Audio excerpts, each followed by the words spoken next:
Fueled by the same passion as esports athletes, Zowie continuously develops tailored products, empowering gamers to bring their best out. Today, we are launching the all-new XL2566X Plus, which uses the newly developed Fast TN panel and upgraded Diac2 technology. The new monitor series continue to evolve, refining details to ensure players can perform their best consistently in games.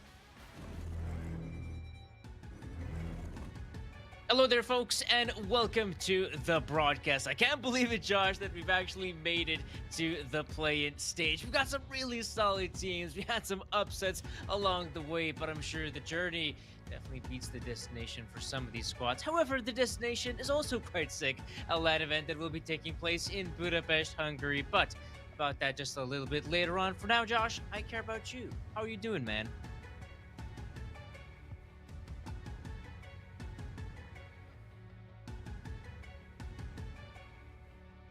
So right now, oh, right, there we go.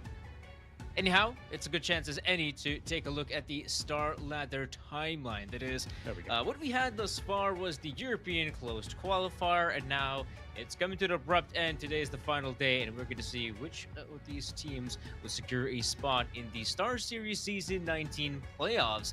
That will be an 8-team tournament taking place in Budapest, Hungary. And then later on, of course, for Star Ladder, it's big. For Counter-Strike fans, it's also quite big. It is the major that also be happening in lovely Budapest. I mean, if you are interested about the major, great thing is you'll be able to see some of those group stages going on as early as the first stage. So if you're interested in those tickets, be sure to head on over to major.starladder.com for your chance to get a piece of the action for the playoffs. Well, absolutely go for the playoffs, but if you're a big Counter-Strike fan and you want to see some of that group stage action, you can absolutely buy tickets for that as well. Yeah, I think it's super cool. It's something they tried for the first time at the Shanghai Major, right? And yeah, it's just it's nice. I like being able to see the group stage And yeah, a cool opportunity if you do want to go and check out and get those tickets. But yeah, we've got a couple of really good matches today. It's a bit of a shame to be rounding off the tournament, right? It's been an awesome few days. But of course, all of these teams just one best of 3 away from qualifying to the main event. For a couple of these sides as well, they've got sort of young players, inexperienced players. This would be the biggest event of their careers so far, and you've got a couple of pieces on the foot team where that would be the case. You've got some players, in fact, even for OG, some of the newer pieces, especially for a couple of the boys on a static as well. This would be the biggest tournament of their careers so far. So this is, you know, a big step on the ladder for some of these young players, and it's a really exciting one. And there's good reason for it as well. We can take a look at our participants that have played already, and we don't really have some of the big names here that we were kind of hoping to see in the play-in. You know, TNL was the squad I was kind of hoping to see. Maybe even a team like BetBoom. I guess one of the big surprises as well, how Passion UA, I mean, they got absolutely wrecked in the best of 3 they played against Big, but apparently that was their kind of last outing ever. Like Passion UA, I believe the players, I don't know if the players will stick together and keep on playing, like but it looks like oh, looks like the players are.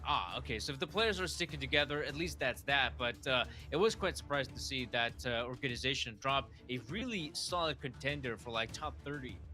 Yeah, by the looks of things, it was just a case of them having a few rough results recently. They bombed out of this tournament, and it basically destroyed their chances of making the major. And for a lot of these organizations, you know, it hinges on their teams making the major for the next round of investment and things like that. So it's a real shame, but it is something that we just sometimes see at this tier of Counter-Strike. For me, the big upset not making it through to the play-ins was ENT.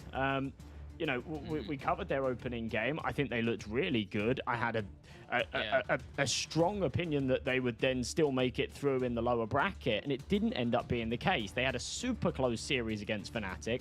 It went down to the wire in the 3rd map, and they couldn't make it through, which, yeah, again, for a side like ENT that are on the edge of the top 30. I mean, pretty much all of the teams that are here are in that position where they're really, really pushing for those VRS points. I think that's going to be massively disappointing for them.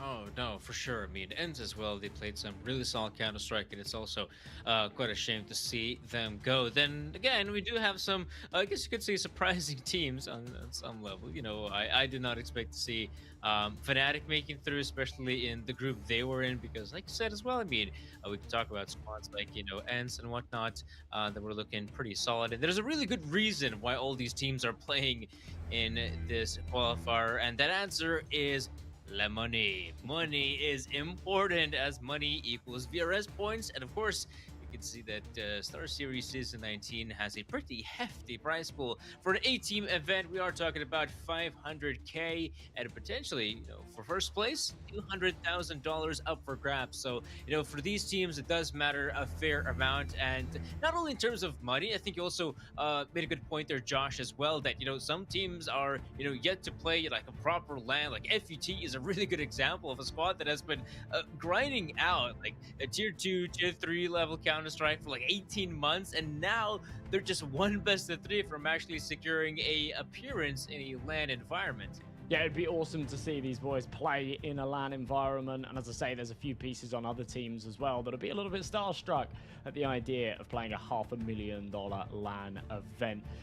Before we break down the first couple of matchups of the day, we're going to do a little recap of how things have looked over the tournament so far. So let's roll that, and we'll be back in a moment.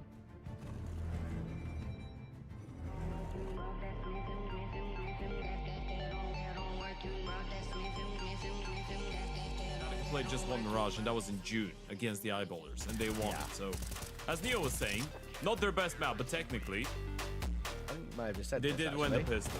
They won the pistol. Yeah. And it literally 0 gun rounds or anything else to come from that. But Let's go, Mini, Mini. he's winning his duels. It's possible. Let's go. And there we go. Mini's got that X factor in this game. He's got 10 kills. Christu needs to clutch, and he's the player they need to perform, and he's got that one, and they just can't connect with these low HP players.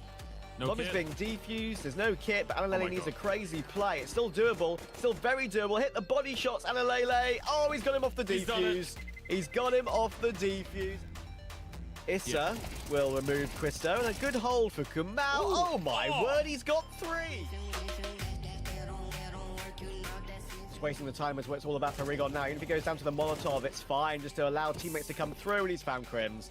That's very worth. That's a great job from Rigon. Fina has to clutch a pretty much impossible 1v3. Instant first shot. What a reaction! No. This is now so winnable. Poddy's got the orb, but he's managed to clear him. That flash will try and keep Jambo at bay, but the kit's been retrieved. He can try and be a bit of a nuisance here. He's going to look to hold it. He's going to be right to the left. No. Head down. No, Boys? no! All right, man. Mac 10 is going to push through, but Jambo with the AK, swear right now, but he might need to help out. Lots of damage taken to these Molotovs, but Jambo is on an absolute tear! Oh, Blame. Blame F just was better. Simple as that. Look at that. Demon's still alive and kicking. Demon has to be aware. He's being pincered in. Timing's good. Down to a 1v2. Mazet playing a lot further back, but he's been sniffed out. Demon, no way. There's so much time. But no kit, that's the problem. And as he taps the bomb, Sophic realizes, yeah, it's not gonna happen. Demon finds all 5. Magujin now going for the fight, wins it against Krabbetti. Now it's all up to Masuda, 1v2. Where is the next player? Oh, Masuda, okay. He gets it on 1, looking for Sypho. Oh, he sees it! And Sypho will try to stop them, but he's also feeling the pressure from behind. Oh, what? These are chances. HG over. Sophic will be the first to drop. Mazet, okay. Investment pays off. Team kill as well. Does make things a little expensive here.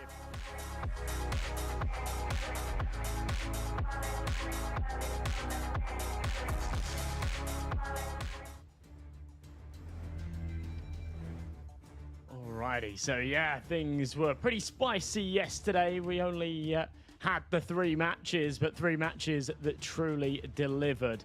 And now we are teed up for our finals of the day. Yeah, there's your statistics of who's really been popping off throughout the tournament so far. Your highest rated player, Davik. That doesn't surprise me. Iberian Soul made light work of both of their games, and Davik really, really shone in both. The scary thing for me is obviously we've got OG and Foot up next, and 2 of the top 3 are from the OG boys. Nikados and Spook putting up big numbers as well. Yeah, actually, in general, throughout this entire qualifier, the OG players have been putting up some really big numbers. They're actually one of the highest rated teams in the qualifier thus far. And looks like, yeah, I mean, all the players are able to perform quite well.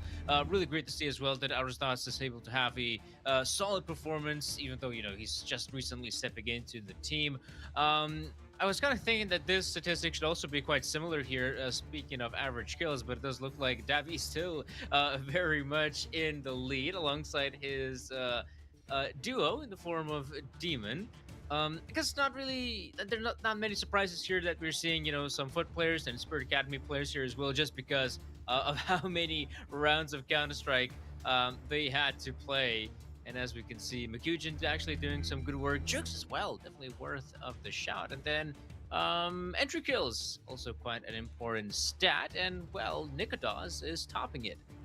Yeah, I think that average kills number really comes down to when you see just how many Iberian Soul and FUT players were in that graphic. Comes down to that triple OT game that they had the other day, right? That really sort of skews the statistics a little bit. But when it comes to the entry kills, Nikados, that the man that you want there, right? You want your AWPer to be finding these opening picks, and he's absolutely been doing that. Top of the table in that regard as well. So really, really nice to see. And it's not surprising that we saw some of the guys here on Foot. Like I said, I kind of believe Masuda is the guy to open up a lot of those rounds, but we saw as well Krabbetti actually trying to throw his chances, see how well he can actually perform, and some of those openers were quite impressive. But now, yeah, let's take a look at some of the group stages, how things have been going thus far to figure out why do we have these particular teams in the play. And so 9 as well, a squad that initially able to win against NIP, which already that's a pretty tough run. Up against Big, I would say that's probably the easier matchup they had to go up against, and luckily for them, 9 do come out on top. Speaking of which, though, as well as a second team here in the Plains, we do have none other than BIG coming through, because apparently Ninjas and Jumps have already secured a spot in the event. And up next, though, we do have the likes of Group B. Group B that we already had a chance to cast, Josh. Yeah, we did, and this is where I was saying that it's just such an upset for ENT to leave so early, right? Because they looked fantastic on day one, but that was that opening game that we covered against BetBoom. They looked like the significantly better team. They were very close to beating Paravision, but weren't able to do so. I was confident that they would either win a rematch against BetBoom, or assuming that Fnatic make it through, that ENT would be the better team there. And again, it came right down to the wire. We saw some of the highlights of that game in the recap from yesterday. It went the full 3 maps. It went the absolute distance. They just weren't able to get there. Now, OG, they made very, very light work of Group C. 2-0 in their first game against TNL. They made it look easy, but it wasn't supposed to be. TNL, a team that have just qualified for Pro League and, you know, have been elevating to really new heights. And yeah, they just didn't show that at all in the tournament. They didn't give us much against the Static either. And Gigi Howe, with their bizarre upset win against the Static in that opening group game, gave OG a little bit of an easy run, I'll be honest, because they really did breeze through that second match. And that leaves us with, last but not least, Group D. Indeed, Group D also was looking quite interesting with some of the teams we had here at your disposal. Obviously, to kick things off, we had that Iberian Soul impressive victory against Nemiga, just absolutely decimating them into maps. And then FUT Esports had quite a banker of a game against Spirit Academy, which was quite the opposite of the Iberian Soul versus Nemiga game. That was a lot closer. And then, of course, in the final, Iberian Soul coming through. I think large part due to that nuke brawl in which Iberian Soul managed to pull off, was it like a 10-0 comeback? I believe something ridiculous like that. Yeah, and that's what worries me a little bit going into their game today. Just those sort of weaknesses that they showed in the group stage, but a team that scraped through and had some real moments of brilliance, but also some really, really awkward moments. And yeah, that 10-0 choke was certainly one of them. Now, here's the play-ins bracket. It looks a little bit confusing, but it's not. Yeah, just 4 best of 3s. The winner goes through. The loser's knocked out. We've got 9 taking on Big.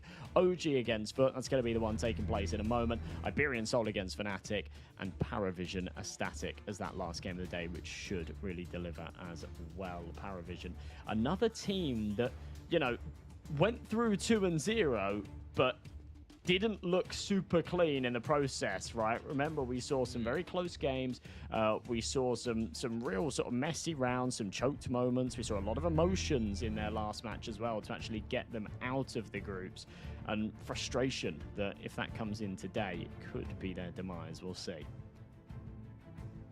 No, it definitely could be. But I suppose this is a good opportunity as Eddie to start talking about our first best of 3 happening here on Group B. If you're interested in some more Counter-Strike, of course, you can head on over to Starladder 1.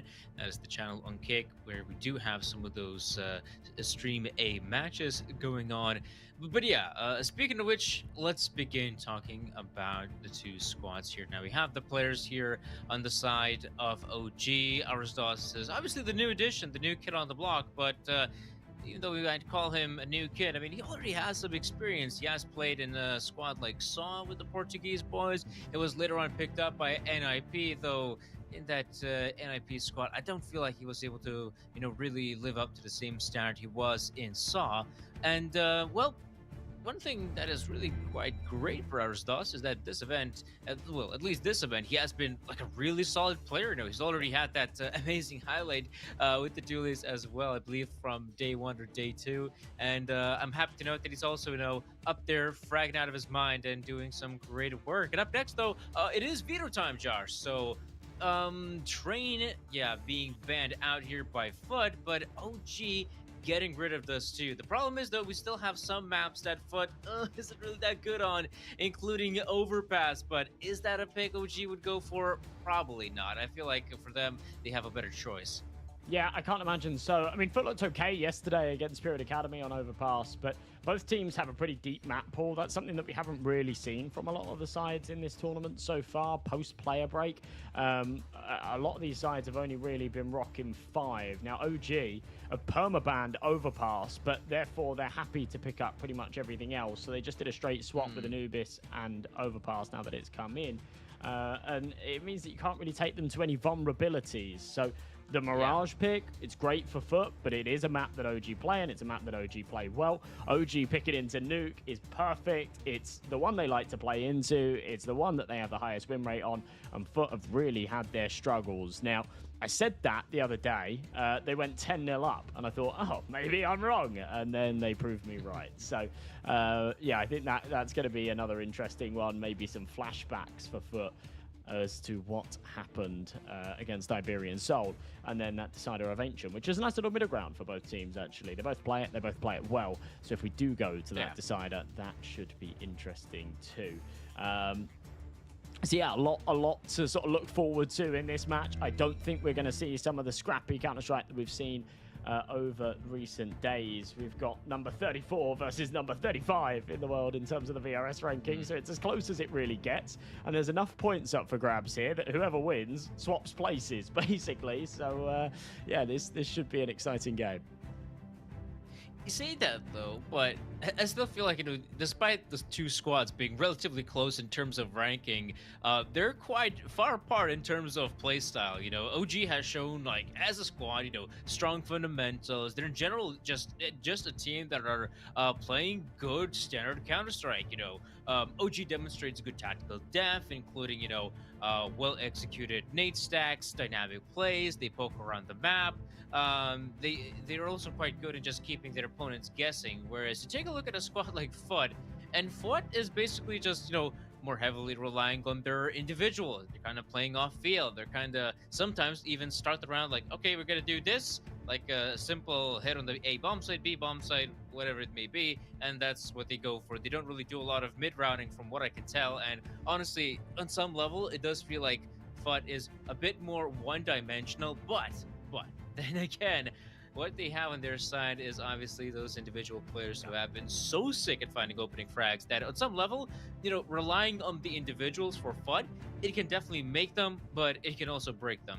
Yeah, when you've got the individuals to back it up, it does make sense. I don't think they looked amazing throughout the group stage, but they looked a lot better in the rematch against Spirit Academy yesterday. So assuming that they're still sort of riding that high and playing on that level, I think we should have a contentious game here. We've talked about Arasdosh and how he's come in place of Fiku, previously the longest standing member on this team. He'd been part of OG since 2022. But whilst he is the newest kid on the block, there is still another new player here too, in the form of Adam B. Came in from Metasport off the back of the major, only joined just almost exactly a month ago. That was in place of Buzz, who's another one of those players that was a victim of that Astralis era that you were talking about yesterday. He's not really been able to find himself back to tier 1 since. But yeah, a big piece to have within this team. I think he looked fantastic in his days at Metasport, and since coming into this side has been putting up some reasonable numbers as well. I think he's another player that just has good fundamentals and slots into the OG system quite nicely. So yeah, it's interesting to look at this as bringing in 2 new players. They've not brought in any superstars. They've just brought in 2 players that fit into their roles well, fit into the system perfectly, and hopefully that should yield some good Counter-Strike. As we're underway with the pistol, let's see what FUT can bring to the table. Now it smells like pretty simple, just fake on the A bomb site, but the FUT players, they have a fair amount of utility deployed. And they're just going to back away, going to leave Lonesome Jugs on the lurch, so he should be able to amass a few amount of frags. But you can see the main push happening here on the B bomb site. Harrisdos again with the dualies, Kristen as well, fine shot. And that's the problem, they're executing on the B bomb site with just 3 players, and admittedly, OG's hold was just too strong. It looked to me like he had both there, but actually the first was stolen away, so it was just a single headshot. Either way, bomb is down in the middle of the site and surely not retrievable. It's Jugs and Krabeni left to try and pick up the pieces of an impossible round. Surely Krabeni has found one, but Jugs coming in from jungle held by Nikodos. If there was less players alive, I don't think he'd be sat in the corner like that. But in a 4 versus 2, he can justify it.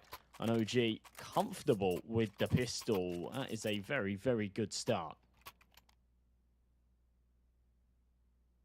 Yeah, really good start. And admittedly, pretty simple push there coming out from FUT. Heavily relying on those free players just finding their frags, but obviously they have no idea that they're going to face off a free B defenders, which was quite problematic. And yeah, that whole lurk from Jugs and Kerbeni moving in so late. I mean, yeah, we saw that those 2 players can't really accomplish much, but FUT still not backing away. They're actually still going for a reinvestment in a round like this. I was so sure we are going to witness the full-on eco. It's actually an interesting call here to go in with the upgraded pistols. They're against a decent CT buy as well. Arazdosh with the MP5. Very few players in Pro CS will buy this weapon. Oh, yeah. But of course, Arazdosh makes an exception. Oh, what? That's kind of filthy. Off of the back of it, seems like FUT want to try and go for a bit of room here on B, but they'll meet their maker. Maybe they won't. So quick as well. Jugs with the Tech 9 to open up the round, but Nikodos is close by, and that long range fight is going to favor the players with rifles. However, the Deagles, they're also proficient in that range. Demon looking for a fight goes down. Basuda unable to breach through the window, and OG Esports claiming round 2. FUT certainly got more than I was expecting there on B, but of course still wasn't enough for a force buy like that. You're hoping for a round win, a bomb plant at the very least. They don't get either. It leaves them in a little bit of a sticky situation. They'll have to drop down to the full eco. OG, whilst they'll take casualties. It won't look too bad at all. That's how Krisen's kill took place. It didn't really look like he was jumping. He was stood on the ledge, so I'm not sure why there's wings on the M4, but he'll take it. Reinvestments are actually pretty expensive here. You look at the OG money. They've got to try and keep this round clean. Just up against the pistols. Not expecting a lot out of FUT. Grenade. Precise bombardment. Now, I like this as well. OG Sports kind of backing away, yet say that, but some players are in more forward positions. Krisen might be overwhelmed. He's just the upgrade with S. He might run out of bullets, and he sure does. Meanwhile, Demon again with the Deagle. He's alone now. 1v2 shouldn't be a problem. Adam and Arazdos in great positions. Demon, he's gonna try to still hold on, but time runs out as his name is on the kill feed. But yeah, not the cleanest of rounds for OG. Honestly, that was supposed to be one of those rounds where you win with all 5 players standing. Okay, maybe you lose a 1, but lose.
Danny, we've been waffling away, and I think we've just been having a conversation with each other because it seems like stream couldn't hear us.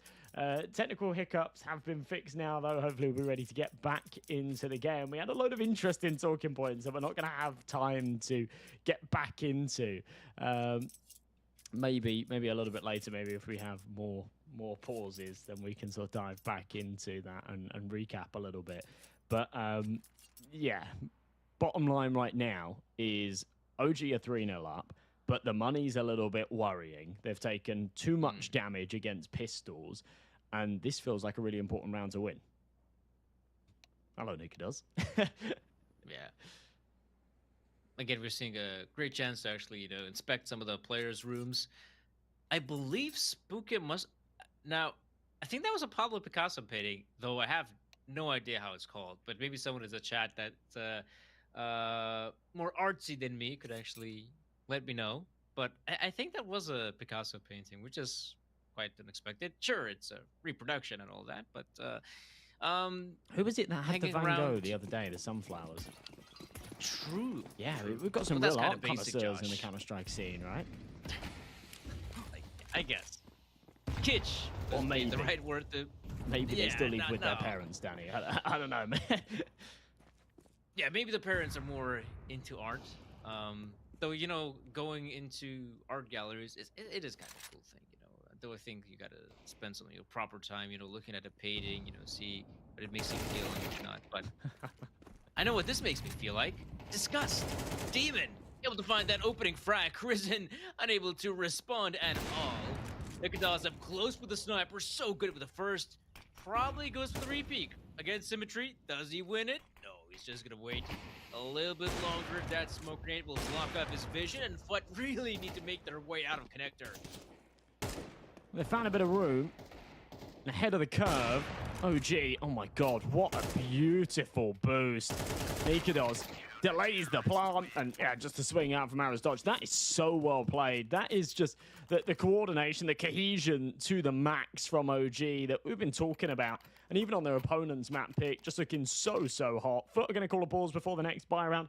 I do just want to sort of address, before that one, we were talking about it as round number 4 to come and the buy round to unfold. I'm not sure. I think Stream wasn't frozen. I think Stream actually saw that buy round, but just didn't have sound. We were frozen. We were still stuck on the end of round number 3. So yeah, however that one unfolded, we're not too sure. But OG still 5-0 up. And yeah, that key round that we were talking about in terms of overcoming against the AKs seemed to work out for them.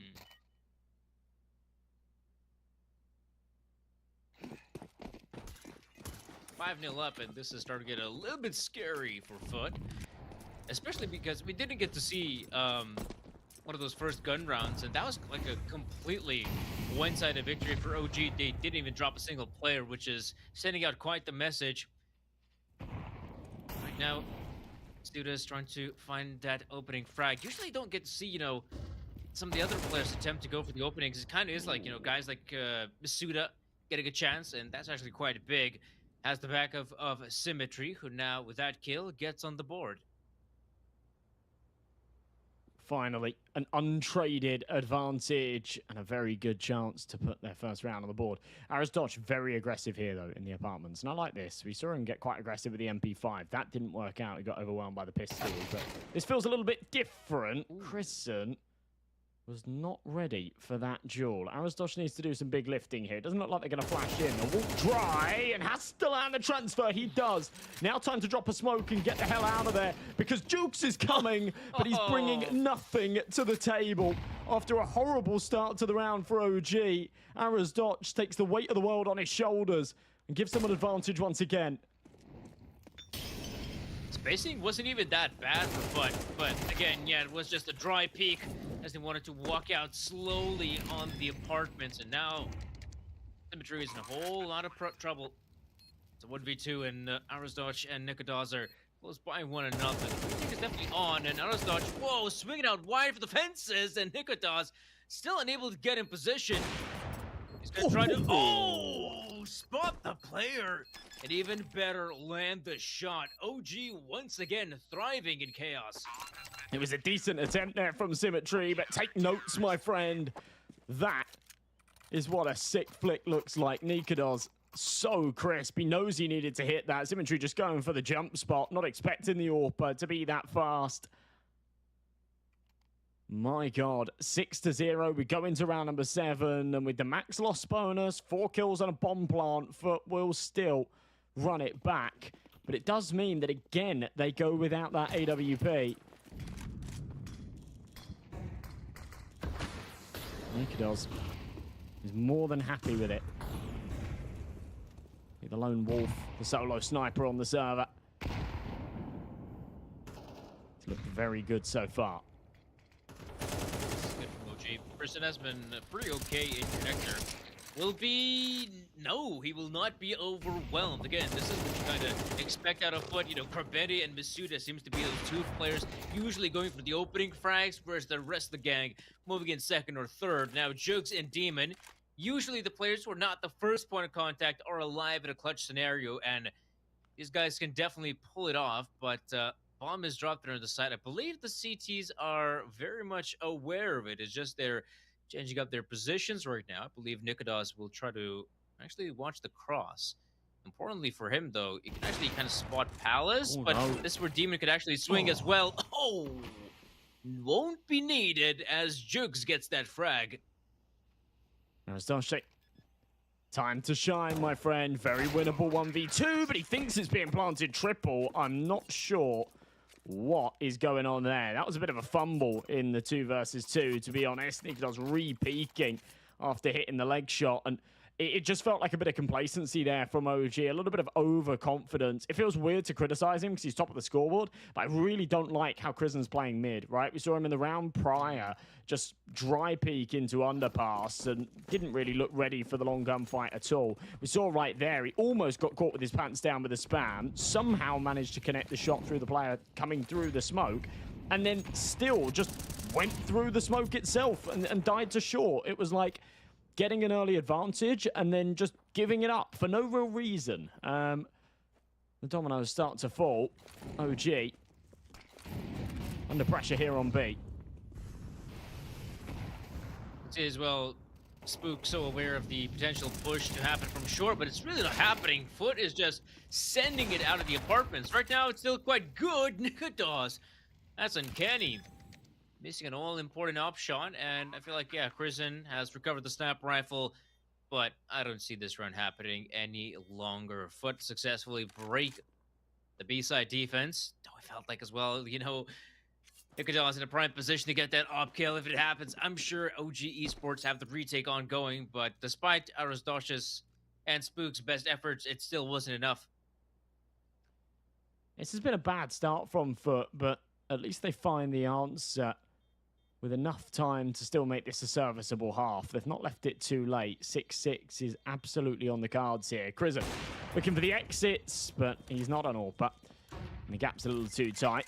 So he won't connect. He will stay alive, though. Drop the smoke, just play within it.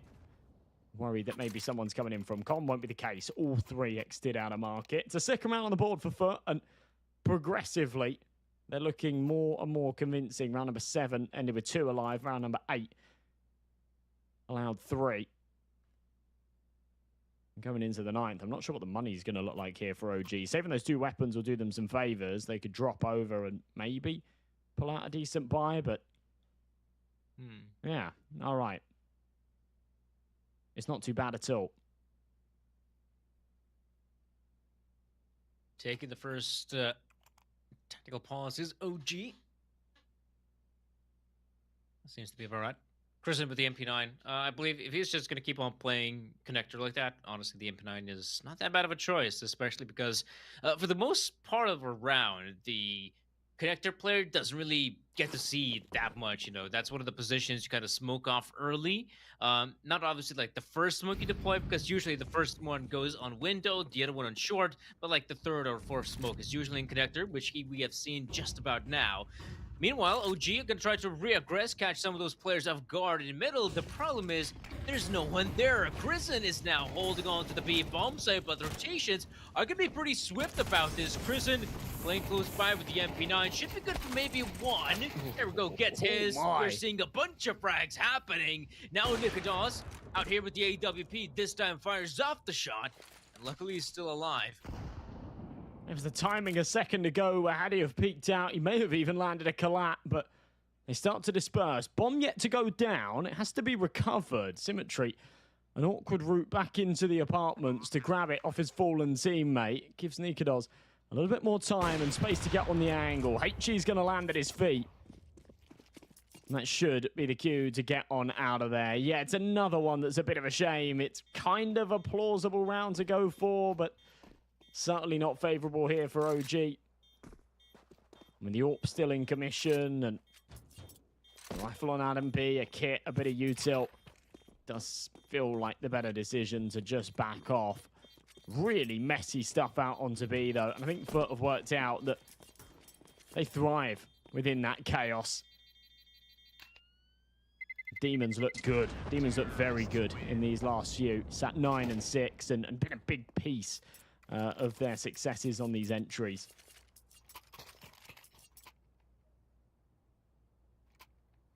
Well, the B-side plays have been working out wondrous for Foot, but, well, how long can you keep on pushing the B-bomb site? At some point, you know, your opponents will start to react, and then it becomes a lot trickier to hold on to that side. But not in this round, though. This round is where OG Esports having some troubles with their money. So we're seeing some of those pistols whipped out. Of course, we still have Nikodos and Adam B on real guns. Nikodos is what was, so to speak, in mid, looking towards mid. Now he's just gonna maybe go towards the B bomb site, believing, you know, Foot has tried hitting B more than a couple times. Who says they can't do it, you know, for a third time in a row? I was still saying it with just the Desert Eagle, but he's got two here to support, Nikodos especially with that AWP. We've got a nice little tripwire set up here on B, actually. First point of contact baits them in. Wow, very nice shot out of Symmetry. But will they expect the AWP? That's the big question. The Eagles pulling the attention away, and very, very crisp stuff from Jukes, as will the Deagle. Spook finds himself an AK, takes a bit of damage, but dishes out some as well. Adam B will swing out as the bait. That's the man with Kevlar gone, so a 2 versus 1, but still very doable here for Masuta. As he spots the cross. 40 seconds. There's no idea where Krisen's coming from, but it's not going to matter. Spook triples things up, and OG win a pretty ridiculous round, but it's a great call, knowing that that B-side's been a vulnerability, to stack up the extra man. It worked very nicely. It's quite crazy as well that the Opera, I mean, has no impact in the round. It is the recovered AK-47 of Spook that does a lot of the heavy lifting. And again, like this time, Foot, they just go for the B-bomb side once again, and this is the little adjustment OG has opted for. You're just putting a couple more defenders on the side. Having free players was, well, free players with an AWP and 2 pistols, I believe, was more than enough to counter this Foot push. And admittedly as well, it's quite a dry push as well, just trying to contact them to the site. And initially, it was looking still pretty good. I was so scared about the Opper, but apparently it was not the Opper we had to be concerned about. It was Spook with that recovered AK-47. Yeah, honestly, that round just boils down to the fact that they weren't expecting a third man on the site. You can see by the way that Jukes actually peeks there. He's not expecting to take a dual close L block. He's establishing himself onto the angle to hold market, or maybe even walk up and get a better position to catch out the rotations. And yeah, as soon as he swings wide, Spook just smashes him in the head with the Deagle, recovers the AK. That's where it all starts to fall apart. So yeah, not only having that third man in place, but actually just keeping the third man hidden is the important factor there. And even though the AWP doesn't hit a shot, which I thought was going to be sort of the make or break of the round, Spook makes sure that that isn't the case. They have a contingency plan already. So, Krisen getting locked in. I like the pictures on the wall. I'm going to give him a shout out because he's actually a super cool guy. I believe they're Wheezy T artworks. Yeah. He's the GOAT, man. I've got to show him some love. It looks cool though, right? That's a real vibey aesthetic. Looking quite sick indeed. Pretty clean room as well. Minimalist, if you will. Yeah, very Danish. Oh yeah. I can't remember Scandi style, you know. the word. I think it's actually a Swedish word, but Wait, is it Hige? Are you referring to that one? possibly. Hige? It's the one that the IKEA guy talks about. That's why he made IKEA. It's like, you know, minimalist, simple living.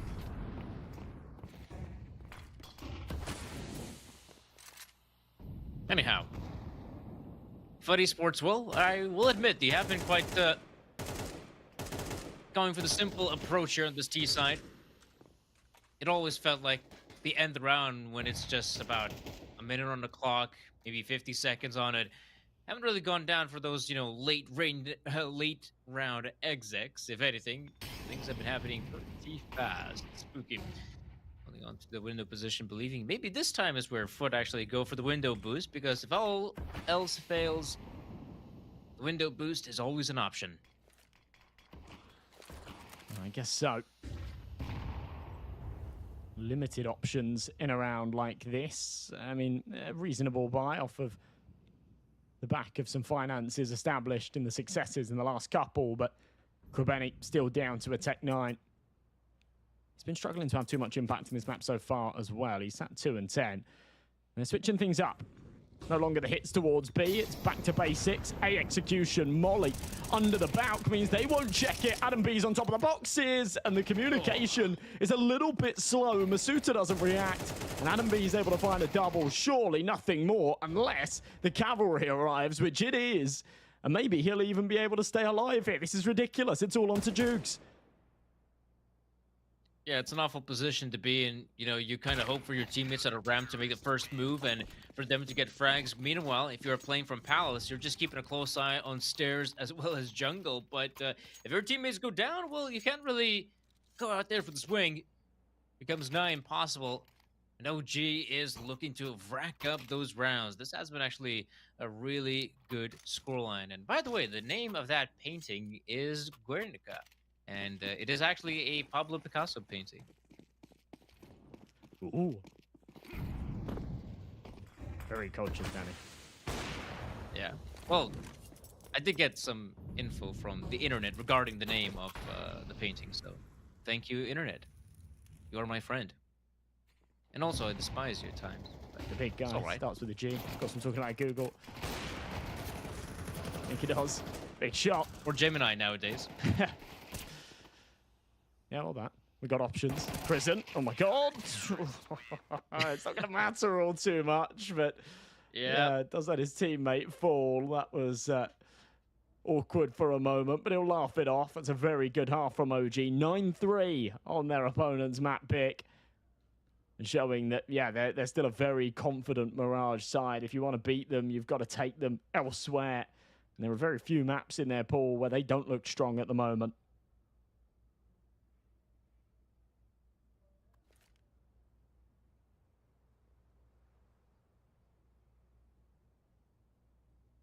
Man, oh man.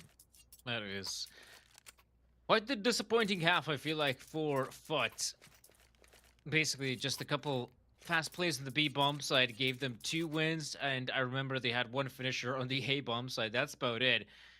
Honestly, I haven't really seen them, you know, try to go for any fake maneuvers or anything like that. It would be primarily, you know, the plays they would be making would be telegraphed quite well, because if they are committing, for the most part, FUT is committing. You know, this is not some sort of elaborate play they're making. The only elaborate play now that I think of was actually in the first pistol when we saw them sending out 3 players on the B bomb side and the rest of the 2 just trying to get a fake on A. Meanwhile, Chrisen, fine opening frag on the B bomb side. Masuta, desperate need of backup, but you can see they're not overcommitting here, OG. This is already a stellar start. They need to eliminate Krebeni, though, who has already found 1 frag. So, amidst the chaos, OG still have 3 players, and most importantly, the bomb is in their possession.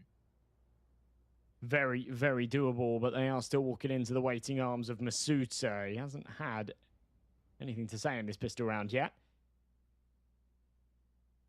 but I'm sure he'll get pretty talkative if they drop down out of the apartments. He's just sat hidden for now. He's got the kit as well, so if OG do decide to go elsewhere, he'll be an important piece on the rotation for the retake. But for now, that's actually going to cause him some problems in that he won't have Kevlar, so real spam opportunity, especially for Krisen's Glock. 40 seconds left. Keeping for guessing. Symmetry here on short. They are making the right call for now. And OG are about to walk straight into the trap. It's been set up. Two players are here, though. Masuda not really looking at the apartments. He's got his teammate for that. Actually, no one's looking at the apps right now. This is a great chance for OG to move in. Now Symmetry finally spots out the players. What are the odds you expect Masuda to be close by as well? You don't. That's now Nikodas remaining in 1v2. Not a lot of time remaining, and yeah, he will be going down as OG hit the bomb site where, well, the only two defenders were positioned at. And despite them not looking at the B apartments, I felt like at the right time, still Symmetry catches a glimpse of those players. And yeah, Masuda pops in. Obviously, if you're OG, you're not expecting that second player to be close by. And that's a lifeline for Foot. They absolutely needed it. An absolute must-win pistol round, I feel. Stay relevant here on their own map pick, and they do. They deliver on all fronts. OG walk into the trap. It was a bit of a 50-50 call. That had left Masuda by himself. I think he'd have struggled. That he gambled on the other bomb site. I can't imagine they'd have won the round. Either way, just against a full eco here, OG not taking any chances. They didn't get a bomb plant, and there's no major justification to force too heavily or really at all into this round. So just be Nikodas with the Deagle. He'll know that he doesn't have the money for an AWP in the next round anyway. So they start to work their way into top mid. Krabeni has missed his opportunity. Now this gets messy. Spook will come in from under, but needing the support, and it just won't come. We'll see OG at least find the single kill here. I'm even quite surprised that Krabeni is just keeps on fighting, even though he's already been softened up, and those players are getting close. And it felt like he didn't really use his teammates' positioning to his advantage. Yeah, I agree. There's actually no need to peek. If they had util, it's a different story, but they don't. So the only way they kill you is if you fight. And by continuing to peek just means that they don't actually have to push you. And if they have to push you, then of course the player in column with man on short will catch them. So yeah, it did feel a little bit unnecessary for Krabeni to go down there, but I don't think it's going to make all too much difference. We'll go into the buy round. A single reinvestment needed. We'll still see a FAMAS and an MP9 in play for Krabeni. He's out with an M4, but they've got 8Ks to contend with.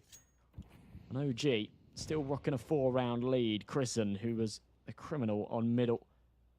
Their CT side looking to be the one to take the space here on the attack as well as they go for the A split.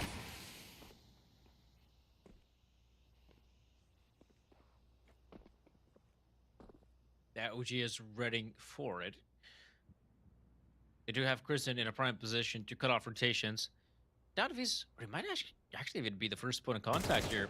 Might get this frag, has been spotted out though, but his presence alone is going to cause a fair amount of headache for the FUT players. And now Jugs being overwhelmed, quite the awful weapon for those long-range engagements. It got Adam B, Kristen now chiming in as well. Masuda and Jugs, remember, still with the MP9. An awful position, but Masuda's able to find one. They're going to keep on spamming through CT spawn. Maybe. Oh, what? Out of nowhere. Masuda is coming alive with a third. He's already been softened up, and yeah, on the ticket booth, he is an easy target. A lightning bolt for so many frags. Well, Litty. This is quite the satisfying for FUT. The first gun round, and they already get wrecked. Yeah, always awkward to see. Just when it looked like they were finding their groove and they had an avenue to bring this game back, it now comes into question.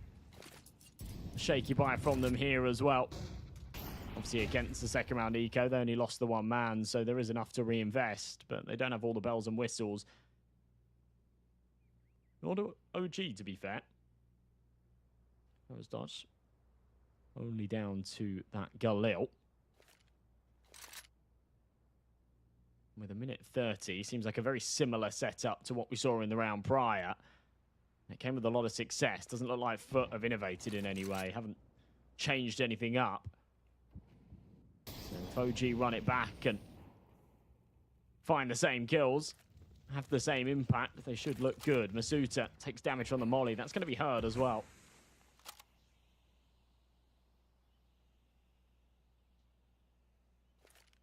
Quite a slow round right now for OG.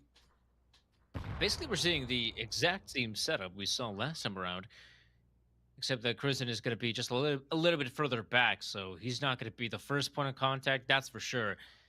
Instead, he's just going to try to catch anyone rotating.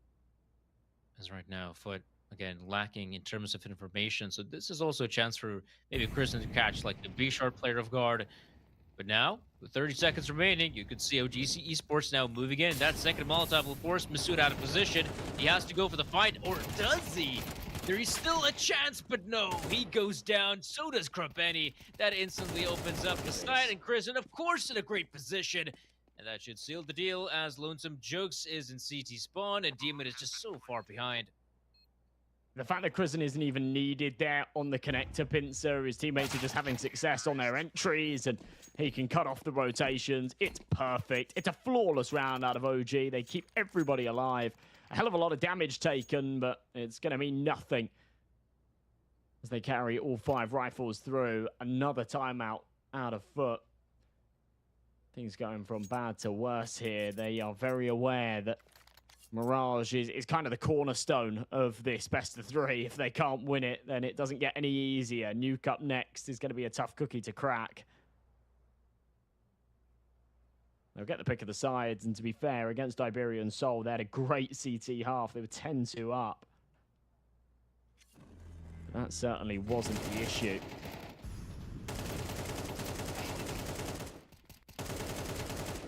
Yeah, pretty scrappy stuff when you watch the gunfights, but that goes both ways. OG come out ahead. Round number 17, and it's a force here for Foot to try and stop OG from getting that point, but there's just nothing behind it. Yeah, just some upgraded pistols and a fair amount of smoke phase, which I not expect to see out of Foot. That's already a good start, though. Krabeni dispatching of Adam.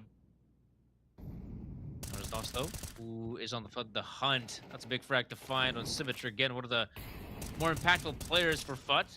Recently has been somewhat silent after his initial run of form, but if he goes silent, you could always count on guys like Jokes to find frags. Krabeni getting another in Krisen, and this just might be another lifeline for Foot. They still have a chance in this first map, even when things were starting to look dire.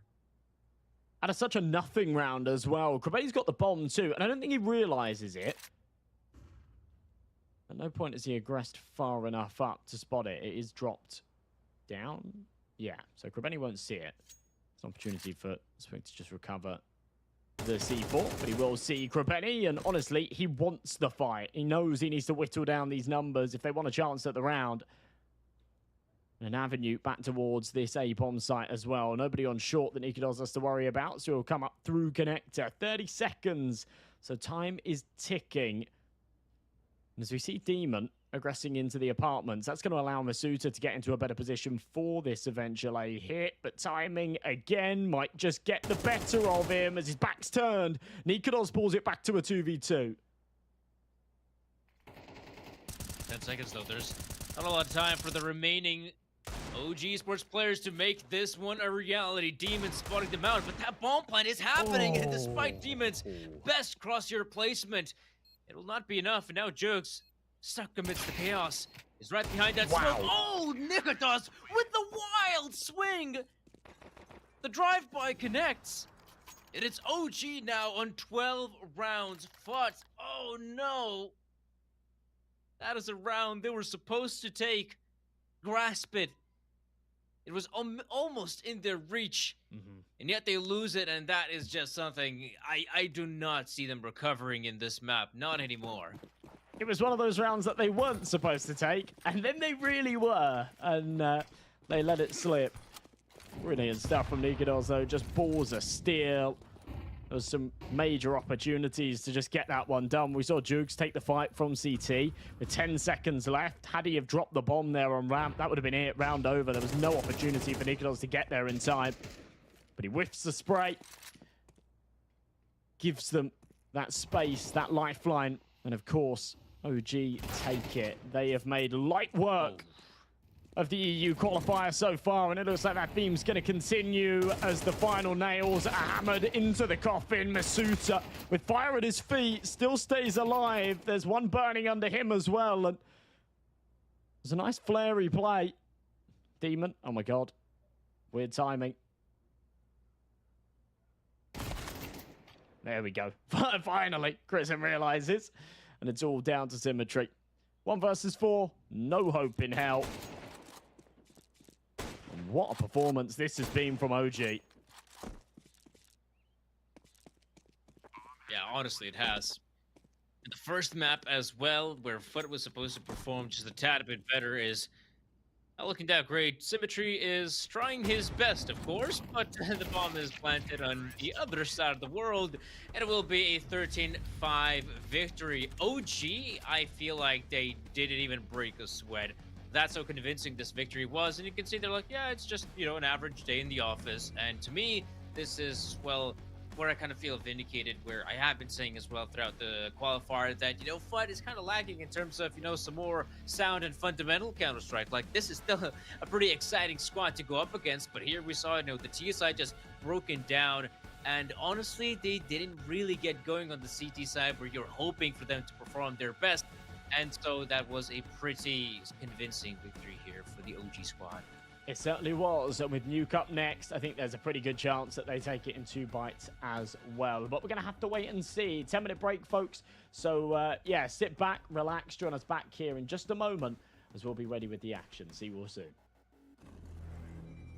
Fueled by the same passion as esports athletes, Zowie continuously develops tailored products, empowering gamers to bring their best out.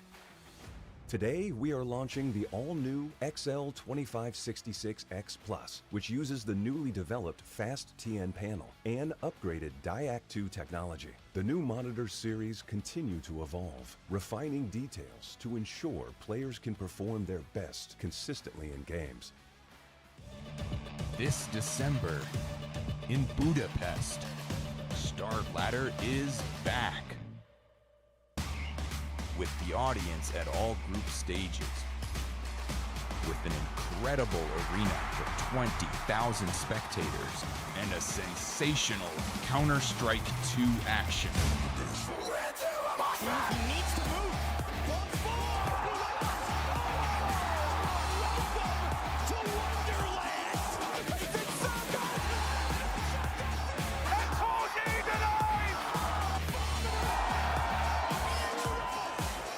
Join us at the Budapest Star Ladder Major.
Welcome back, everybody. A very interesting map 1 to this series, to be perfectly honest, and I'm not sure where we go from here.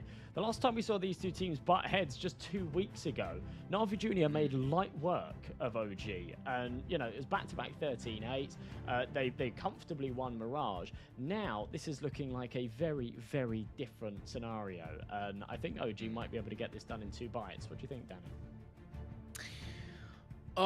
I feel like that is possible, but then again, the X factor is this map in particular. Now, you might say, why though? Like, this is a really good map for OG. I mean, they have a really splendid track record. I believe they might even have one of the best win rates on this map this past couple months, to be honest, reaching somewhere above like 70%. But the problem I find is that, you know, Foot will now play on the CT side, right? If they're going to be playing on the CT side of Nuke, that's where I feel like they can have a pretty good run of form. Like we saw when they played against Iberian Soul, you know, they managed to win like 10 rounds of the CT side in a row. It's where their T sides started to struggle, right? And even some of those T-sided rounds, they were kind of close, and I wouldn't necessarily say they were, you know, getting bogged down because Iberian Soul was just playing, you know, stellar Counter-Strike. So I definitely see a world in which if Foot is able to have that good, solid start on the CT side, that may, you know, transfer over to the T side. But again, one of the problems I have is just that, you know, T sides of Nuke require, you know, teamwork, require communication, and I just feel like in that regard, OG is on a higher level, and that's really gonna come down to, you know, T side being quite one-dimensional from a squad like Foot, and I feel like for them it's gonna be quite problematic to go up against a squad like OG once we switch up those halves. But right now, there is a chance. Okay, there is a chance for Foot to at least get more rounds on the second map than the first.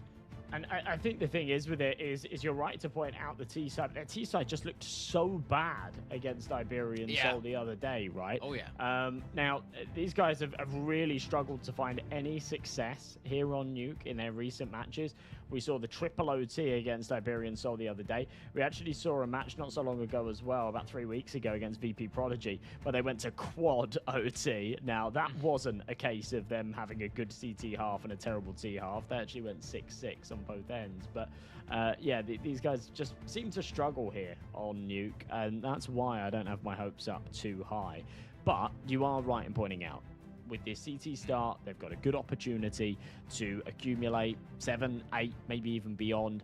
And if they can do that, then, you know, the pistol round becomes a bit of a coin toss. If they can win that, then they've got a good opportunity, a very good opportunity to bring us to a third. And I think that these guys are a team that don't like to go down without a fight, right? If, you know, no team does. But if there's any side that, you know, really kind of grit their teeth together and somehow scrape through, it is these boys. We definitely saw that in their opening group game against Spirit Academy as well. That series was looking lost, right? They got smoked on Overpass. They weren't looking very good in map 2, and then they just somehow made it work, right? And I think that's sort of the power of having some of these really, really fiery individuals that don't want to lose. You know, they're very driven, they're young, they want to be in the spotlight, they want to qualify to this big LAN event. We were talking about that before going into map 1, about how this would be the biggest event for these boys' careers for most of them. So yeah, I think we will sort of see that lifeline adrenaline kick in perhaps, and we'll see them at their best. But right now on the cameras, you can see all smiles in the OG camp, and you can see some really sort of determined and quite locked in faces for the boys on Foot. Yeah, no, that's also one cool thing. It would be to actually see, you know, OG as well finding, you know, some success in a LAN environment. Obviously, they were at the Austin Major, which is actually quite sick for the squad. I'm sure that was also quite sick for the organization to make it to such a event of high prestige. But in general, OG is a team you don't get to see too often in the LAN environment. You know, you still get to see them in the depths of like tier 1.5, tier 2 Counter-Strike. They've been playing loads of online stuff. I mean, loads of it. Sometimes winning, sometimes, you know, not having the best finishers, sometimes, you know, even landing in a top 4. But yeah, like the one thing I'm excited to see whether OG could actually appear in a LAN environment, because they honestly haven't been going for such a, you know, drastic hunt of VRS points where, you know, they would be flying to the other side of the world just to play, let's say, a Fragadelphia event. Yeah, I think, you know, the big thing here is, as of recent, whilst we have seen OG playing in some of these bigger events and some of these bigger lands, we haven't seen them perform within them, right? They kind of bombed out of the Austin Major in Stage 2, and, you know, I'd love to see, with the current form that they're in, right, with how they've looked throughout the group stage, the easy win against GG Hao, the very easy win against TNL, and if they're able to just breeze through and wipe out Foot, I think that this is the best form that we've seen this OG side in quite some time. And yeah, qualifying into the main event, it would be very cool to see if they can actually give us a top placing, you know, because yeah, that's not what we've seen out of this team. This team are a solid lock for these tier 2 events. They're quite consistently winning like CCTs and whatnot. They won one earlier on in the year. They won another just a week ago. They beat Paravision in the finals 2-0. There's another team that we'll be seeing play today, and another team that have done well in the tournament so far. And yeah, whilst they're kind of breezing through these online events and giving us good placements there, it does feel like anytime they do qualify for something a little bit bigger and do go up against the bigger fish on the global stage, they struggle. So yeah, it would be nice to see that turn around for sure. Yeah, and right now, also for OG, I feel it's quite cool. The current iteration they have with these 5 players, I feel like it's a pretty good mix of players. For a squad that has been, you know, consistently testing out players, this is actually a pretty good team to have right now. But obviously, when you think about the past, you know, they've always had some really solid players, especially those who have gone on to greener pastures. You know, you think of Flames, you think of Heavy God, you think of Dexter. Okay, then again, Dexter, I mean, he didn't really move on to greener pastures. He went on to play in the desert, and now is in Falcon contract jail. So, okay, that's for him not the best. Probably would love to play in the OG, but then again, Nikodos is actually firing off, so can't really replace him as well. Yeah, I saw sort of Dexter putting out a tweet the other day, just sort of getting his thoughts out there. I think it's difficult. It is really difficult for such a talented player to just not be being utilized at the moment. I think he'd be such a huge piece to a team at this level. And yeah, I mean, I wouldn't want to be removing Nikodos from this roster at all. But yeah, there's plenty of rosters that would be very lucky to have Dexter. I think, to be honest, he deserves to be at tier 1. He is more than good enough to be playing at tier 1, but at the very least he should just be playing. Yeah, it's just such a waste to have him on a bench. It's always so sad. Yeah, it is. I mean, that is a player, especially when you think about that. He got benched after winning his last event, like the last event he played, in which I'm not sure, did he actually win I think MVP? he was the MVP. Yeah. Was he? Yeah, I think if he wasn't, remember that he still played insanely well, but I think he was the MVP. Yeah, which is just insane, to be honest. You win it, then bench. Yeah, that kind of sucks, especially with a guy that seems to be, you know, all fired up and is more than willing to learn and play. And I mean, honestly, he still has a chance to play like higher level Counter-Strike, considering he is just 24 years old. But you know, we do have some of these youngsters on the side of Foot who have still a lengthy Counter-Strike career ahead of them, which I'd love to see them, you know, be molded in a more structured team, see how well they can actually perform. But right now, they are going up against OG here as Foot begin their journey on the CT side of Nuke. The journey is certainly one way to put it. A long road ahead. If they want to claw this map back and take the series their way, Krabeni takes the contact out of the squeaky door. This is so messy. But eventually, it'll boil down 1 for 1, 2 for 2 as Adam B will get a second. And they're going to reroute, say, yeah, we don't really like the look of that A-bomb site. Foot have pulled in all the rotations. Let's send it down ramp instead. And there's a little bit more consistency. 2 beautiful shots out of Spook. And now they've got options. 1v3, Symmetry realizes that they've doubled back. He's been bruised again. He'll send it up the ladder. Jawley's in hand, but knows that his days are surely numbered and knows, yeah, no chance there. Lovely stuff from Crizzen to close it. OG with their first on the board and a brilliant start here to Nuke. definitely is a great start for OG, but even so, it kind of felt like FUT had just the right positionings to counter with the incoming OG push, but apparently not. And so FUT, dare I say, on the back foot. Huh? Oh. It's just He's start, heating though, up. you know. It's yeah, I'm getting into it, man. Just I need some more time. Speak not my native language, and I'll sure come up with some bangers. Ooh, what is this? Look at that, Jukes and Demon going so fast in lobby. Who's gonna come out on top? We gotta take a look at the kill feed, and it is all yellow. A good sign for the T side, a bit dissatisfying for the CTs because, I mean, they had the players. Initially, it was looking pretty damn good as well, that they should be able to win it out, but I feel like one of the bigger problems was that player on top of ladder. That was such a powerful position. Actually, no. Oh, yeah, Prison does get here eventually, and you can see Prison, some of those CTs get hyper-focused on him, and yeah, OG win a pretty big round. Could have got messy. It doesn't. FUT's force bite falls on deaf ears. Now it's just a full eco. Couple of upgraded pistols. 2 Deagles, 5.7, a P250, dispatched off very quickly. And when you're not landing the headshots, it's not gonna work. All 5 stacked up on the A site. They find a single kill, a lot of damage, but it won't make much difference. OG onto 3. They will be challenged now as they'll face up against the rifles, and they've got a little bit of a bonus going. I wouldn't mind Adam B tossing away that MAC-10 and buying an AK, but I don't think he will. I think they're just going to call a strategy that favors having these SMGs, maybe something a little bit quicker, perhaps send it down secret, perhaps maybe something a little bit quicker towards ramp, but for now, just the default. She should be good. Yeah, that does big damage. This is one of the things you could definitely expect out of Krebeni. He seems to be more than willing to take these fights outside with the M4A1S. You could say that may not be the best weaponry of choice, I mean long-range fights, but then again, this is exactly what you can do with the M4A1S. Consistently change up your position, play close by the smoke grenades, maybe even spot out a gap here or there.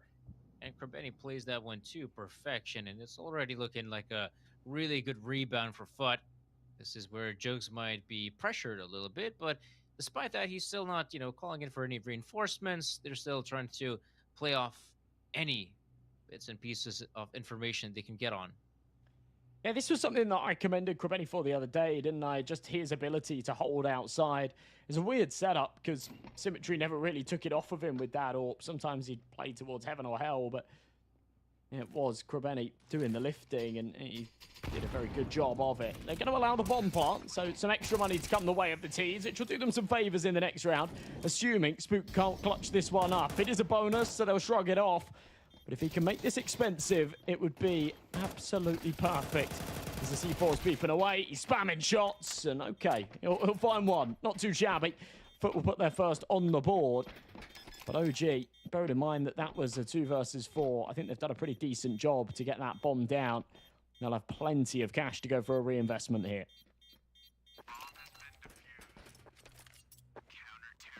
Yeah, absolutely. It's not going to be that big of a deal, I'd say. But yeah, this is now where they're facing off Krebeni in, obviously, outside. He's going to be causing, let's say, a fair few headaches. I need to whip out the ibuprofen. Or, let's say, wait, what's that other one? The one that's very popular in the UK. Josh, help me. PPP. Yep, that's the one. That's the one.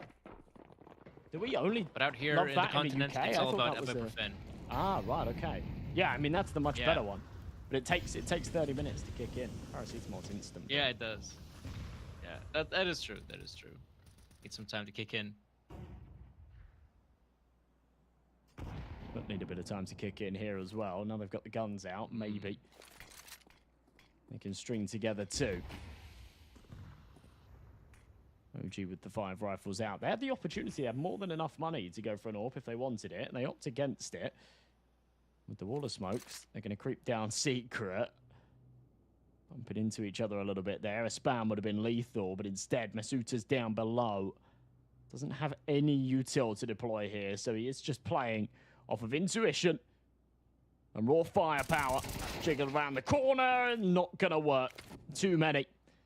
He can't make it happen. Adam B with the entry, and Krisen's seen the feet of Kravetti. Yeah, easy pickings. Not good. Jukes is alone. And right now, he's afraid. Not because of the gamma radiation. No, he's afraid because those T's are banging on that door. In fact, 2 doors. Decontamination as well as doubles. 29 seconds remaining. I'm surprised that OG is playing this one so slow. Right now, we're seeing a bit of a fake here. No, it's the full commit on the upper side. Arisdos with a big frag. Nikodas as well. But yeah, that bomb is now getting planted in Symmetry. He doesn't seem to be aware of it just... Okay, now he is. Now he is, but the problem is he has no control of Heaven. And by this point, there's a big likelihood that someone from OG has already taken Heaven control. And yeah, retaking the A-bomb site becomes nigh on impossible. No option but to just hold on to this AWP, you feel. They won't have the max loss bonus anymore, but there will still be a bit of money to carry around it if he can survive. Molly will flush him out. Draw him a little bit closer to the bomb, but he'll still survive. I'm surprised that Spook doesn't go for the duel off of the back of deploying that firebomb. Prioritizing their own economy. I'm not a hater of it. It's 4-1, already accumulating a decent round count here for the T side. Plenty of opportunity to string together more as well. Yeah, it's just well played out of Krisen. The slow burner on top of Mini. We'll see Foot call a timeout.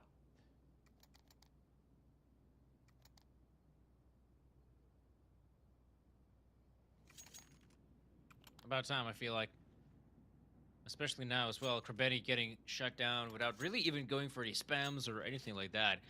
I always feel like, in a situation like this, when you have to hold on to the outside by your lonesome, just sometimes having that backup of your teammate can be so impactful, especially if he, chucks in the smoke grenade, breaks open that smoke. Suddenly, Krabetti has a much better chance to go for some of those engagements. I remember as well, do you remember the Iberian Sol game we casted where Iberian Sol played against FUT? I saw the Spaniards have a pretty cool setup down Secret where they actually throw down a smoke grenade at the entrance towards Secret, and then they blow up open the smoke, but they don't actually go for the push. Then the flash comes in, and we saw, I think it might have been someone like Mopaz or Sosol going for a peek. It obviously didn't work out for him, but the whole idea is like, it's so cool in terms of teamwork. I feel like that's a really neat setup that teams would actually try to use more often down Secret. Yeah. Not just the sole defender, but a 2-man setup. Yeah, I like it as well. I like teams just innovating a little bit. Taking some initiative, saying, all right, well, let's not be too predictable. You've got to remember, every single one of these sides are watching each other's demos. They got a support network around them, trying to counter every single little strategy. So changing things up game by game. Trying to catch them with their pants down. We'll do you some favors. OG may have some tricks up their sleeve here as well. Down on the B-bomb site, they've got a man disadvantage. They've got to try and make this work. The rotations are coming in, but they should still have room to plant. Oh my god, they're going to blow the door open. That was not something I expected. But then he comes up from control. He's been spotted, but it's not crisp enough from Adam B. I'm surprised as well, FUT not overcommitting in this one. And this is the one great thing I like about OG is that they always keep their opponents guessing. Like, it's 20 seconds remaining on the clock, and this has to be like a B-side commit. What else could they be planning to do? And right about now, you can see some of those FUT players getting closer towards the B-bomb side. Now they seem to be aware, what's going on. 3 players really close by. Symmetry moving in from ramp, and Spook, that's a flashbang that will not do anything, actually. Oh my gosh, Nikodas somehow with free frags. I would have loved to see all those frags from his POV, because somehow he's just able to dispatch all those FUT players. And that is OG claiming another big round win. Yeah, this is where it starts to get a few too many. 5 on your T side's already decent.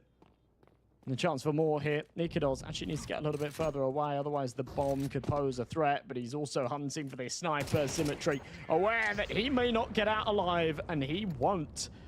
So sniper gone. Nikodas doesn't even want it. That's interesting. I pointed out previously that despite having the funds for an AWP, they opt against it. Even with one at his feet, he says, no, I'm hitting shots with this rifle. He's feeling it. That's an ace out of Nikodos in the round. 10-2, he currently sits. There's the frags from his POV you were asking for. So crisp. And just digging themselves out of a hole. Remember, they had a 2-man disadvantage at one point in that round. And I think you pointed it out. The fact that Foot didn't rotate until the bomb was planted, I think was kind of the issue there. Or one of the issues, I guess. There's a few, but yeah, there was 20 seconds left. OG had really made the commitment, and it was only after the bomb had actually gone down. Then they started to get a wiggle on. Now just down to pistols. OG looking head and shoulders above the competition here. Masuta. Ooh, very aggressive. What is going on? I would have loved to see that Masuda commitment, but obviously a player was already waiting for him on rooftop. There we go. That's when Arsdos pounces and OG Esports claim another. Right now, it doesn't look like guys are sweating too much. In fact, this has been a pretty, substantial first half. Already 6 rounds. If they somehow end the half with like a 6-6 scoreline, like they're going to be happy about the results. I mean, they've done a lot of good work. And right now, if anyone's feeling pressure, it's got to be the FUT players who will not go for a tactical pause. And it's also quite frustrating to see that, okay, in terms of kills, everyone seems to be, all those kills are spread out quite evenly. You don't really have that one player who might just go out there and win you the game, I feel like. Unless it's Symmetry. That's a great start. Oh, loses a lot of HP. Krabeni with a nice hold. Okay. Now as they're being challenged, you have Symmetry and Krabeni coming alive with huge impact. HG. Into Trophy. It's a big round to step up. Remember, they've got the max loss bonus, and the pistols in the last. I mean, they made it look like an eco round with a lobby crunch, but they actually had 5-7s in armor. Just very little they did with it. Juke's looking to do a whole lot more. Oh, I liked the angle. Adam B anticipates, dishes out the head, receives a dink, so he's down a 6. He'll limp away from the fight, knowing that this round's now a little bit easier. Spook down at the bottom of the vents. This gets interesting, actually, because as OG start to put pressure down onto the lower site, no one from FUT have rotated, and assuming that they do try and go down the ventilations, this is where things could get really complicated. Oh my god. That was the attempt, and already a player dies in the vents, but Masuda has made his way through. Demon. All right, that's big. Now suddenly Arsdos left in a 1v2 situation. Definitely knows that Masuda is right below him. Is he going to stick it? He's just going to try to stick it, and Arsdos, that's a big frag. And of course, that should force Masuda off the angle, but no! He just sticks it and still has a kid. And so, FUT Esports, whew, that was a very close round, but eventually he managed to pull through.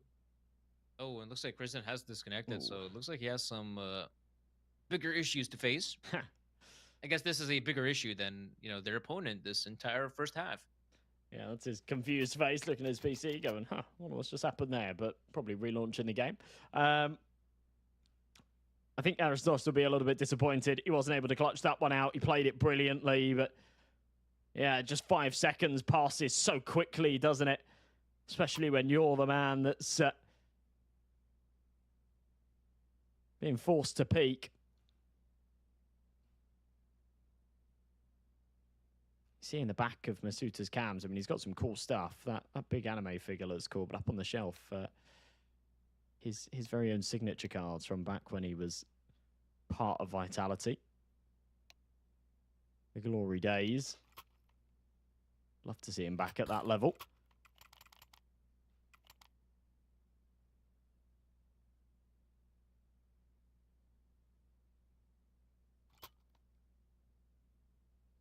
So Kristen is back. Speaking of trivia, now I believe those were no, they're not the compendiums. I'm not sure how the international trophy is called, but I think those are like 2 embroidered international trophies on the OG players' chairs. I think that's the case. Ah, right, yeah, like the Dota, like the Dota international. Yeah, because I thought, what's up with the 2 Pokeballs on their chairs? But no. Yeah, that would make sense. Yeah, they It's actually crazy. It's actually crazy, the prize pools for those events. And yeah, OG have won 2 of them.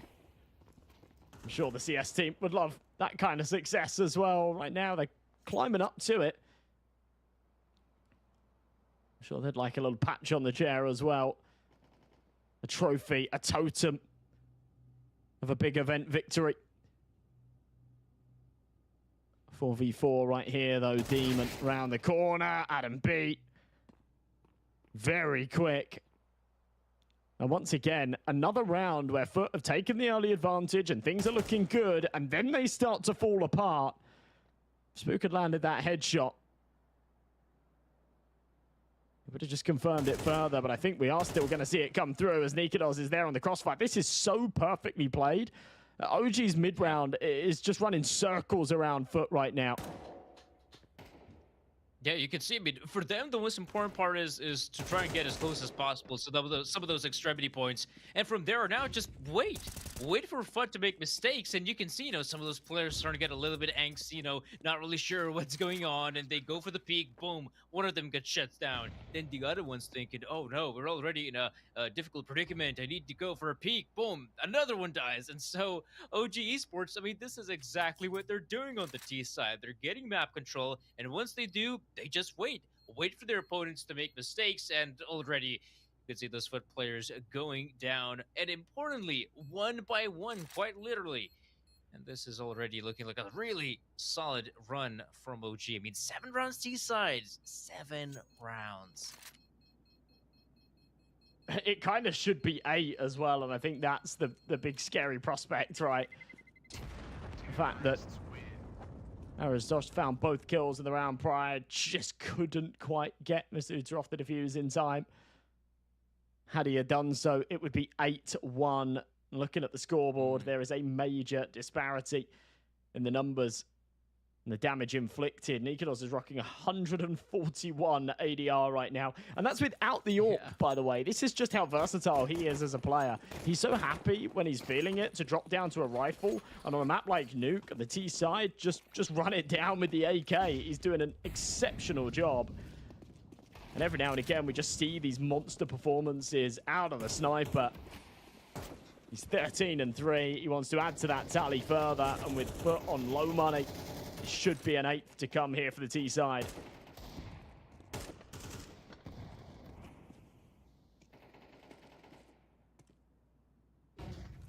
This is where you got to keep those CT players at bay, at arm's length.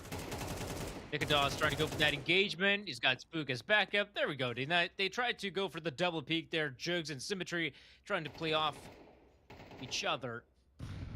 That simply does not go their way. Krabeni now, aware there could be some players in hell, is just going to hold this off-angle position, which is, why not? Might as well. On the other side of the map, though, or shall I say, right below Krabeni, you got Masuda, who might just try to go for an aggressive play himself. I mean, there is a chance he might catch that player in lobby. Krabeni, oh, the view model. Okay, he sees him. Spook so close, but luckily Krabeni also staying alive, has that heaven position, but now, yeah, the upper side is being overwhelmed. They know the positioning of Krabeni, so Spook should try and win this fight. Yes. Oh. Ooh. Actually dies. Okay. Not going to be anything more out of Krabeni, though. It's a round that they had invested pistols and armor. They don't get anything other than the single kill. This is now getting concerning. This is the CT side from FUT as well. We were talking about the fact that their attack really struggled against Hyperion Soul. And the benchmark, the win condition, was them having a good defense here, giving us maybe 8 rounds. They have fallen so short of that mark. Best case scenario 4, and I'm not even sure I'm all too confident in their ability to get there. Mollies be deployed out onto the A site. A carpet of fire. Make sure no one's close. Spook. Does he anticipate one on top of the boxes? Oh, I think he just got a little glimpse. Won't get the opportunity to kill Masuta. Needs to be careful. Symmetry's AWP's crossed to red. Spook for now, just sticking around. Needs good timing. Oh, this is painful. Entry. There we go. Big entry. Wow, he's just so exposed right now. Luckily for him, there's no one on Silo to try and punish him. He does back away with his life intact, and a big opener frag, something Foot has been needing for more than a couple rounds now. Spook, oh, that's such a successful spam, and it's actually symmetry to go down. The player that found that opener has already taken a big hit, and now there's still a chance for the remaining OG players to maybe pop on the A bomb side. I feel like that's the setup they will try to go for, whereas Spook, oh, timing is everything. Krapeni has already sneaked past through him, so Krapeni should get an easy freebie. Demon as well, looking quite good here in the hot position. Oh, actually dies. Krapeni, like I said, he does get that freebie against one player, but OG now, 20 seconds remaining. Jukes is able to find the frag on Nikodas as Nikodas tries to go for the vent dive, and Arazdos has to just follow suit. I mean, there's simply no time remaining. He's gonna try to book it, and actually back on the side. Oh! Yeah, knew that Jukes would have dropped below, so the only option was to go back up and hope that either Krabeni had tried to wrap around or that he could catch the free kill on the fading smoke, but it doesn't happen. It's a bit of a shame. They had a real opportunity there to push themselves onto another round and really just solidify this heavy lead and likely map and series victory, but we're not there yet. Foot with an opportunity to take 4 rounds. AK is still on all 5 here on the OG boys. Fair bit of util, plenty of money left in the bank. The final round of the half. I don't think I've seen a single time where OG would break the smoke. Pardon me, not OG. Yeah. Actually FUT. Because the fact of the matter is, I mean, that is a position I mean, if the wall of smokes is deployed, I mean, you could absolutely go for a spam, try to, use an HE grenade to try and break it open. And it feels like FUT has been respecting their opponents, I guess, a bit too much, to be honest. Jukes, though, now being pressured here in the lower side so far. Yeah, he's got his back turned. Oh! Nikodas has found some really spicy entries. Spook now chiming in as well. And B and Spook now. Last 2 players left standing. Demon with a nice angle on 1. It's all up to Adam B now. With 45 seconds remaining, he does have the bomb alongside him. That's the one good thing. But players, I'm kind of surprised. Yeah, Demon has abandoned his post and just left Lonesome Masuda. There's a little bit of time here to work with as well. If Adam B makes a decisive call now, he could even wrap up and go through heaven. Is that the call? If it is, I love it. He has no idea where Masuda resides, and going back into B would kind of be suicide. That is what he'll go for, though. And he's not even gonna just walk down. He's actually gonna full W, step onto the site. Yeah, Masuda, easy kill. Adam B just overcooks it, misreads the situation, and it's gonna be 8-4. So a good little recovery out of Foot at the end there, but I do completely agree with your point, actually. We saw a couple of times where that wall of smokes went up, and we saw the boys on OG just completely uncontested. They walked straight down into secret. They had no trouble, no resistance whatsoever. It's not really the job of Krabeni to go for that spam. He was consistently just that garage anchor, I guess, and always, had to be focused on anyone boosting onto silo or somebody trying to sort of play around into a main. But it's definitely the job of Masuda and Mini or the Heaven player to try and blow those smokes open, to try and just go for the spams, give a little bit of pushback, right? And it just felt like they were giving OG way too much room, way too much respect, and OG took it. Ended up taking 8 rounds off of the back of it. It's a must-win pistol here for Foot if they want to get back into this. Absolutely, T-side as well. So a very tough task ahead of them. Break open Squeaky. Spook still has vision. Is able to spot out 1 player. Spook is not backing away from this angle a bit yet. Now he's going to get pre-aimed, of course. But, yeah, Jukes is there on the finisher. So a good start for the T-side. Nikodas. Oh, my gosh. That second headshot. I didn't even see the guy.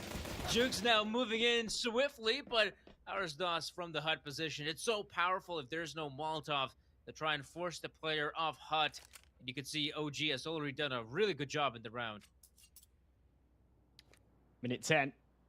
Krebeni's got the bomb, and he's been given the luxury of getting down secret, but what can he do with it? Kristen's already there to meet him.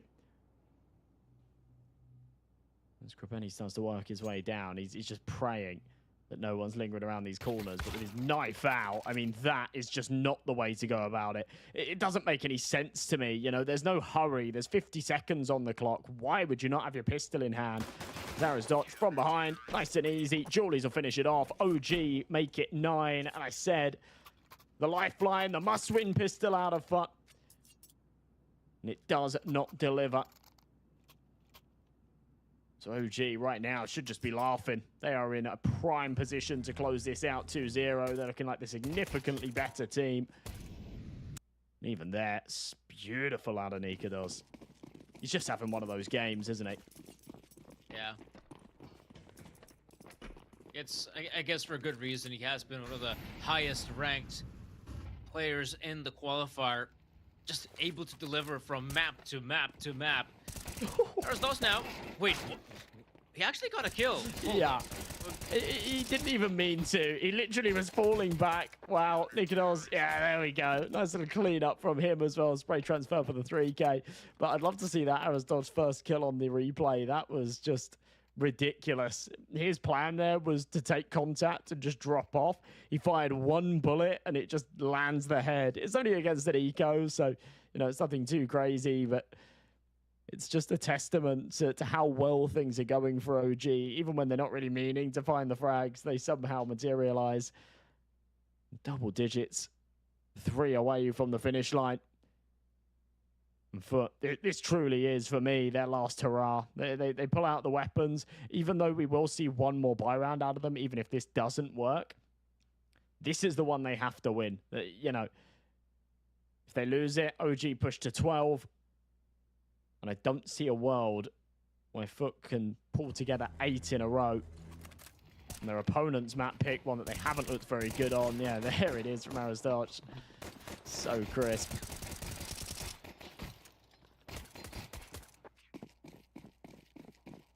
A pretty clean round as well, which is lovely for OG. And from what I understood, they were actually the ones taking the tactical pause, which is, you know, quite surprising. I mean, they're leading this one quite heavily. But they also realized that they don't really have to... Wait, did they actually just throw down 2 smokes at the same spot? That's... Ooh, that's an oversight. Oh, okay. Oh. Doesn't even matter. Yeah, they don't care. Frustration setting in, FUT. We're missing our smokes. The communication's breaking down, but let's just lean on the crutch of the individuals, and they will shine. They haven't really been in this game so far. We often look to Demon, we look to Jukes to put up those big numbers, and neither have given us anything crazy so far. I love this, though, the MP9. Oh, Jukes was holding for it. Wow. Very, very aware that with the advantages that they have, the CTs would try and go for something a little crazy, a little aggressive. The bonus round not working out. Adam B being flanked. It's all onto Arasdodge. He's by himself with 18 HP, and yeah, not for long. Krebeni will finish off, and FUT actually take a flawless one. All 5 staying alive, rifles in play, and a good result. Yeah, quite a surprising result, to be honest. I mean, you could see as well, the CTs, they saw that gap in the smoke and were thinking, okay, we're going to use this to our advantage because the opponents just missed some pretty easy smokes outside, and just as they position themselves, out of nowhere, Demon comes in, big frags found, FUT have a big opening into the round. Actually, on the back of that win, OG Esports in a very difficult economical position. Yeah, I was expecting them to have a little bit more here, bearing in mind there was a bonus in the last, but that's just the CT economy in a nutshell for you. And now, yeah, you're right. They are vulnerable. Kristen takes contact, but knows that as one of the only rifles in play, he needs to be careful. He backs off. Arasdodge with the UMP. Last time we saw him with the MP5. He's a merchant of all SMGs. Spook. Oh my god, that's filthy. That's back into a 4-on-4. They've not been able to trade it. Oh no, this is getting awkward. This is quite problematic for FUD. They are still yet to have any presence on the map. Oh no, Adam B close by with the CZ. Almost gets the second player. Now look how low Demon and Jugs are. They will still commit. Spook allows a few players to walk past him. Nikodos, oh, missing the frag. And now, bomb plan looking good. Krabeni getting it done. Krisen now still from the high ground. Such a powerful position. And now look at Spook go. Frag found. Demon low HP. And still, it is OG to recover. I think this is just the beginning of the end, Danny. It's a real shame for Foot. They've fought tooth and nail to get here. OG, it's been a breeze. Very little friction in the qualifier stage, and that's exactly how you want it. If you go into the main event with your knees shaking, you're not going to make it far. You go in saying, we beat every single opponent, and we barely even gave them 10 rounds at any point. That's a recipe for success, continuously recovering these rounds with disadvantages. We saw it right there. They lost the opening duel.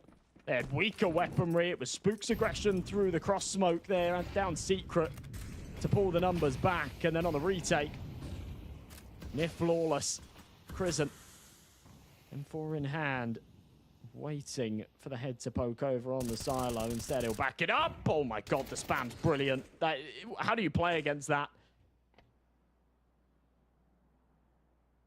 I have no idea, but as soon as actually sneak past through, somehow still he's inflicting damage. Masuta, okay, that's one big shot found, but now it's got to be careful of Krisen as well. And Masuta, ooh, doesn't see the player just yet. He's already in a powerful position, and amidst all this uncertainty, you can see FUD is now fighting for some ramp presence.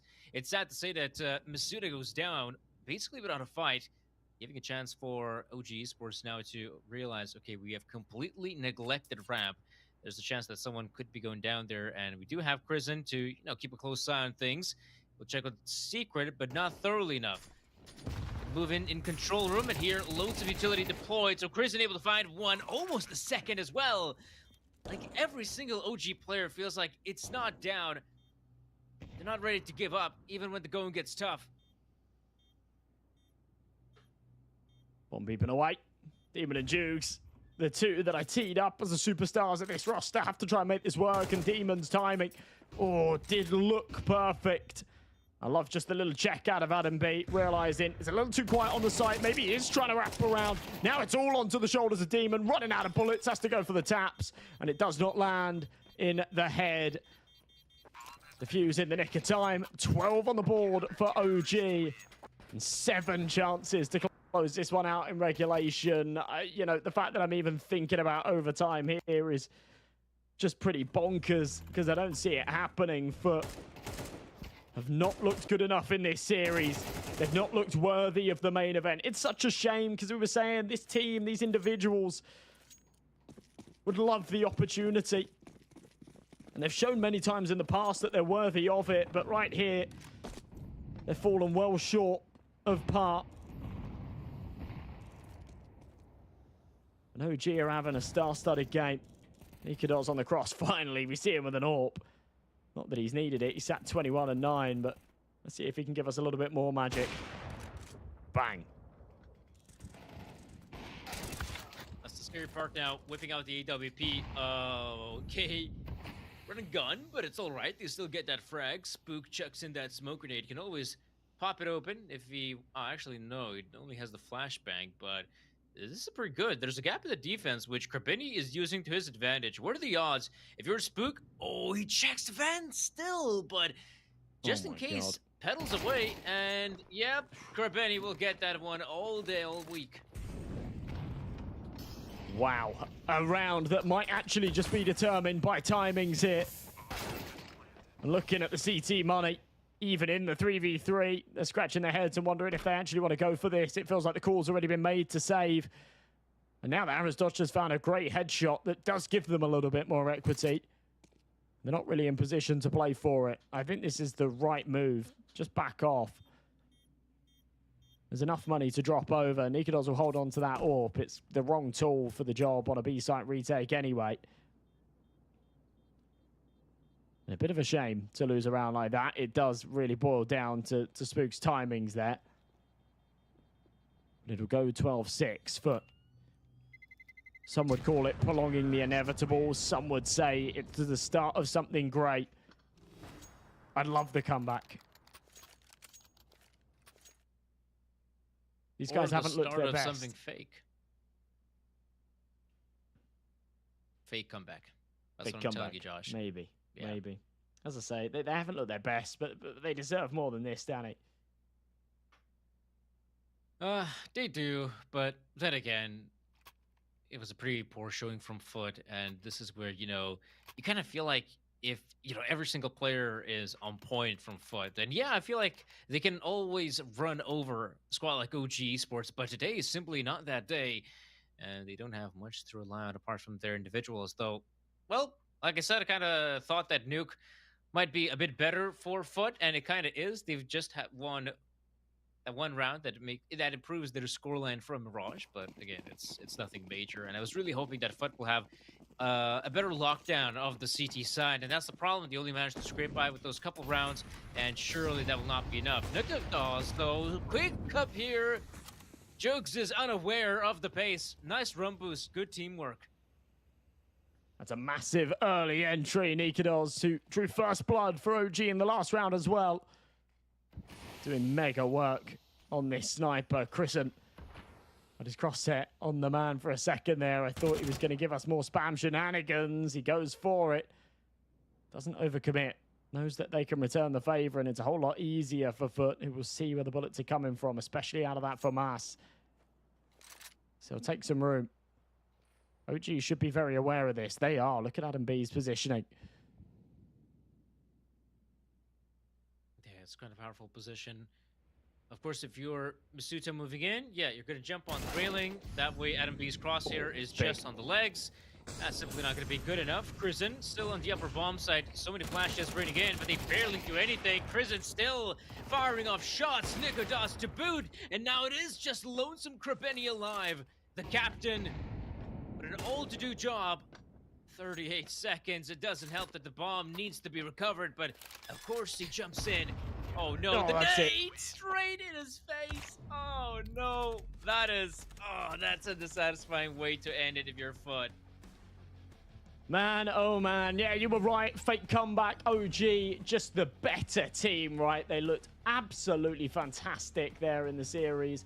And Foot, not up to scratch. Not up to scratch today. I don't think that they've looked amazing throughout the tournament. I think they gave us their best yesterday against Spirit Academy. But ultimately, yeah, there's been signs of weakness and back to the drawing board. Some time to spend in the servers, I guess. Nikados just unbelievable. I mean, look at him. 26 kills in that last map. OG, definitely a team to be getting excited about now. They're a side that have consistently looked good in this tier of CS, but not this good. It's been a very long time since I've looked at OG and said, you know what? Yeah, this might be their time. This might actually be where they take that next big step. And qualification into the main event, it's going to mean the world to the side, I guess. And yeah, just so exciting for them. It is, and it's so sick that they get to play a LAN event as well, which, again, like I stressed earlier, sure, they played in the Austin Major, which is quite cool, but again, in terms of, like, LAN appearances, like, you don't get to see them too often. I mean, they're not playing in, like, some smaller Swedish LANs. They don't go across the world to play in a Philadelphia, and I feel like for a squad like this to finally now play in a higher tier tournament is actually quite sick as well, and obviously they're going to have a chance to play against some pretty tough opposition, and this is a team that I feel like, well, we don't really know which squads will be invited, but even if we take a look at the play-in here, right, this is a squad that can absolutely beat every single opponent here in the play-in. Sure, someone might get an upset. I feel like a squad like Iberian Soul could be in contention for that, but honestly, like, OG is now looking head and shoulders above everyone else, and I am so happy to see that they've made it to the playoffs, that they've made it to the main event in Budapest, Hungary. Yeah, me too. As I say, I think that they've shown very clear signs that they're capable of having a deep run. And FUT in the group stage didn't really show us that, right? So as much as it would have been awesome to see them pull off some kind of comeback there on Nuke, if they'd have scraped ahead, then, you know, it would have been a massive, massive result for the team under a new organization as well. So there's a lot to prove because, you know, I imagine FUT probably paid a decent buyout to Na'Vi for the team. So, you know, there are those expectations to meet. Obviously, bringing in Masuta as well, you know, big boots to fill with Mikaze gone. And, yeah, they just haven't really shown us that. They haven't shown us that level. They haven't shown us that they're at their best, which is definitely what we were seeing sort of 3 or 4 months ago. Pre-Austin Major, you know, they were a top 30 team. They didn't qualify for the MRQ because they weren't able to. But, you know, you're expecting, as an organization, you're expecting these boys to be making it to the major. And, yeah, right now with performances like this, it really does make me question it. It does, right? And I feel like for them, they probably need to change up their identity a little bit because, again, like we've been talking throughout the entire broadcast, that yes, they heavily rely on their aim, and I just feel like, you know, when it comes to their tactical depth, it does seem to be a bit more lacking. And also, it does feel like when you take a look at the squad, like this is like a really good way to contrast like an approach of a team like OG that you could say on some level it is more traditional, right? The fact that they're, you know, going out, they're looking for map control, taking presence. Then once they do have some map control, then they try to maybe, you know, aggress on one part of the map, not overcommit, maybe even go for a bit of a fake. Like you barely got to see those from FUT, right? And I feel like, you know, even though they love playing the sort of reaction-based Counter-Strike, I feel like now we have to start talking about the fact that they're not necessarily capable of reacting in the mid rounds, because I feel like the way they're mainly designing their playbook is, you know, at T-spawn, you know, they already have an idea they want to accomplish, and through thick and thin, it looks like they will try to go out there and accomplish that thing, and that's why their T sides end up being pretty flat. Potentially so. Potentially so. I think that there's a lot to diagnose, right? If anything, there's going to be some valuable demos for FUT to go back and watch. I think for this best of 3, maybe that still applies, even though they kind of got smoked. I think the Mirage demo will be an important one to go back and look at because, you know, we were supposed to see a whole lot more out of them, and we just didn't. I think OG played an exceptional Mirage, considering it's a map they don't play all so often. For Nuke, honestly, from what we've seen, I think FUT really need to just try a little bit better to avoid it.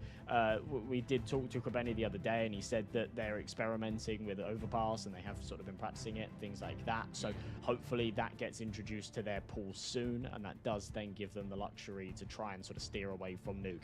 And especially when they're against opponents that are good Nuke teams, to then be able to ban that out and whatnot. But at the moment, it does just feel like they're in a little bit of a fragile spot as a roster.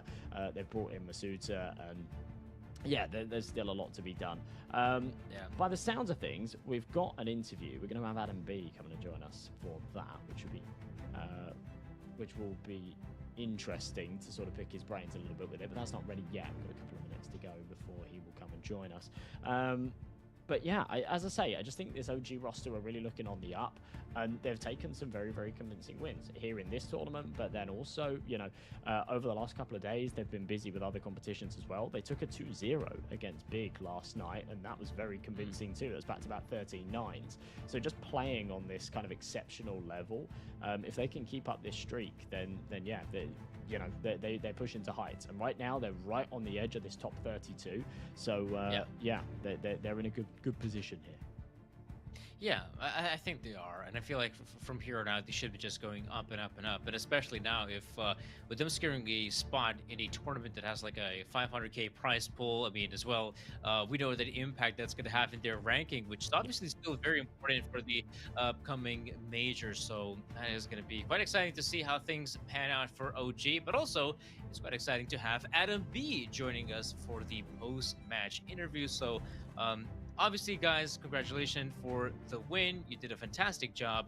I gotta ask though as well, you know, you are going up against a team like FUT, and FUT is, I think, a scary team in the sense that they have some, you know, great individual aimers. They tend to rely quite heavily on their aim, and also we feel like if you're a team like OG, how do you prepare for a team like FUT getting into a game like this? I can start with hello, guys. I think we prepared pretty good. We played them before, so we know how they play. We're pretty aware of their playstyle. Yeah, So we were prepared, you can say. Very good, very nice. Obviously, you guys breezed through the group stage with comfortable 2-0s, gave you a little bit more breathing room while a team like Foot were playing through the lower bracket. Do you think that helped, that little bit of extra time off, I guess, not having to play that lower game? No, I don't think like we was thinking about it. You know, we've been playing really much. We've been playing really good.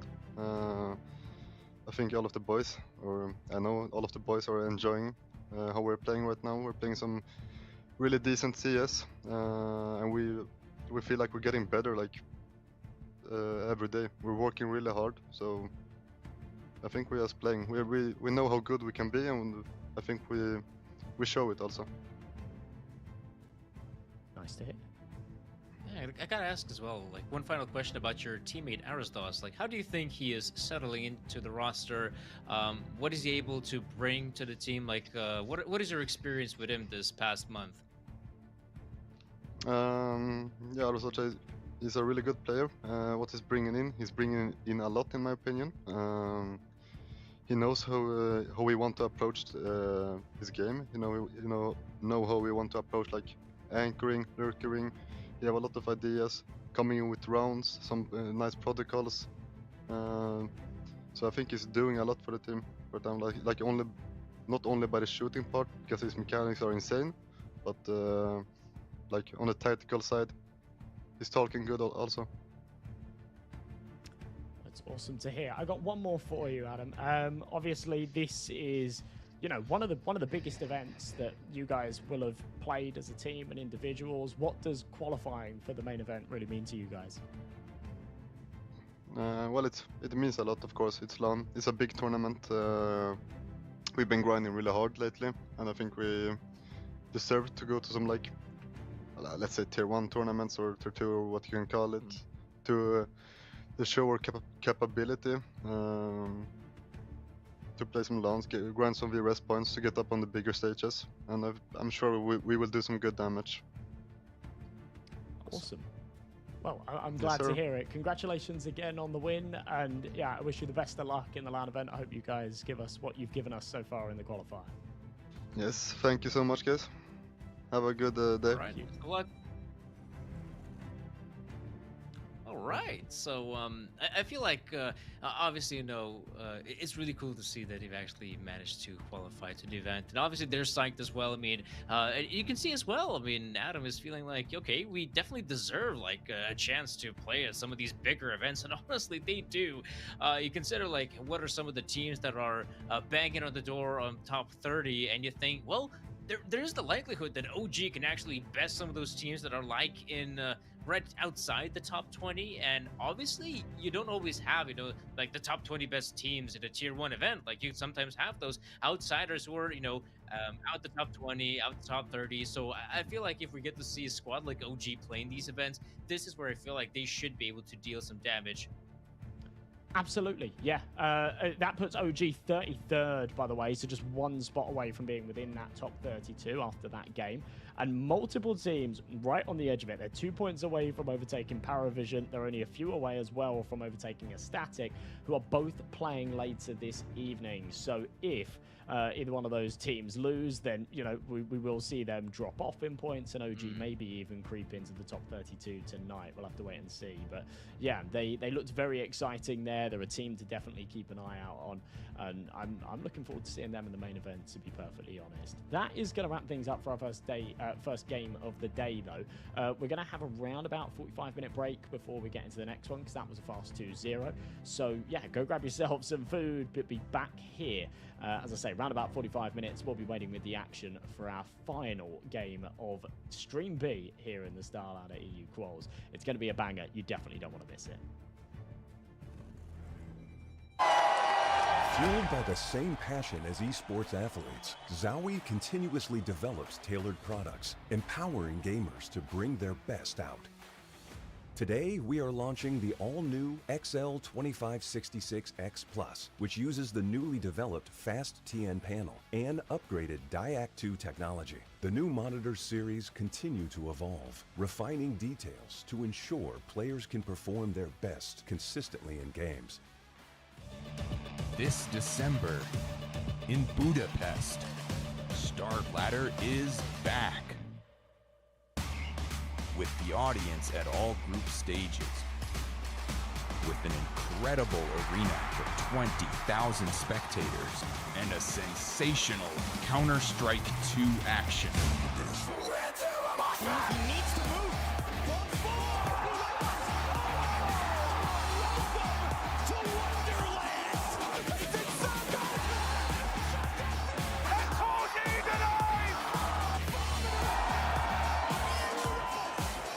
Join us at the Budapest Star Ladder Major.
Well, folks, I think we gotta get comfy for this one, because even though the previous best of three was meant to be a banger, I was really hoping that maybe Foot can come out on top, but then again, I had to face reality, and the reality was OG was just a much more structured team, a team that had individuals also popping off, which definitely led to their success. But why do I say we gotta get comfy? Well, that's because I expect this best of three to last, well, I guess a three-mapper, you know, Josh? That's exactly what I'm thinking. The Paravision versus Ecstatic game, I'm thinking three-mapper. What about you?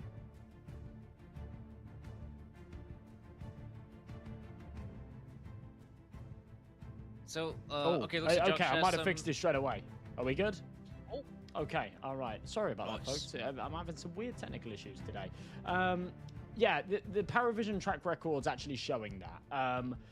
You know, they're on a 5 best-of-3 win streak, but 4 of which have been 2-1s. They seem to really struggle getting things done cleanly, but anytime it sort of boils down to that third map, they do get it over the line. So yeah, I am expecting this one to go the distance. I hope it does as well. You know, it's our final game here in the EU qualifier. It should deliver as a banger. It was a real shame to see Foot just sort of go out of the tournament with no real resistance here in the decider game. Ecstatic, I think they're going to want it a little bit more. I think so as well. And honestly, you know, even taking a look at the bookies, to be honest, obviously they're favoring Paravision. And I would say for good reason, you know, Paravision recently has had a pretty splendid run of form with James' leadership now. I feel like he has this team in a pretty good position as well. I feel like, you know, the addition of AW has also been a pretty nice for a player to have in the midst. I think he's able to perform quite well in the squad. But apart from that as well, like Cielo, you know, Cielo has been one of the best players in the tournament. And speaking of players who are having, you know, a great run of form, James surprisingly is finding a fair amount of impact, even though you could say, oh, you know, he's still calling the shots, but an AWP as well, a weapon he can't always have. But despite all that, he's still being, he is regarded as one of the best players in the team, at least, well, in this tournament at least. Yeah, he's been performing unbelievably. I mean, looking at the ratings of that little core three, Belchanot, Casillo, and Jame, they've been just going above and beyond. I said about that 5-series win streak that they've been on. Jame has actually been top fragging, and by a decent margin, in 3 of those 5 series. So that is just sort of showing how much impact he really is having at the moment. Over on the other side of things, the Ecstatic roster not putting up the same kind of numbers. Analele is you want to look out for, a real key piece that, yeah, if he delivers, really does come in with a bang. But they've got a couple of sort of new pieces and younger players. I'm excited about Sierra and his climb up. We got the chance to sort of talk to him yesterday. He promised us more than 5 rounds against Gigi Hao. They really did deliver on that front. And that's what's got them here, right? So if they can sort of maintain that form and hopefully they're over that little rut that they were stuck in on day 1. We'll take a look at the vetoes. I don't think we're going to be seeing any sort of crazy maps here. You know, we've talked about how we've seen Overpass come up in some of these best of 3s when neither team have really wanted it. That shouldn't be the case here. So yeah, first pick of Train by Static is a map that both teams play, so should be an interesting one. Paravision have got a couple of options, but I imagine it'll be a Dust 2. Yeah, of course, it would probably be a Mirage, but that's the Ecstatic permaban at the moment. So, yeah, I guess Dust 2 comes out here. And then, yeah, that leaves us with basically 2 options. It's either Ancient or Inferno as that decider, and either would be good. Yeah, I feel so. It would be a pretty good map for either squad, though. I feel like, you know, even though Ancient probably shouldn't be the go-to just because of how well, actually, Paravision has been playing on the map. Considering this as well, that is a map they tend to pick more often in a best-of-3 encounter against a bunch of the teams there, whereas Ecstatic feels like it ends up appearing in their map pool, not as much as them picking it, but their opponents picking into them. But it's going to be Inferno, which is, interestingly enough, I think we've seen a bunch of Nuke, Mirage, we've even seen Train, Dust 2. Have we even casted an Inferno game? I think maybe 1 Inferno map. That's it. And Inferno has been kind of neglected this qualifier, it feels like. I'm going to be honest, I'm not opposed to it. I'm a major Inferno hater. But, yeah, I'm not opposed to the change of scenery, bizarrely, even if it is Inferno, because we've been seeing a whole lot of Mirage, a whole lot of Dust 2. We've even had our fair share of Nuke and Train. We haven't seen tons of Overpass, but we've seen it come up a little bit. And Inferno, has been that big anomaly, hasn't it? I think you might be right with one map of Inferno over the last 4 days, which is pretty crazy. I got stats, Josh. You got stats? Apparently, I got the stats. Inferno was played 3 times in this qualifier. In comparison, it is obviously the least played map, and above it, it was Nuke and Overpass and Dust 2 that were played 6 times. So Overpass, a fresh map, was played more than Inferno, which is quite striking, to be honest. Twice as much. And we've only had it once here on the B stream, haven't we? Yep. Yeah. Crazy. So I'd love it if it came down to that decider. We do get the little Italian town with the quaint little music, and yeah, it's all right. I'm warming to it. I'm starting to miss it. But we'll have to wait and see if we get there. You know, Train and Dust 2, both maps that both teams are reasonably strong on. A Static picking into Train as well will mean that Paravision will get the pick of the sides, so more than likely starting off on their defense. And I expect them to have a pretty good one, but we'll have to wait and see. We were talking to AW in the interview the other day and asking him about, what the team's feeling like, because they're there on boot camp, and it really did look like in their group stage games the emotions were running really high. We saw Casillo getting very frustrated in certain situations, and we asked about what kind of impact that has, and they seem to thrive under it, right? They seem to like that energy, but it is something that needs to be managed. You can't get too tilted, and this is a high stakes game. I imagine the energy is going to be running high again. Into the pistol round, it's Paravision on their CT side, and a fast-paced push out of the A main. Very quick as Ecstatic. However, they are nowhere near the site just yet. Xelo in a powerful possession. You get to see him dropping the bomb carrier. Syra close by, but AW gets a much-needed headshot, and now Unlela, amidst the chaos, you could actually still go for the wraparound. I feel like this is such a good decision to make, but Cielo and AW will absolutely be aware of it. There we go, and Lela spotting out both players. TMB, the Glock in hand. This is such an awkward gunfight to have for the T players, as I feel like their headshot angle should be favoring the CTs. Oh, they're just peeking in, but not really fully committing just yet. Oh, I teed up Analele as the one to watch, and here in the pistol round would be where you expect him to shine. They don't have many options here. The problem is the bomb's in no man's land. It's good timing out of Casillo. Will catch out the superstar, leaves it down to TMB, and Casillo, my God. Very, very fast shot off of the peak. 3 kills, and he doesn't give anything. No smile, no reaction, just another day at the office for the newest pickup here for Paravision. They are locked in, and that was a very good start. You can see, actually, by the way, his headset cushion, could you see it was like falling down? When he slammed his headset on the desk the other day, we saw it break off, and it looks like he's got a bit of a patchwork repair going on. Guy needs to get some super glue. It actually is damn effective. Yeah. I've done the same to one of these exact headsets, by the way. Yeah, super glue was the job, and then it came undone, and then it was duct tape. And then my lovely girlfriend bought me a new one for my birthday. Oh, bad nade. Very bad nade. Bad nade, bad. But so is the current setup from Paravision. It is not going to do anything, and it will allow Ecstatic to at least secure the bomb plant, which absolutely that's something you do. And if you're on the T side, you know, playing it safe is in fact disastrous. You got to push forward, and that's exactly what we're seeing from Ecstatic. They're given so much free reign, and Paravision, it feels like they don't even know from which sides they should be looking at it, because Ecstatic has completely warmed the sights.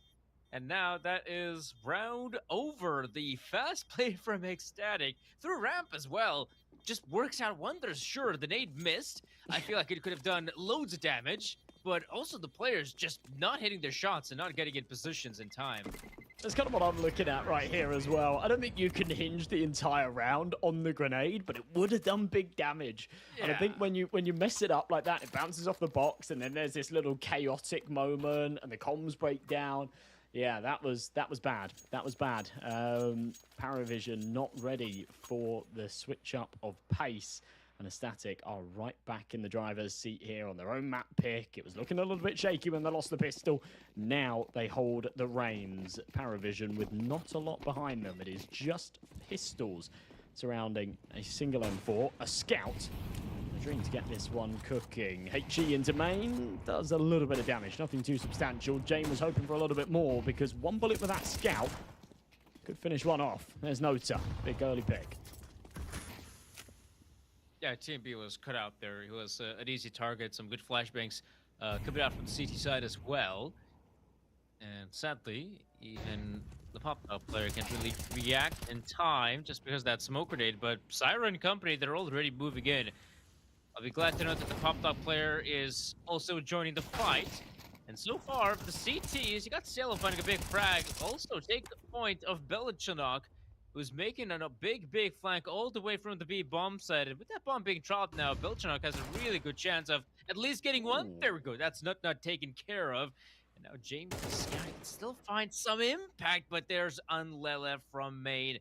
Belichanok's position is compromised, so he should be going down, but Unlele, that 5-7 headshot could be lethal. Oh, it is! Oh no, not like this.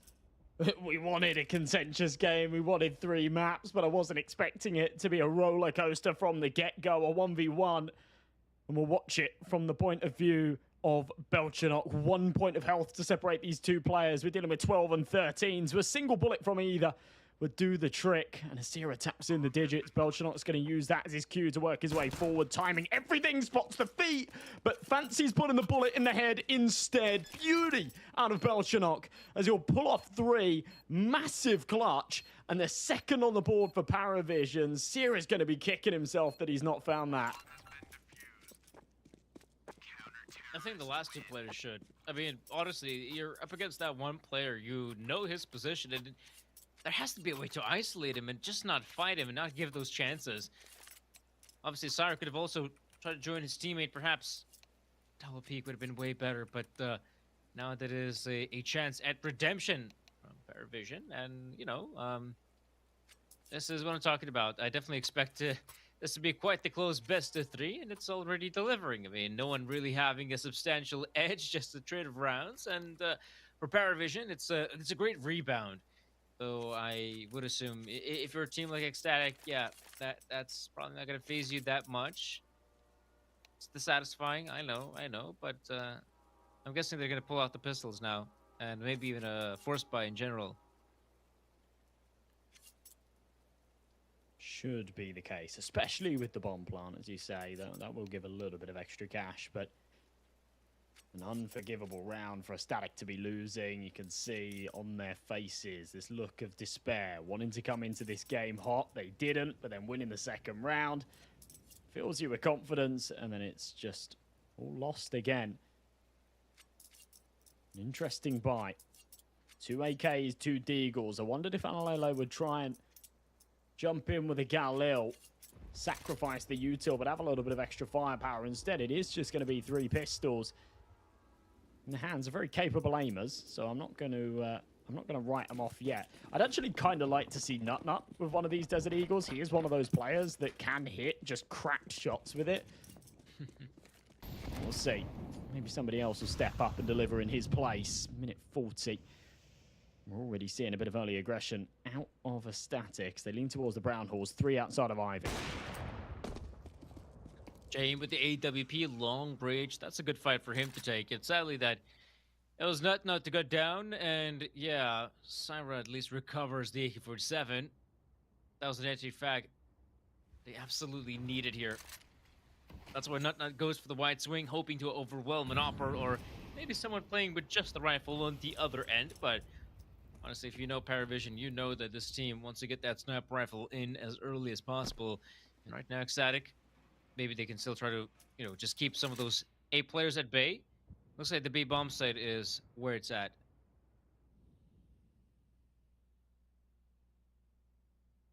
Difficult call to make. With a man down, lacking on the firepower department as well. You know that these entries have got to be crisp. They've got to be clean. And Lele round the corner. Oh, bad timing. Desert Eagle swaps out to the smoke, and Belchanok will send him flying a backflip. Puts us into a 5v3. Jane cooking in the flames. Can't land the shot. It does give Sierra a little bit of room, and we might see a plant here. So the flash is good. Jane tucked in the corner. Sierra's going to try and put on the pressure. He does need to be careful. There's 2 more around the left-hand side. Big adjustment from Jane. Lands the head, and it's all on to TMB. 1v4. Does have time to get in a reload. Expects one to come in from behind. It's a bit of a whiff out of the FAMAS. Gives TMB a little bit more space, but he will not take it. Jane through the train. And 3-1, Paravision bite right back. They won't allow a Static all too much there, despite the fact that they seem to be pretty consistent at getting this bomb down. That's been a recurring theme. Yeah, but then again, you could just chalk it up to it being the nature of the B bomb set, right? How easily the T's can get that bomb planted, especially if you just smoke off connector, or usually nowadays you don't really get to see a smoking connector, but a Molotov. But, throw in a molly, let's say, just a smoke grenade to block out the vision in ramp, and suddenly you can have Ecstatic players on the bomb side, bomb planted.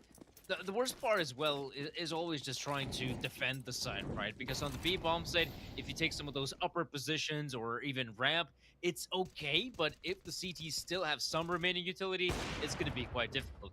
James, though, again, being challenged, this time with just a pistol, but he fires off the shot, and I kind of dig this from James. He's expecting that, okay, maybe there's more players in Ivy, and there's always a chance to be rushed down, so he plays it safe. It's an interesting sort of dynamic change, isn't it? We're seeing the molly come out more than the smoke. I think with the new box that's just outside of con, there's kind of no reason to respect a con smoke. If the T's throw one, you can just say, right, well, I'm going to play through it, and I pretty much have instant cover. So unless they're going to find the shot straight away, then I don't need to respect the smoke, and that's what we're seeing more and more. Nota up on top of the E-box. This is a filthy angle. Analele won't expect it. Dink through the box as well. Oh, man. Nothing from the eco, and I expect that theme to continue. There you go. AW and Nota will clean things up. Paravision onto 4.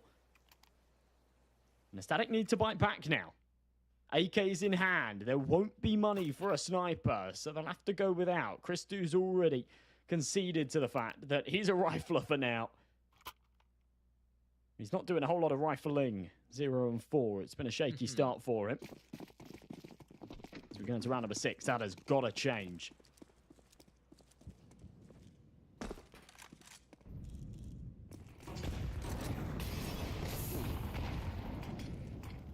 Okay. This is going to be ecstatic, maybe a bit of faster play. I'd love to see it. Oh, okay. Noda moves in first. Still close by, but oh man, he's losing a bunch of HP from pop out. James is chiming in. It's huge. Oh, still, that's such a huge frag. And the pop out player, yeah, TMB just keeps on spamming, but not able to connect with a frag. It was so important that James found that first shot. Just gave Castillo a little bit of room to maneuver around the red train. A massive advantage in the round now. The numbers are in their favor, but they don't currently have anyone towards B. They took contact with the bomb a little while ago, so poured all the pieces over. Smoke going to go into Con. I was talking about not having to respect this smoke towards Con, and here it is again, right? It expands a little far out, so yeah, Belchanok's just able to slip through, as will his teammate. With the bomb beeping away, Static have really got a chance here. AW catches an easy one. It's already looking really good for Power Vision. And Lila is in a bit of an off position. That could work. Oh, Jane. Wallbang after wallbang. He's been quite successful at these B bomb side retakes. And as we could see as well, this one was not too difficult for Power Vision. It always helps to get those initial few frags in. Like I said as well, especially if the CT still have some utility remaining on a retake, then it becomes quite easy for them. Obviously, the most scariest part about retaking the B-bomb site for the CTs is not as much the heaven position or ramp.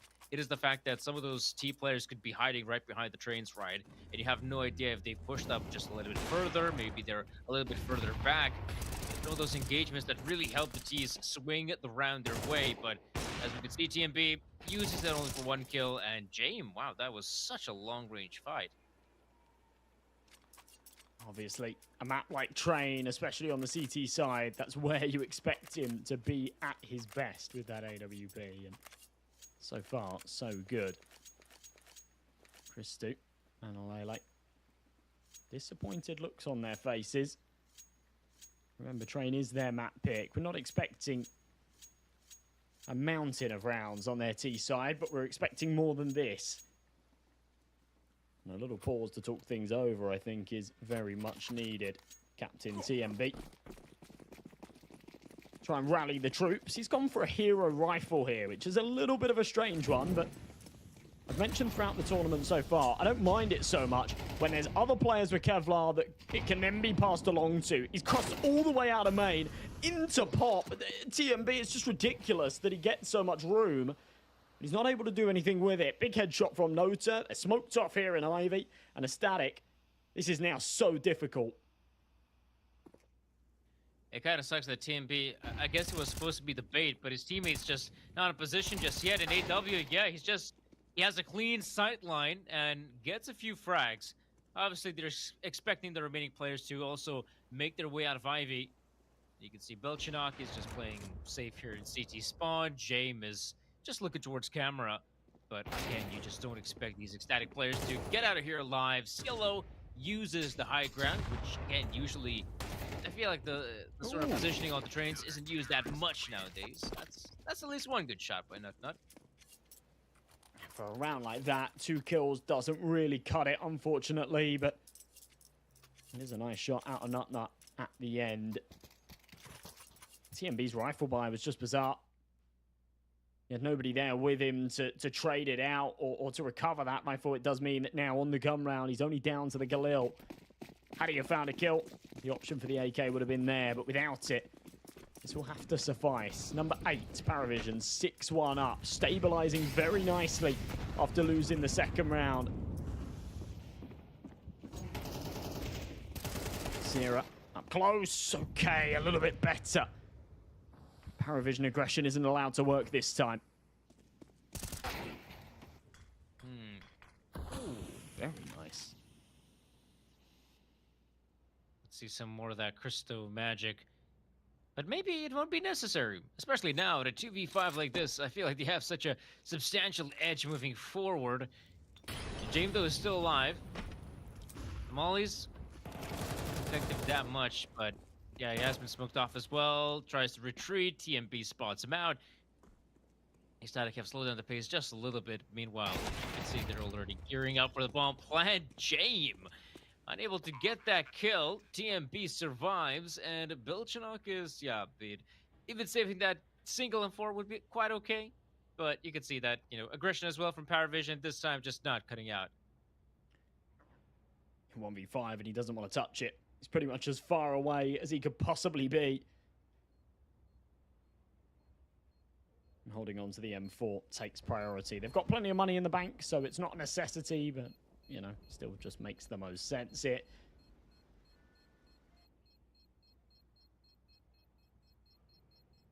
As the bomb will go boom, a Static will take a second round. This is an important time to start clawing this back. Saw it a little bit earlier on as well in the series between OG and Foot. Once they weren't able to do a whole lot with it. That second map, Foot did start to claw it back at a recoverable time. It's important that the Static do the same here. Christou's finally got that sniper in play. We've got the AKs out. This is really their opportunity. And with 5 players staying alive as well, it's going to do them some favours. Puts a little bit of an economic cushion behind them. 2.5, 3 grand in the bank. It'll do them a lot of favours. I haven't actually seen a lot of ground pulse control attempts from Paravision, if I'm being honest.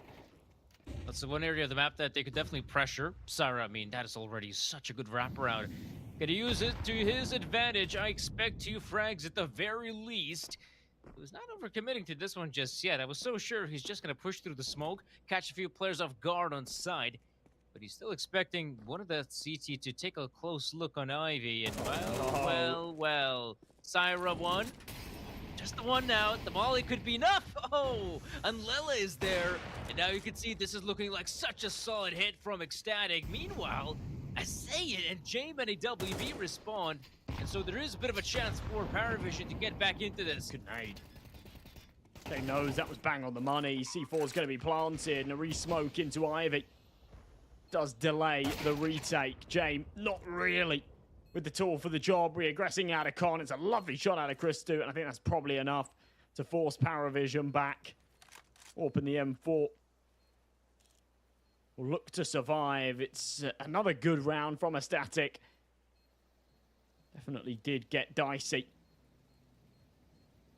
Can't believe that Sierra didn't end up with more there. You thought he had an easy double, right? Made a little bit of a meal of the first, then whiffed the molly, but it was more than enough, knowing that the molly was coming. Went straight into the firing line of TMB. Oh, sorry, not TMB. Would have been Analele, actually. Yeah. Either way, another comfortable one for a Static. Stuff. Christou. That's filth. Some quick reactions. Oh my. 6-3. Paravision now even, I believe they're taking the first tactical timeout they've had. I mean, 6 rounds on the CT side, it's not too bad, but yeah, the scariest part is obviously the future. If they can't cement a victory here, then economy will be in tatters moving forward. So I kind of see why they want to put their foot down. And like I said, one of the adjustments we could still see on the CT side is obviously showing up with some aggression in brown holes. That's a pretty good position for the CTs to play aggressive. Having 2-man combos, not that, let's say, resource intensive.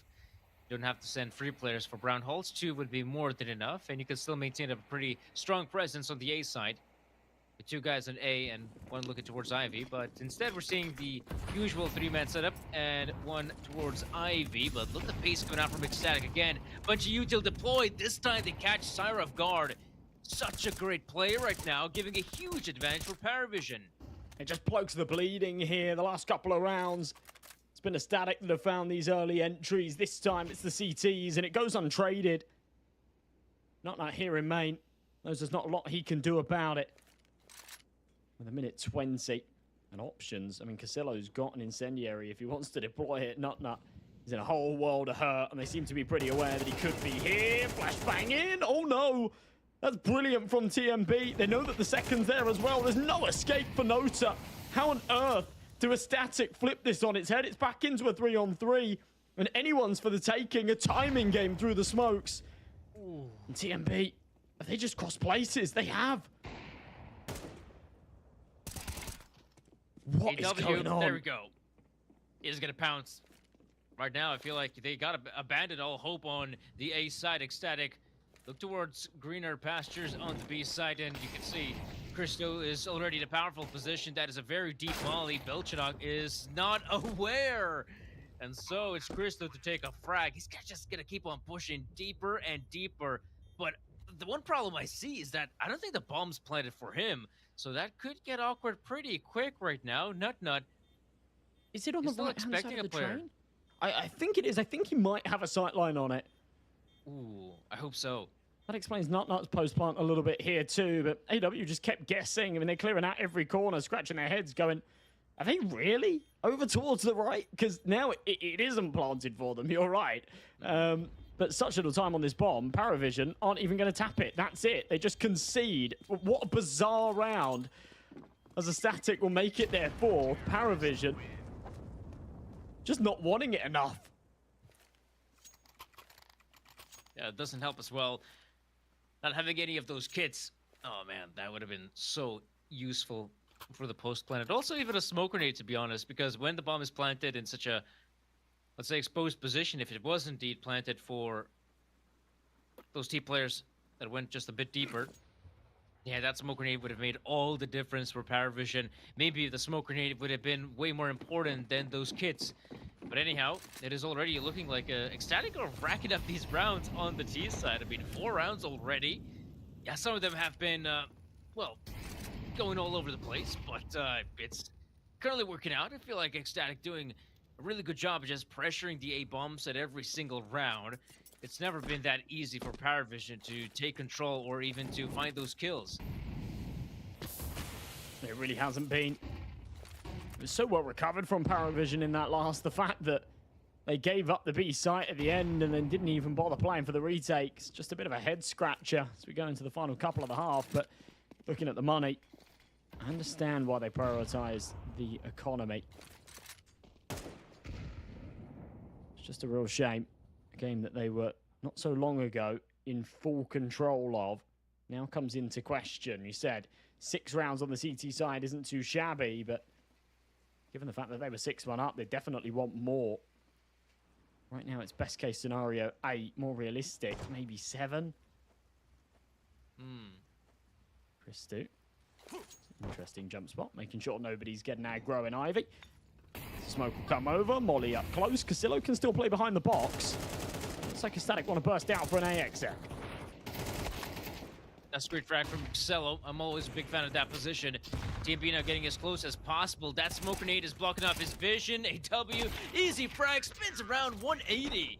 Wow, that was one way to demolish that push. Some really solid positioning from the Paravision players.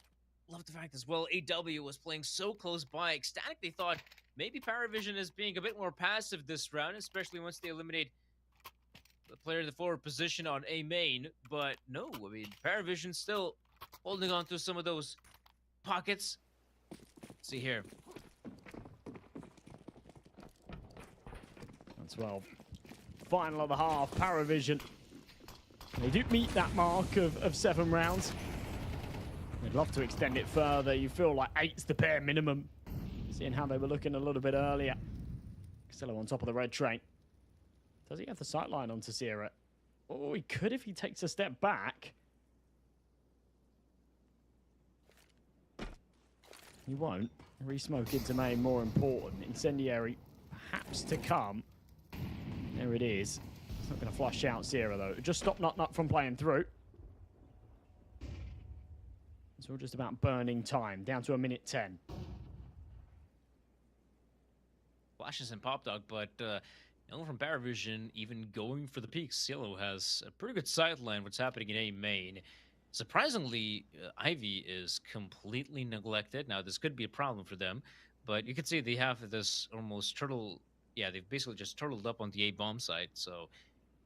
If worst comes to worst, they could always make them swift rotations on the B bomb site, as now 40 seconds remaining. Noda with one of the last smoke grenades on a side. Ooh, that's already a big dink. And now it's Yellow again in the same position. He's not being checked. Of course he'll have an easy time getting one, not two, however. Okay, the second is also there as his teammates back him up, and Lonesome Crystal remains. Basically, yeah, opting on T-side train is, I feel like, such a hassle, especially when the A-side, mainly, you know, those exits come down to using a bunch of the smoke grenades, flashes, and whatnot.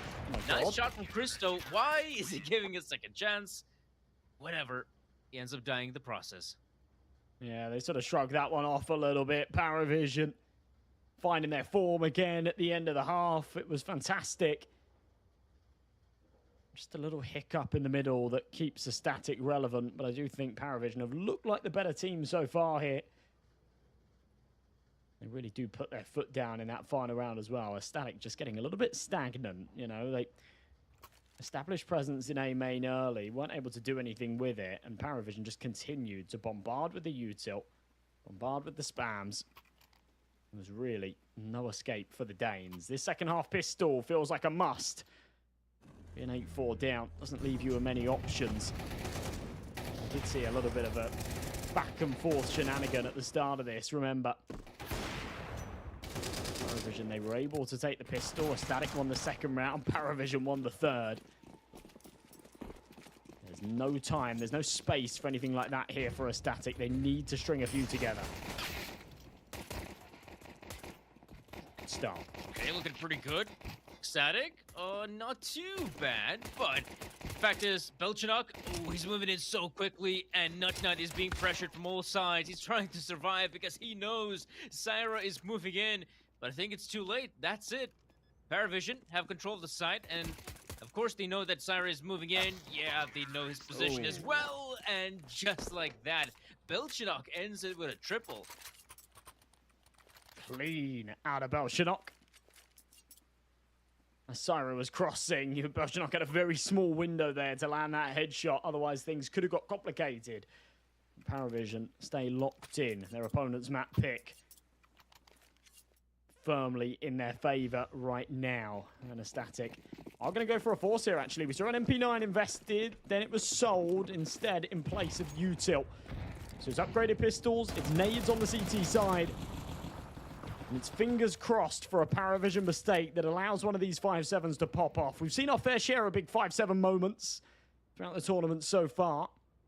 This needs to be another one of them. Otherwise, the Static are going to have to try and get this done on Dust 2. And I don't think they're going to favour themselves as the likely victor of that map. Sierra behind the red train. Incendiary in hand. He's got two angles to keep an eye on, and he should have seen the head poke over the left. Oh, no, he doesn't deploy it. Oh, he might not get the opportunity now. Does still find one. All right, at least he gets the one. But you can see Ecstatic now in a whole lot of trouble. Belchanok, headshot angle. He's got to be so careful about these smoke grenades because you may never know who's on the other end, let alone how many. Lela going for a bit of a spam just in the nick of time, but not enough damage. And for Paravision, at least we're going to see a bomb plant.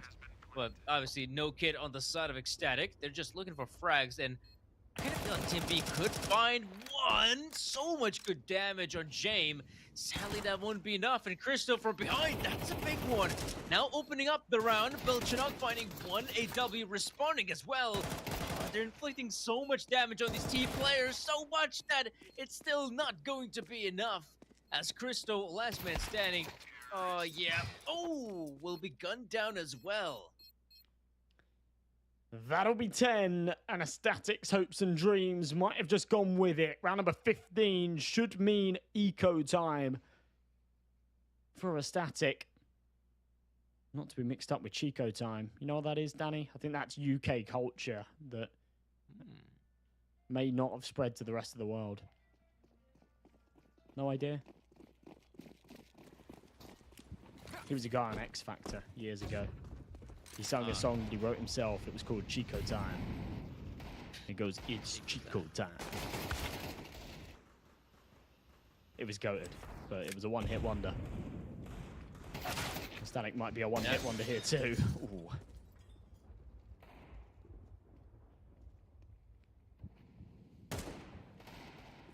Belchadog. Thinks he got a pop dog. Yeah, this looks like a pretty clean sweep. Yeah, a very clean sweep. Unless Syra, he's close by. Deal in hand and vision for Syra. He sees the head, unable to get the head shot. Wow, that's going to be quite clean for Paravision. Not losing a single player, great for the T-side economy. And, well, that is indeed a very daunting scoreline if you're ecstatic. 11-4. Man, pulling off a comeback on CT Train. I mean, it is in the realm of possibility, but I think it's still going to be so difficult. Belchadog has been so on point, Josh. Cello as well. I guess it's that trio that we talked about as well in the pregame. You know, Belchadog, Cello, James. These guys have been super impactful all qualifier long. The thing for me, and what I really like to see, is actually AW performing really well too, right? We had the interview with him. He's had a little bit of a hard time since coming into this roster. He's not been putting up some big numbers, and we sort of touched upon it when we spoke to him, and he said he's had to take up new roles, and it's been a little bit difficult integrating into the roster. But he's sat 16-5 right now. He's put himself within that trio. In fact, he's put himself above that trio of Casillo, Jame, and Belchadog that we so often talk about. He's been a really, really integral piece to this first map, which is a real positive sight, because if he can prove that whilst on the day-to-day he's maybe towards the lower end of things, when the going gets tough and the pressure's on, you've got a best of 3 to qualify for a massive tier 1 LAN, he can actually deliver. And it is a very, very valuable asset to have in a player. Round number 16, worth its weight in gold here for a static. Christu's been tagged down early, and the timer is still ticking. As soon as this execution comes, they need to be crisp. 30 seconds. I mean, this has to be the full send from Paravision. Syra, wow, that is a really good flashbang, forcing him out of position, but he still has backup. Gonna keep on spraying. And Syra, oh, another beautiful headshot. AW is getting close, but yeah, this is not looking good. Oh no, it's looking bad. Oh, nice shot at least on one from AW. Damn it, I always want to say AWP. It's just so ingrained. Yeah, it's muscle memory almost, isn't it? I imagine though, right? It's probably pronounced Av, right? Do we pronounce the W as a V? Is that the rules? Maybe. I don't know. I'm an ignorant Englishman. I've only just learned that elsewhere you say W as V. I got something worse, Josh. I mean, we've been saying like cielo, whatever. That X, as we know, is probably like a H, like a H sound in Russian. So I've been naming it Casillo, and I have it on very good authority because I asked him once. So okay. Oh, okay. So Yeah. it is Casillo. Okay, I- so I believe this it is is not one of Casillo. those. Okay. At least if you got reference from the man himself, then we good. Massive entries That here. is- I mean, look at this again from Sierra. He finds the kill through the smoke. Yeah. It's this adjustment that is just gorgeous. Keeps his crosshair at head level. As he swings out, doesn't need to do anything. Just pull the trigger. Click mouse 1. Keeps the static in the game. Nasira has been a really solid performer for this ecstatic team, even though you kind of look at the players here and you can't necessarily say, this guy's the super mega ultra star for the team. I would still say Syra is a bit better than some of his teammates, but then again, when ecstatic win, I always feel like for the most part it's still a team effort, and that's what's really cool about this team is that you can't really say that that one player is single-handedly just carrying this team. It has to be a team effort, or at the very least, the team has to be functioning well. So far, this first half, it has been difficult. They've only amassed those couple of rounds on the first half, but CT side, it's a different beast. So, see him with the sniper rifle. Ooh, that's such a nice angle. It's a massive start from Christu. This is a must-win round. The next one's a must-win round. They realize they need a few of these must-win rounds, probably 4 or 5 of them to get back into this game. You break it down to buys, and all of a sudden it becomes a little more palatable. Sarah, aggressive. He was the superstar in the last. That needs to step up big again here as the smoke starts to fade. Fights to come his way. Brilliant support flash, but it's only one. Casillo on the fast trade.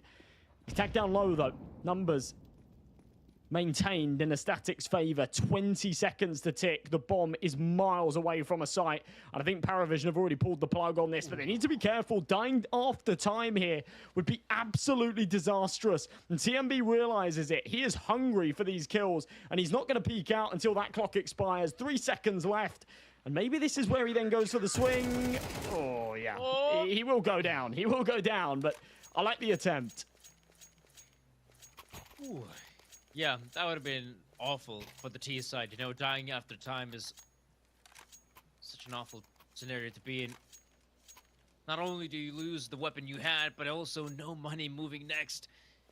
But for a team like Paravision, I mean, at least they get to keep those upgraded weapons. For the rest of the gang, it will be pistols, but honestly, maybe it's still not that bad. The one thing I want to see is Chain finding some impact with the AWP, but again, I feel like, you know, either you find some of that impact initially, or it can only happen in a post-plant. Speaking of which, though, initially it is Christo to find that opener, but Christo goes down. And of course, if you're Paravision, you know on the other end, we can recover an AWP, and that's, well, you could say, what? Double up setup on T-side? Well, I still think it could come in handy. This is really bizarre, but I'm all for it. I'm all for it. Very aggressive out of Christo. It does merit him that first, and a bit of information. You see the adaptation from a Static here. They've got 2 players coming in on the flank, so they'll let this plant go down, but the retake should be cooking, and it is already setting the backside on fire. TMB ends up with 2. And as all the attention's being pulled away, that's where Analele can pounce. He'll come in for the back lines and double up himself. Sira not needed. And that double AWP actually causes problems for Paravision. They do get the plant, but they'll allow a Static onto a 7th, and they're just snowballing here. They're building up a bit of momentum, and we're seeing better stuff out of their CT side. They're not done yet, Danny.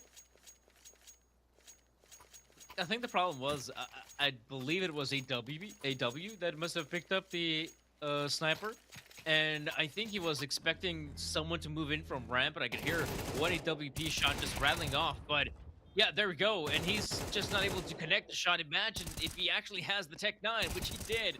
I think the Tech 9 would have been a much better choice up close. And so, Paravision, despite the early entry frag, not able to accomplish much, nor is Cielo with the AWP. That is pretty bad. He had the AK-47, and now it is just pistols for the rest of the gang. They're gonna move in fast. Oh, James is indeed quite fast, as that is a big opener in Ivy that could be used for the remaining troops to move in, but instead, James is just gonna hold his position, maybe even catch a certain Syra of guard.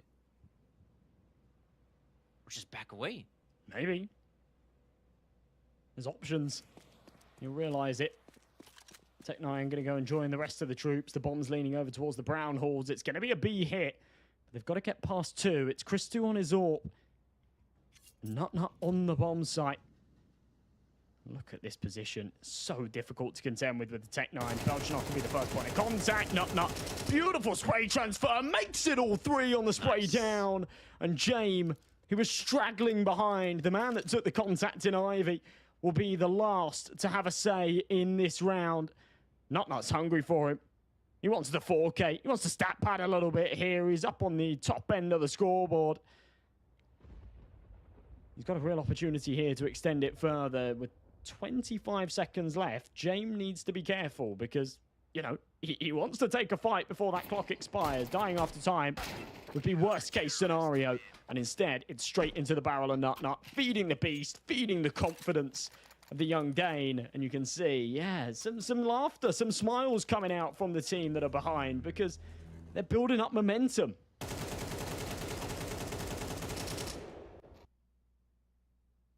Yeah, very successful spray. Hyper-focused is Nut. And ecstatic, I mean, slowly but surely they're clawing their way back into this map. That's quite fun to see. Paravision, it's time for them to whip out some big strategy they have in mind. Oh my gosh, ecstatic. Was that like a 4? I think those might have been like 3 nades in A main. Barely any damage though.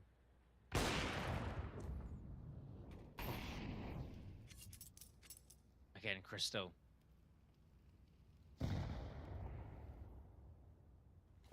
Number 20.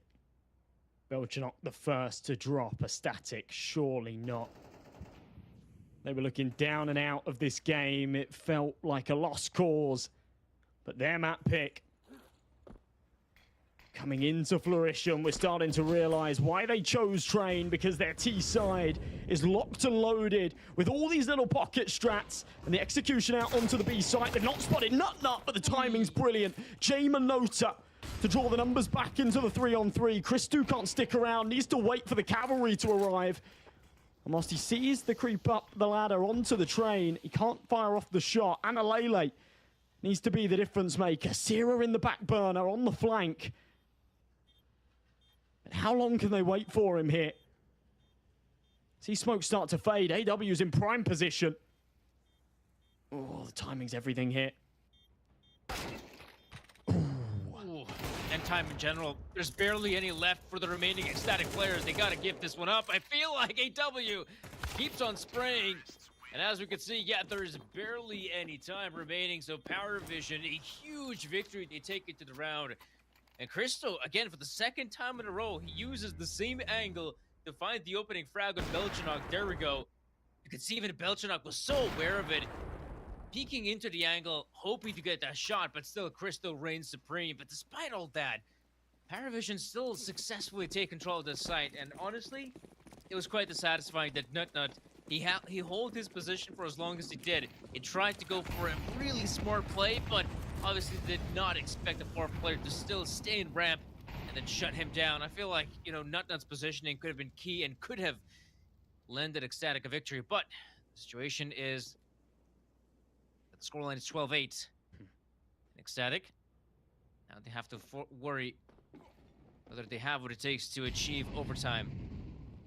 Honestly, Danny, it takes balls of steel and a sprinkle of foolishness to peek and try and pre-fire an AWPer that you know is going to be holding the angle. Nonetheless, Paravision prevail. And they finally crack the code, which is a 12th round. But I'm going to be honest, I still feel like Ecstatic have got some fight left in them. They've looked so much better here on their CT half. With the 8-4 start and the pistol round loss, I'm not sure they've left themselves enough of a margin for error. They're finally waking up.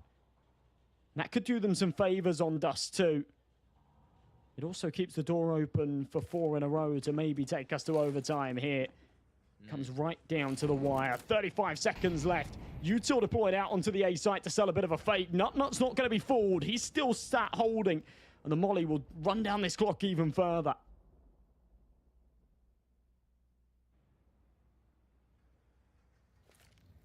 Gosh, 20 seconds. It's James time, all right. Nut. Oh, completely blinded. Unlele, at least he's able to snatch 2 big frags to make it a third. AW will get that bomb planted. James this time is posted much more further back, but he knows someone has to move in. The problem is, though, they're definitely moving in, but on the site, 3 players, in fact, and James, I mean, he knows he just got to give up at this point. It's not really worth it for the fight. He's done. He doesn't want it. He'll hold on to the AK. He's looking at the money. He's trying to calculate it as the in-game leader that's got to call the shot as to whether or not they buy into the next. He's doing quick maths and realizing that if he holds on to this AK, he can drop one over to Nota and the rest can buy around him. 3 in a row still needed here for a static, but they've shown us signs of life. They've shown us that 1 round lost was a bit of an anomaly. They read the situation beautifully. They weren't fooled by the util out onto the A site. Analele's nade was perfectly timed and perfectly placed.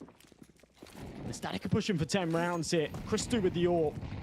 Paravision, interestingly, only going for the half investment around the saved AK. Ooh. Interesting. Yellow. Oh! Oh! No. That's insane from Xielo. Oh, okay, this time he will be stopped, but honestly, he's already done more than enough And Paravision have a really good chance right now. Nut, look at this as well. Big dink, massive dink. Oh my goodness, are Ecstatic really gonna crumble to just the pistols? And Alele tries not to, but only good for the one. Nota on the instant trade, and a 3 versus 1 required out of Christu. This would be magical if he can pull it off, and he has seen the head. He's realized that AW hasn't spotted him, but the scope, the sound cue will give him away. Cover blown, and now he's got to do this on hard mode. Does find the spacing, and he'll catch the first, but walking straight into the waiting crosshair of the Deagle. Has to jump up on top of the side of the train. The pathing here from Christu's been brilliant, and he connects for another. Smoke has to go on the bomb, and he needs to just hold this defuse. There's no time to take the jewel. Nota's going to start slashing, but the knife's missing! Oh! And how on earth does Christu pull that off? A ridiculous clutch at a ridiculous time, and a Static are still going here on train. Oh my gosh, that's awful. Oh, damn, that's awful for Paravision. That is the type of round you're not supposed to mess up, because exactly that's what it was. They messed it up. They were given an amazing opportunity. Casello finding those 2 frags early on, then the commitment on the B bomb site where they're gunning down people with Tech 9s across the map. Oh no, that is just awful. And look at TMP go. He's got a renewed level of confidence. And Paravision, oh boy, they're sweating. If there is ever a confidence booster that's needed, it was that right there. Christu has given them a lifeline that maybe they deserved, to be fair. But a Static are back into their element and back to winning ways. It's a 4v2. The AK will whiff, and Paravision looking down in the dumps after they've fumbled the easiest opportunity to close out this map. Wow. And now it's looking like overtime's written in the stars. Another plant here will give them some extra money, but a Static have proven over and over that they are not willing to go down here on train. And I think overtime's the only thing that'll do this map justice.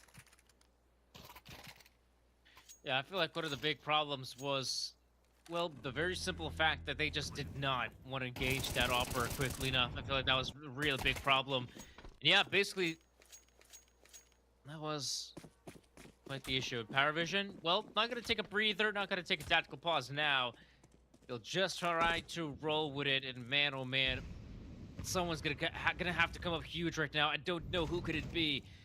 James with the AWP, at least he gets across, but Christo is aware of it. Must have seen, I would say, the feet or the kicks of James.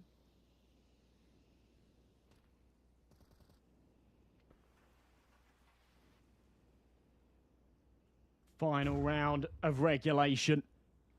And you've got to feel like all of the wind is blowing in the direction of a Static right now. TMB takes the contact. There was a really good opportunity there for Belcher not to catch him as he falls away, but he won't. And a minute left to tick. Paravision once again leaning towards the B side of things, but time and time again, they've been shut down by the Christu Nut combo. And they'll be tested one last time here. Nut 1-for-1. Christu needs to deliver. And here come the rotations. Big shot.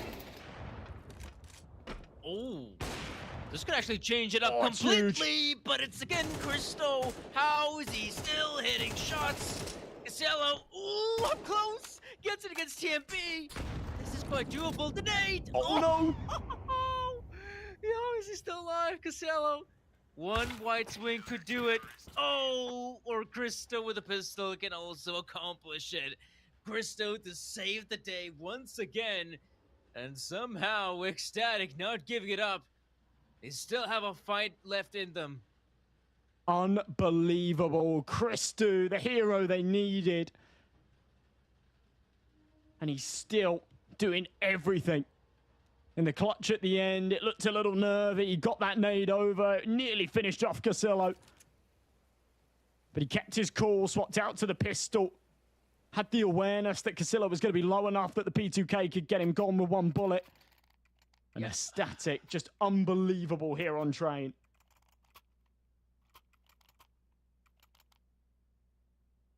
That's insane.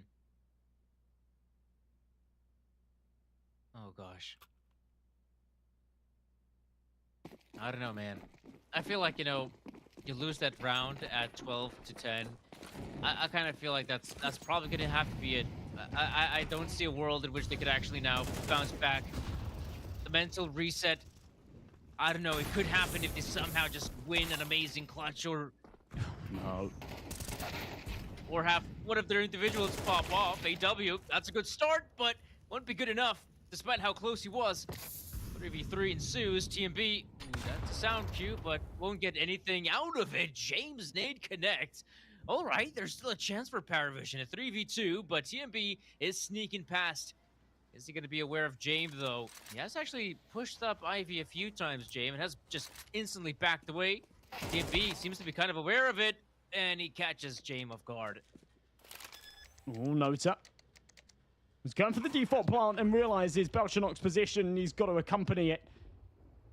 Was down to a 2v2. It was a massive double out of Sierra earlier on, but it doesn't materialize into a round win. Not just yet. Nutnut's awareness is perfect.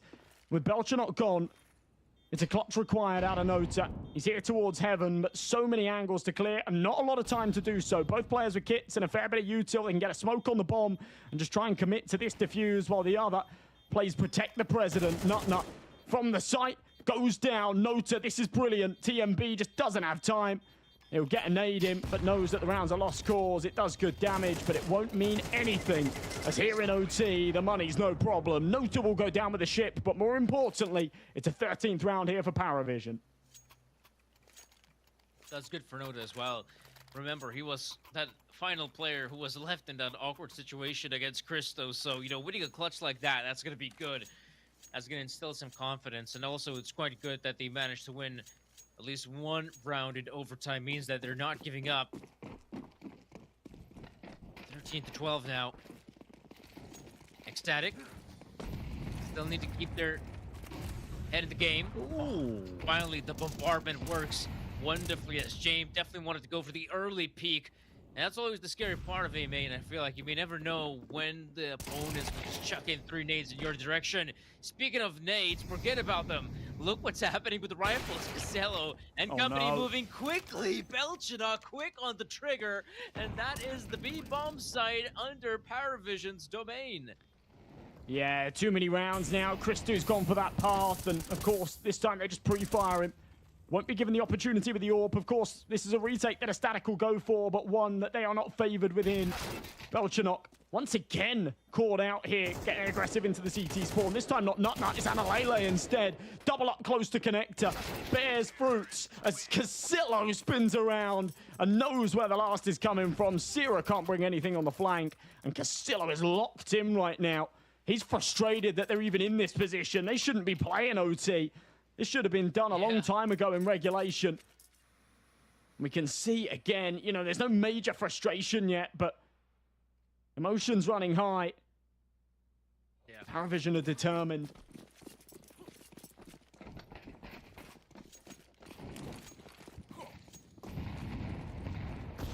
If somehow we can win that 3rd round, like that would be just unbelievable. That they have what it takes, the mental fortitude to bounce back from such an awkward situation. It'd be quite insane to witness. Right now, though, Brown Holds is the name of the game. You can see that even Christo is like, yeah, he has gone for aggressive peaks in the past with the AWP, but even this time he's like, nah, I'm going to play just a little bit further back, a safer position. And I feel like, this is a telltale sign that things are getting tough for Ecstatic if they whip out a second sniper rifle in the hands of Unlela.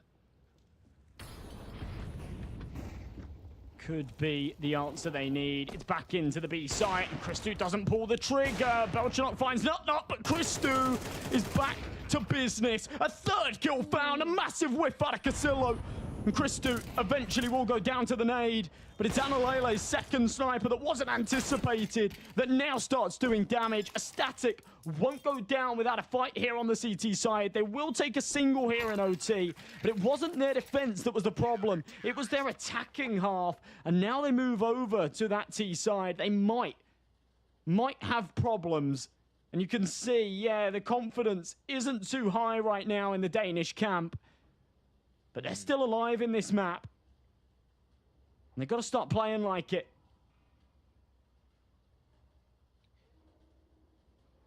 Well, now,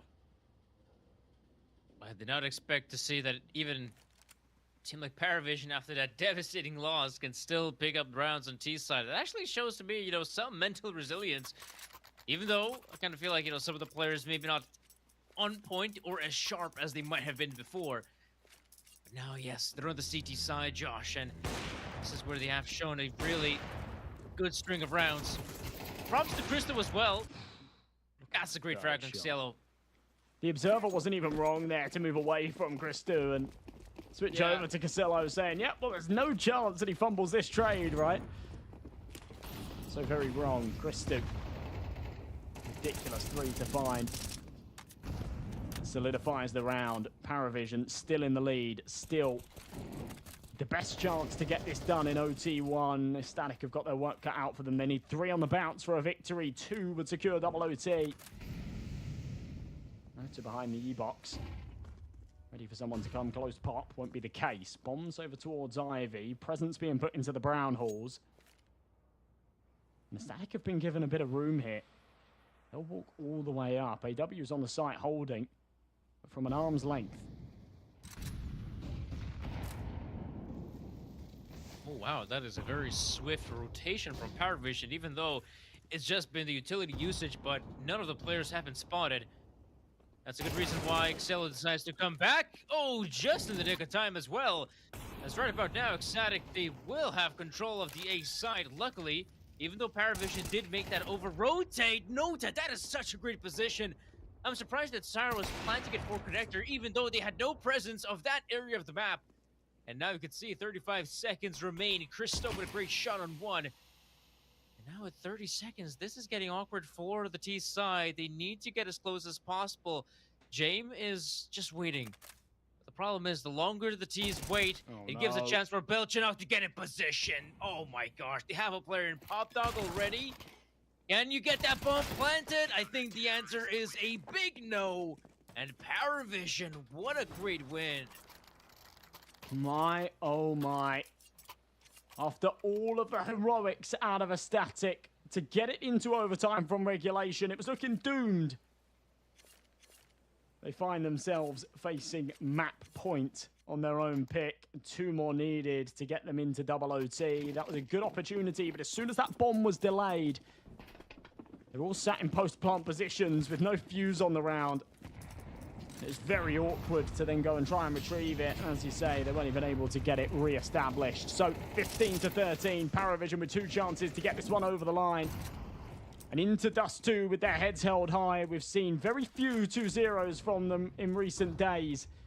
But if they win on train, you'd certainly fancy their chances at another.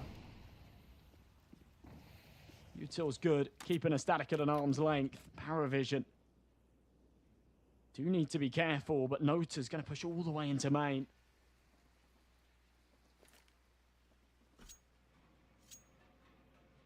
Damn, Ecstatic, what is the player going to make?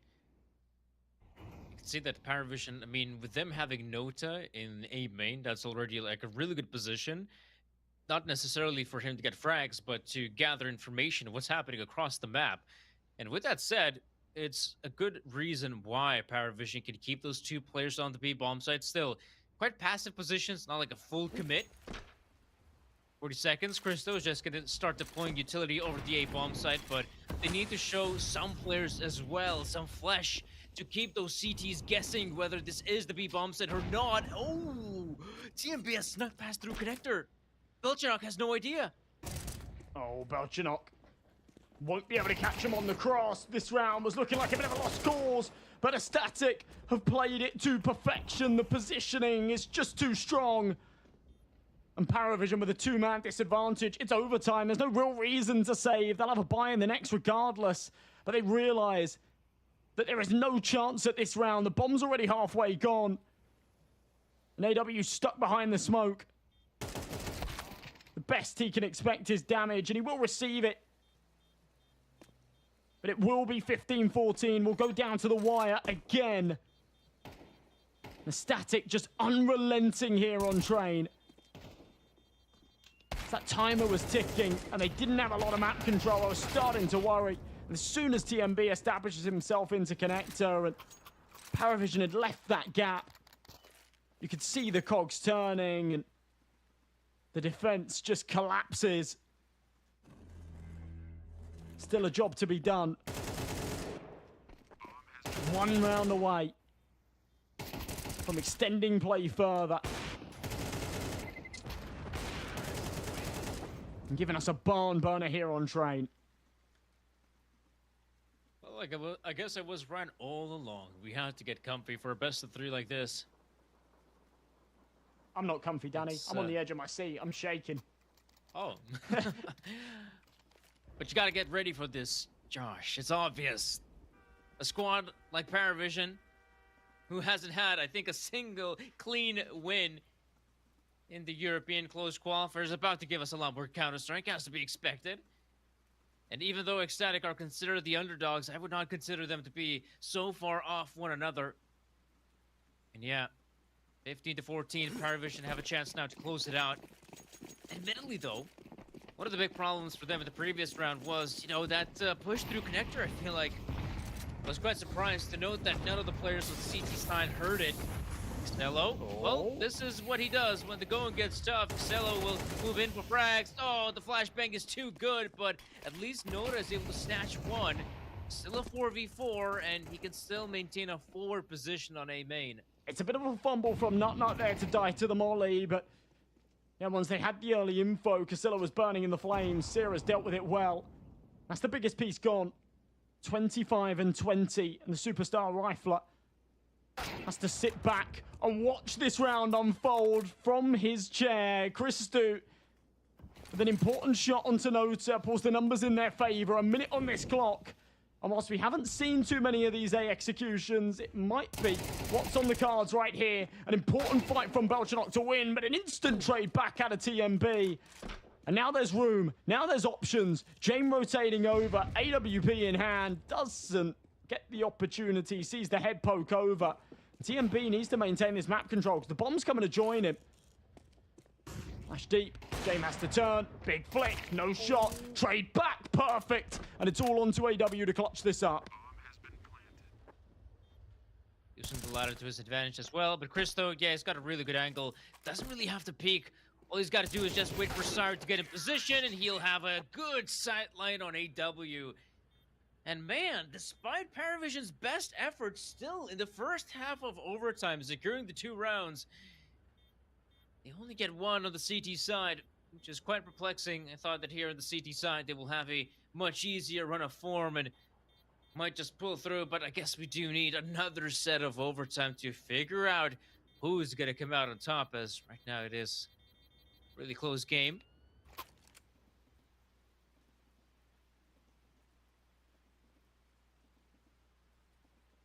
Ooh. These kind of overtimes, these kind of rounds don't do Paravision any favors. They've been on the front foot both times. They're the ones that have choked all the map points. For a Static, they're riding this high that they're still going. For Paravision, they're kicking themselves that they've not closed it already. As we get deeper and deeper, it's only a matter of time before a Static start having some opportunities of their own. Out of the gates hot here on their T side, looking for the fights into main. Christou's AWP won't get an opportunity yet. As he evades the HEs, Casillo playing on the boxes. Sierra needs to be careful. Relays the information. Now the AWP can get on the angle, but doesn't catch Casillo on the cross. It's a better start out of Paravision. An untraded man advantage. An opportunity for a second. Jane won't take it. Yeah, this is quite interesting. Now we're going to see maybe Xello again try to reaggress, even despite his team having an advantage. I kind of feel like Xello would love to be a bit more proactive in this round. That's honestly, I feel like it has been one of the more important win conditions, whether Xello can actually either hold on to a main or have success with his aggressive plays.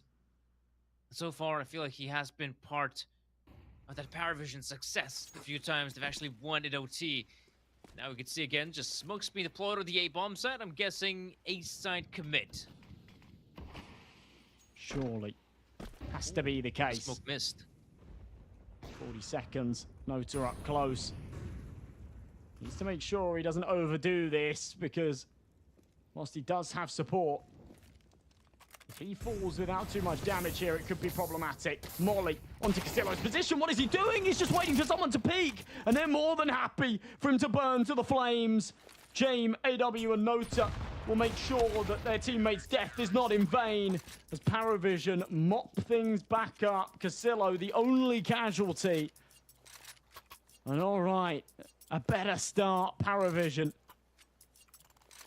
Locked and loaded on the A site. We'll take the lead again.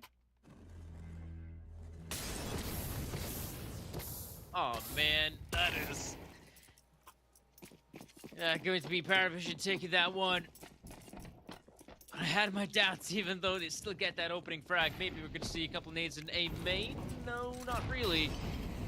Can allow those team players to move in if they want to. But you can see Ecstatic going to try to go for the run boost. Didn't see a damn thing. Now it's Nota to try and play aggressive at A main. It feels like they're, changing things up. It's either Nota or Ciela moving in fast. But James is also quick on the trigger. And that is the second player to go down. Oh, look at the timing on that. James blinded, wiped out. TMB follows up with a nade. Needs to make sure he doesn't poke out too wide. Molly won't clear the full corner.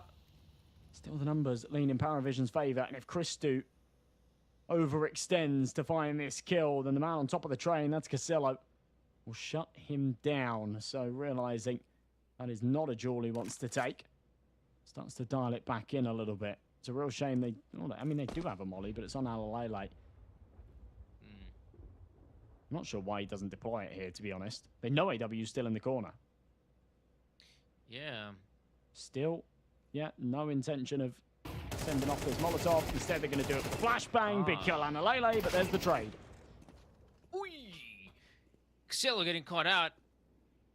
Kind of felt like he was just going to go for the swing, but 25 seconds. They don't seem to be aware of Nota's positioning, which is quite good for him. Belchanok close by.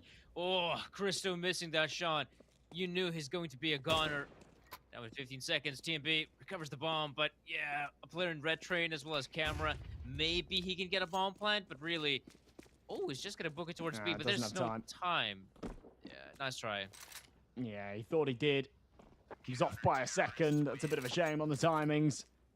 Not going to matter too much economically. We're here in OT, but it's another round that goes the way of Paravision. There was a moment there where it felt like it could have been recovered. In hindsight, that molly needed to go into the corner. They were hoping that they could save it for later in the round and just get it done with a flashbang, but Castillo on top of the train is in the perfect position to trade it right back out. AW had already conceded to the fact that he was probably going to die sooner or later. But bearing in mind they already had the man advantage, it was all just about playing that trading game. He was confident in his teammates' ability to do exactly that. So Ecstatic are going to call a pause consistently. They're staying alive here. They're not giving themselves opportunities to win. Look at this start from Nota. Must be that posture. Do you notice his chair? It's reclined all the way back, but he's sat up. Yeah. No lumbar support.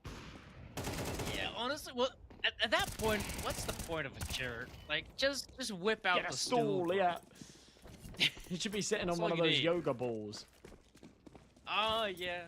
I mean, fair enough. If you are sitting at the computer all day, you got to change up your the way you're sitting, from time to time. It's a good readjustment, which is satisfying for James because he tries to make a bit of a readjustment to his own right. Oh, Belchanok, so good on the spray. Only found a couple, so this should just cement victory for Paravision. Oh my gosh, they have no idea. Belchanok. Yeah, they've lost him. And Incendiary and Smoke. Oh, I mean, Belchanok has already inflicted, 350 points of damage? It's not going to have any major relevance. No, I think the damage is already done. And Syra, nice try, but it's still quite low HP. And Paravision, sure, they have fumbled some big rounds in the past, but something tells me this ain't one of them. Not against a low HP Syra, but he'll give it a go, and, well, his MO is to try to be sneaky-beaky about it. Maybe a flank from behind will do him justice, but I think in the next 10-15 seconds, someone from Paravision will think, wait a minute, we don't see him. Oh, big damage, but he sees you! For a Is there a second, chance? Casillo had the AWP, and I saw the stars aligning. One bullet needed onto Belchanok. And if Casillo had missed the shot, it would have been all done and dusted instead. He's now tagged down low. Sierra spamming the shots through. Casillo's apprehensive to fire off for himself. Sierra is going to run through and he lands the head. 15 seconds. Belchanok now scared, shaking behind the blue train. Sierra's got time to recover this bomb. Belchanok just doesn't want to give him the opportunity for the fight. He'll tap it, force out the peak. Belchanok not giving him anything. And with 3 seconds left, Sierra adjusts. It's another clutch. What is happening here? Laughter from Ecstatic because they know they've gotten away with murder again. Absolutely robbed a Paravision. Oh my gosh, why for the second time in a row? That is a round you were supposed to have. Oh man. Man, oh man, like why? In the 1v2, why do you want to give him those individual fights? It just doesn't make any sense. And once again, it is Paravision. I mean, this could have very easily been like a 3-0 half. Splendid. Perfect. Move on to the second half. And now, I guess we can take a look back at Cyrus POV. This was a 1v4 now that I look at it. This was unbelievable. And honestly, it boils down to the fact that Casillo actually gives him the fight there in the Brown Halls. Yeah. Even though he doesn't lose his life, like, yet, he gets tagged down so low that then it becomes really plausible for Zera. There should have been no world with the bomb down on the site that they allow him to isolate that into 2 1v1s. They hand it to him on a silver platter, and Paravision, this is surely where they start to crumble. Back onto the T side. Brilliant entries out of Ecstatic. The trades are there, and we're back into a 2-on-2. Christu shuts it down, as will Analele, and we're tied back up 17 apiece. Ecstatic. My God. What a game this has been. Honestly, it's a game that was meant to be over 7 rounds ago. That's the kind of game we have here. And surprisingly, Paravision, I mean, they're not giving up that easily, which I do respect. But, I mean, how many of these can you take and still stand up and fight?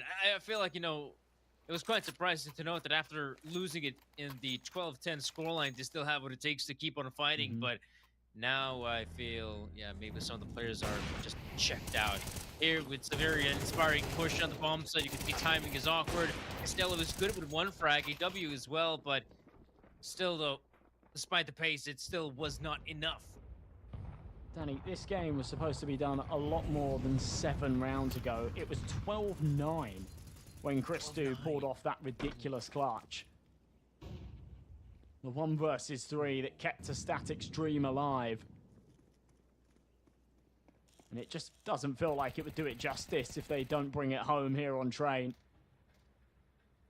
They can lose the series, fine, but after all their hard work, after a 1v3 and a 1 versus 4 with their backs against the wall,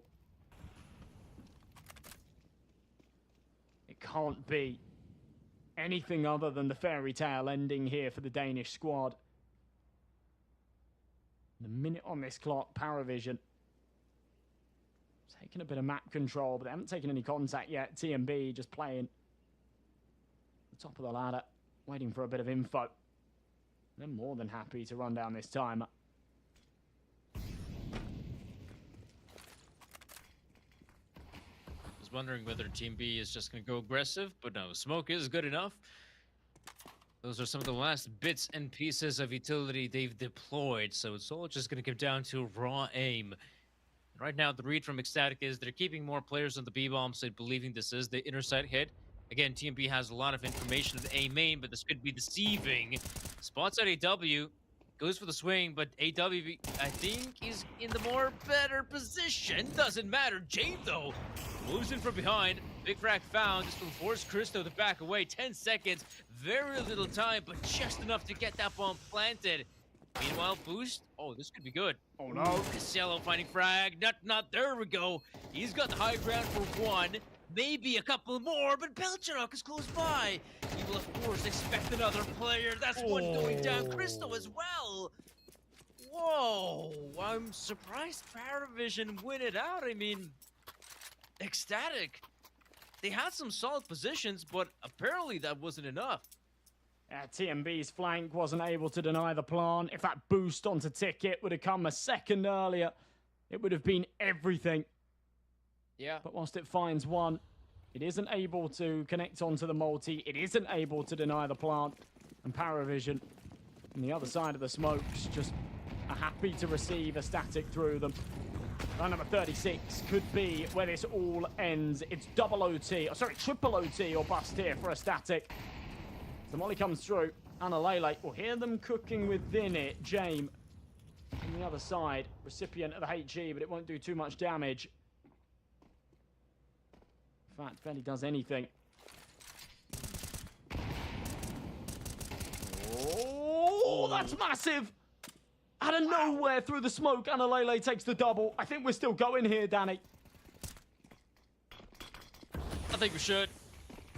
I think we will. TMB getting close, but 2v3 and Lele keeps on spamming with that lucky gun of his.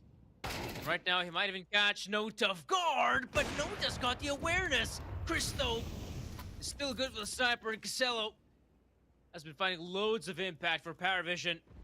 Sure, Ecstatic has been winning some amazing clutches, but maybe it's time for Casello to show us whether he can win a clutch of his own. We have had absolute cinema here on Train, a map worthy of a grand finals. And you could somewhat call it that. The last team to be bagging themselves a spot in the main event. They're both hungry for the LAN opportunity. Casello, how hungry is he? A 2v1 with 20 seconds left. He's got the bomb on his back, and he needs to break this down into bite-sized chunks, but not. Of course, lines up the head as he peeks out the corner, and Alele is on his feet. That's how much this means to them. They'll keep things going. Once again, they don't give themselves the opportunity to close it in their favor, but they'll stay afloat. They'll keep their heads above water. I said before, it's only a matter of time before they start giving themselves these chances. And Paravision looking more and more frustrated by the minute. Yeah, I feel like it. I mean, they've already had now more than a couple opportunities to close it out, and I guess we just have to go and see more Counter-Strike. This was amazing from Manlele. The fact as well, he's able to spam. He hears that the bullet is hitting someone's flesh, so he's just gonna keep on spamming away. Maybe he'll get lucky, and he sure did. 2 massive frags. I wonder what he said there. The opposite of nice, I believe. Yeah. Maybe it's best not to know. Only close pot. Christu take a couple of ticks from it, but established on the angle. The fire won't cause him any problems, but will confirm that they're not going for a peek anytime soon. Flashbang means that they will. Christu connects the shot. Will they expect another in the corner? I expect the answer's no, because on the re-peek, Belchanok's in for a nasty surprise. And a Static finally taking the reins here. This will be the first time that they actually win the opening round in OT, if they can convert the 5v3. With a minute on the clock, you can't help but feel they've got a massive advantage here in the 37th.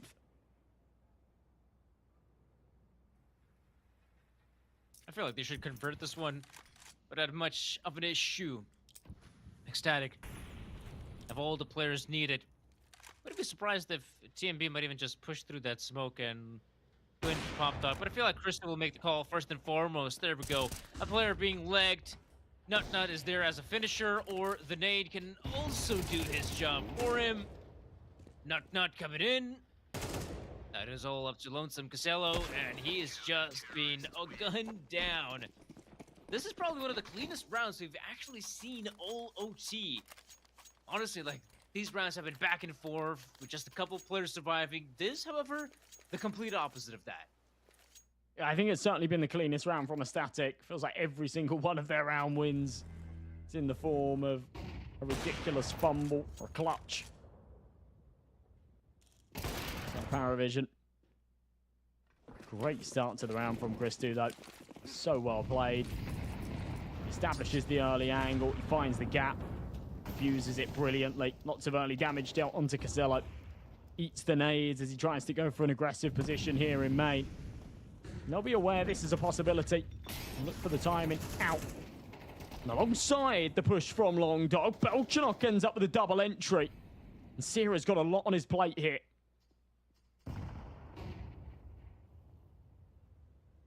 Damn.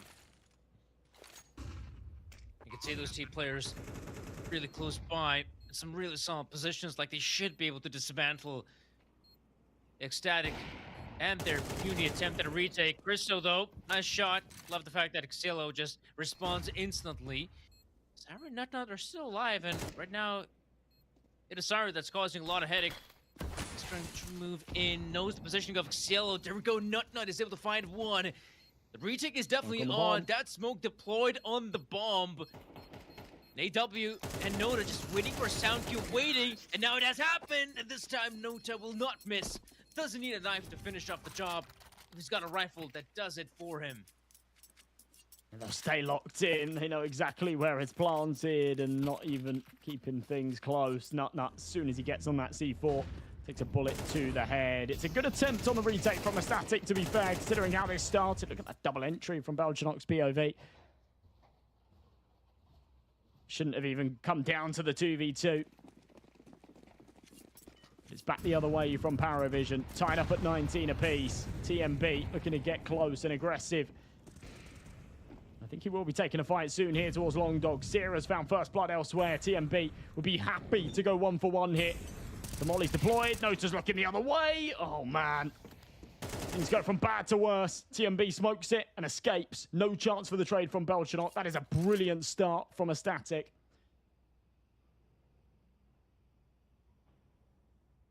Is that TMB on the other side of the smoke? Yeah. Oh, some good timing for him, but unable to pounce on it. Belchanok, yeah, there we go. Big frag found. No. Oh, it's definitely on.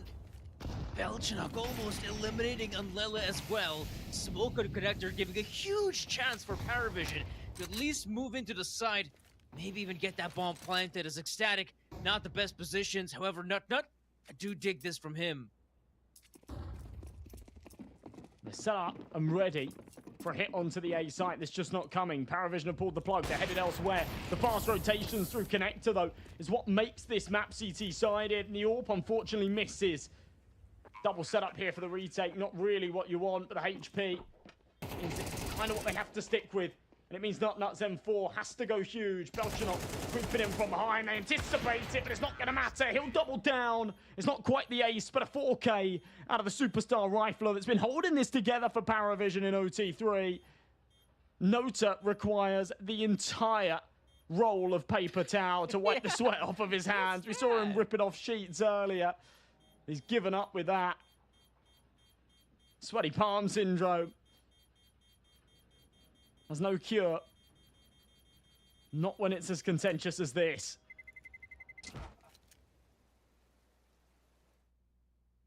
Boy, oh boy. Just when it feels like Paravision, yeah, it just ran out of steam. There's no way they're gonna bounce back. And out of nowhere, Belchanok says, "Hello, dear friends. I want to get kills." He gets one. Big spam on the other. Getting one big frag then after another.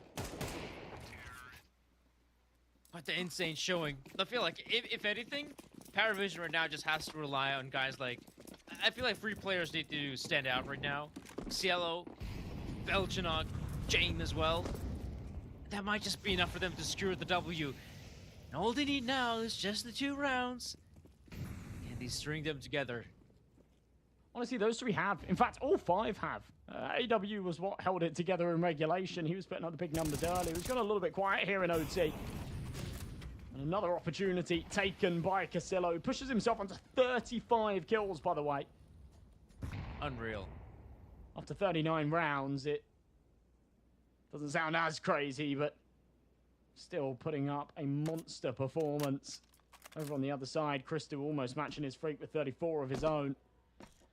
A better KD to go with it as well. James posted up on the angle here towards heaven. AWP in hand. Christo to be the one to contend, but he won't want it yet. 50 seconds left to tick. This is going to be a late round B execution. Ecstatic have to make this work. Well, they're on the back foot and they're playing for OT4. Belchanok going aggressive.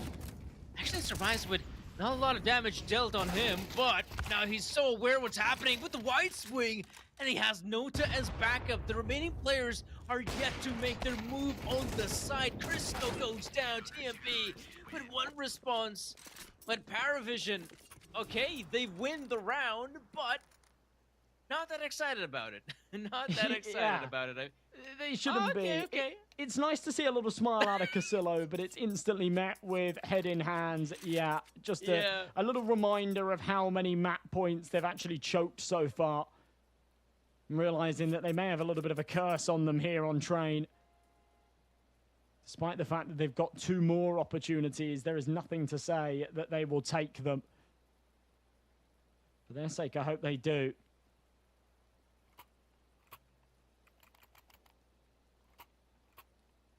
Looking a little bit doom and gloom in the ecstatic camp right now.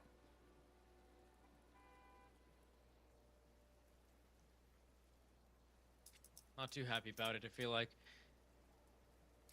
Despite some of the amazing moments we've had as well. That's also quite frustrating is, you know, when you have those amazing moments where when it feels like you're going down the depths, out of nowhere, light shines, and you're thinking, okay, this is our chance. This is our time to close it out, and yet it feels like even when Ecstatic were in a prime position to break Paravision mentally, they'd still somehow bounce back. And now, this is by far one of Paravision's best opportunities in a long, long time. Lounge Nation. Shout out to JDM64. The Pioneer. Such a posture. See him back. There were rumors of it. Zero straight out of main. Oh my goodness. Why doesn't this come a little bit sooner?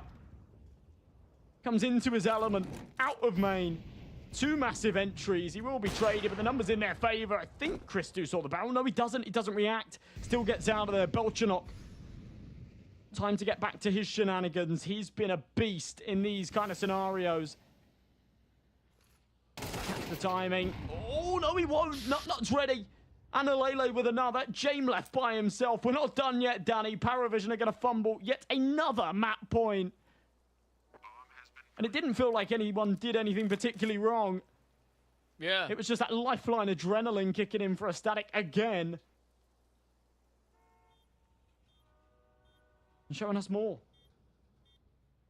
Honestly, not even going to call it a fumble. I feel like they just played okay Paravision. It's just that Syra out of nowhere found some amazing openers, and then we saw the commitment at the B bomb side.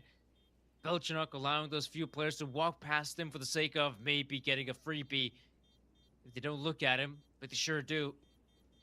And now, Ecstatic will be just 1 round away from equalizing the scoreline once again, giving us another set of overtime if we have to go there. And I wouldn't say that's a big if. Both teams are giving us so much heart here. Absolutely everything. Static know how important this map is. That's why they're so unwilling to lose it.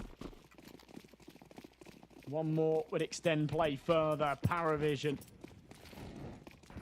Sound like a broken record. I've said it 3 times now, but surely we'll hit a point where they just lose control. Early util deployed. Sierra behind this smoke. He was unbelievable on the entries in the last. This time, kind of needs to do it again. A little bit of contact taken onto Belchanok. He's going to drop the incendiary. The Static won't commit. Silo.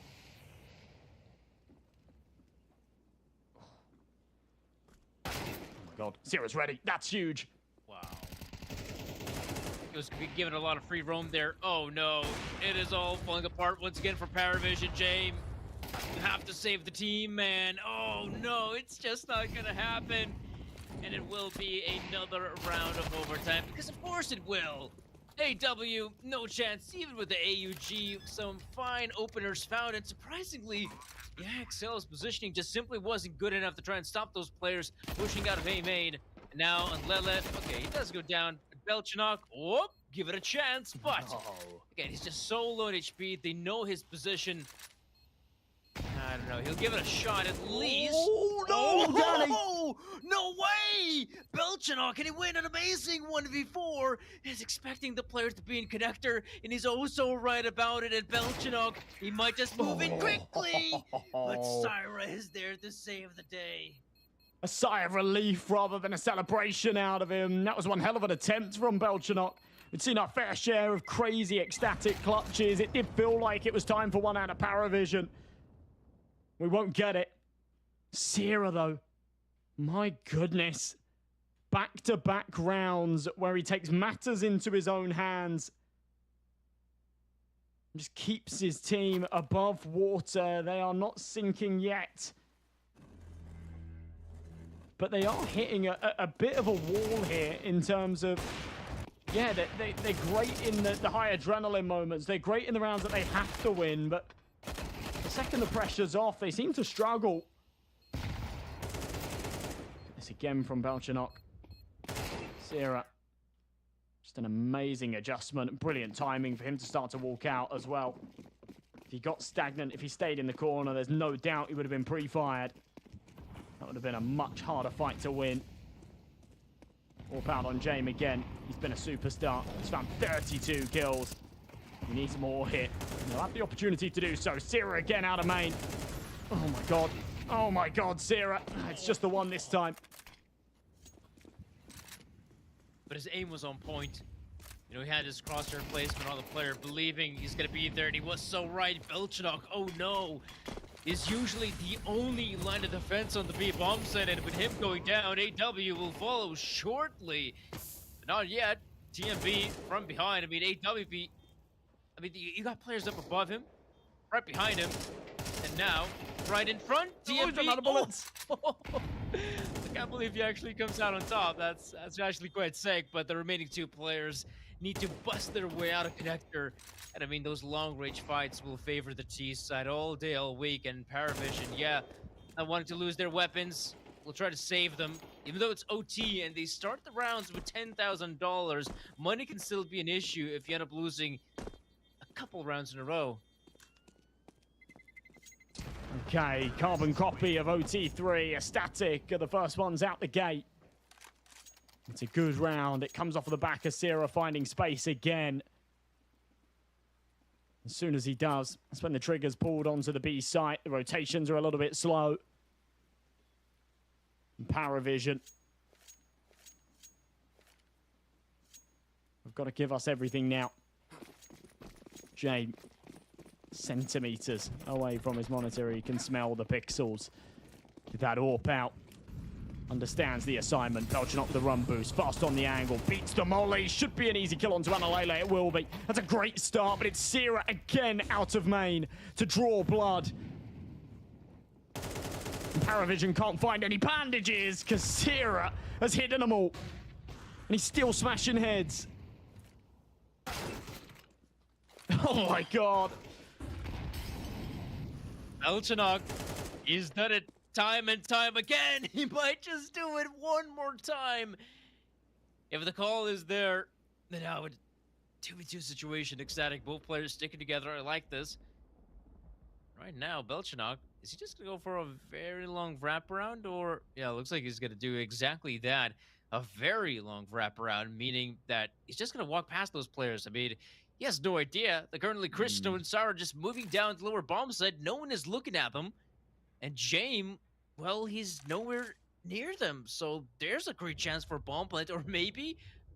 No way they're going connector. No, They've got the wrong read. They've got the wrong read completely. And James not in a position to take this fight either. So he's not going to hear the bomb until it's actually planted.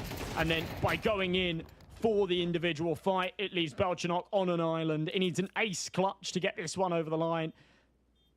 And they've overcooked it. They've overcooked it completely. A static get to just walk into the B site. They get an easy kill onto James, who whiffs his jewel. And whilst Belchanok was ready for the angle that Sierra took, Sierra was a little bit quicker to the trigger, as he has so consistently been here in the later rounds of Train. So 2 on the bounce. That's the first time we've seen that out of a static here in overtime. It's a great start from Belchanok. I really like the initiative. whilst he's able to find another multi-kill. He's been unbelievable here. No one else has delivered in the same way. And Astatic, this is where now I think they'll create these opportunities. This is where now we might finally see them with a map point. Oh, Sierra stopped this time. Yeah, Syra has had that route used by him more than a couple times, and admittedly it has been successful, at least for a single frag, and sometimes even two, but this time he gets nothing out of it. Now you can see some of the players on Ecstatic have slowed it down completely. Even though Christo is with the sniper rifle, I don't really see him engaging with the opponents anytime soon. I feel like we might even see the smokes deployed first and foremost, and then they're going to move into sight, just like they've done in the past. And Bilchenok is here. Not only is he close by, he has the backup of Jane, but like I said, that's the reason we're seeing those smokes deployed. Two of them, maybe even a couple. Ecstatic now entering the bomb site. Now we're starting to see the rotation from Paravision. Bilchenok and Jane both looking at the same angle. It's not bad because they're able to shut down one. There's not on the top of the trains, but he somehow gets two. Oh no, Christo saw the head poking over the smoke, but can't connect for it. It's just him and TMB, both so low on health. TMB's gone. And with 30 seconds left, Christo knows a slim chance in this round remains. He has to go and recover the bomb that's been left behind in the brown halls. He'll go and grab it, he'll drop the smoke, but Casillo spamming through. Paravision will at least take one on their CT side. It looks like Casillo's been left hanging on the fist bump. Nota's got the roller paper towel out again, this time used for the head.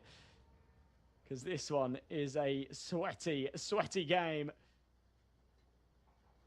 Static are finally the ones to actually take the lead at the halfway point. Again, in our 3 overtimes that we've seen unfold so far, that has not happened. First time for everything.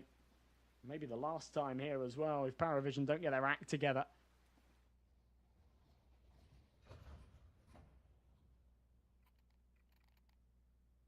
Oh man. Now Paravision with the difficult task of, well, winning rounds on the T side. We've seen how difficult it has been for them.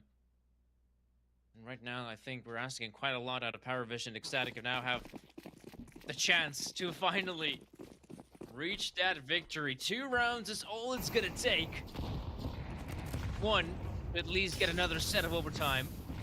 Team B now, early mollies deployed. I mean, they know he's been playing behind Electric every single time, but of course, the early mollies will not deter him from playing in that position. In fact, we're not seeing any more engagements happening, but Brown Hole's control is part of the agenda for Paravision. It's surprising to note as well that none of the Ecstatic players are trying to go for these fights, even though we have seen in the past Christo holding that ramp position, being quite successful at finding the opening frags, but instead, not for some information. There's a lot of intel. Playing a little bit scared here of Paravision. Barely left the T-spawn. They'll take a bit of room into Long Dog. Nobody from Astatic contesting instead. Holding it from an arm's length. 3 players on the site. Nana Lele about to post up on the angle. If somebody decides to peek in dry, they're in for an AWP bullet to the chest. There's Nota. Flashbang at the ready. Jumps across. Analele doesn't pull the trigger, but he knows he's been seen. And information will be relayed. He can't stick around. Doesn't want to overstay his welcome. Cyril will look for the timing. And as he swings, there'll be 2 teed up. As another multi-kill goes his way. He'll make it a 3rd. Swaps out to the USP. But Analele is there with the sideline support. Cyril will finish the job with another 4K. And again, he's past celebrating. They've got a job to do, and he's locked in until they finish it. But finally, map points here go the way of the Danes. It's been a long time coming. And surely they seize it. It's been quite the nail biter. Still, quite literally biting his nails. It's a stressful environment, I will admit. Now 24 for Ecstatic, just 1 round away from securing themselves the victory on the first map. I can't believe we're still on trade. It's a whole best of 3 still in front of us. But now, Paravision, what can they pull out of the hat? They're gonna need something huge, and Meanwhile, Ecstatic just playing back to their setup we just saw earlier, except for, I guess the one adjustment is that Syra is playing close by Pop Dog. He might even play aggressive with TMB by the looks of it. And Paravision might be setting themselves up for the potential B play. We're seeing some of the smokes deployed, so of course they're expecting counter utility because it's happening shot. so early. And of course, Christo gets a frag. Look at Alele. Instead of backing away after getting the initial frag, he's gonna go in for more. He's gonna go for the spam. He'll get 1, 2, 3. Oh! We can count all day, and we can know the final number. It will be 25 for Ecstatic, but until then, Jame will give us a showing for at least a couple seconds more. But let's be real, Ecstatic, they have this one on lockdown, and I don't see them messing it up as Paravision have done in the past. Jame, he'll give it a shot. He wants to try, but let's be real. Those players, they know what's about to happen. Jame now. Oh gosh, so little time remaining. There's a player moving in from behind as well. He knows there's someone close by, but Syra gets it done. And finally, we end the madness that was the first map of Train. Nut just sinks in his chair. That was an absolutely wild match. A true contender for the best of the tournament so far. And at no other time than Decider Day, of course. Just absolute cinema on Train. Ecstatic should be feeling pretty happy that they get that one done, though, for Paravision. Oi, oi, oi. We said, you know, they've complicated things in the tournament so far. They've been on good form, but had to do things in 3 bites, and that's what's required from them again here. Man, it's going to be such an interesting best of 3 moving forward. I mean, I'm glad for Ecstatic, but oh boy, Paravision. I mean, up next is still going to be a pretty okay map for them, so maybe they can perform quite well on it. Let's hope for the best. Anyhow, we're going to go to a very quick break, and once we'll be back, we'll be sure to bring you the second map of the best of 3. Stay tuned. Fueled by the same passion as esports athletes, Zowie continuously develops tailored products, empowering gamers to bring their best out.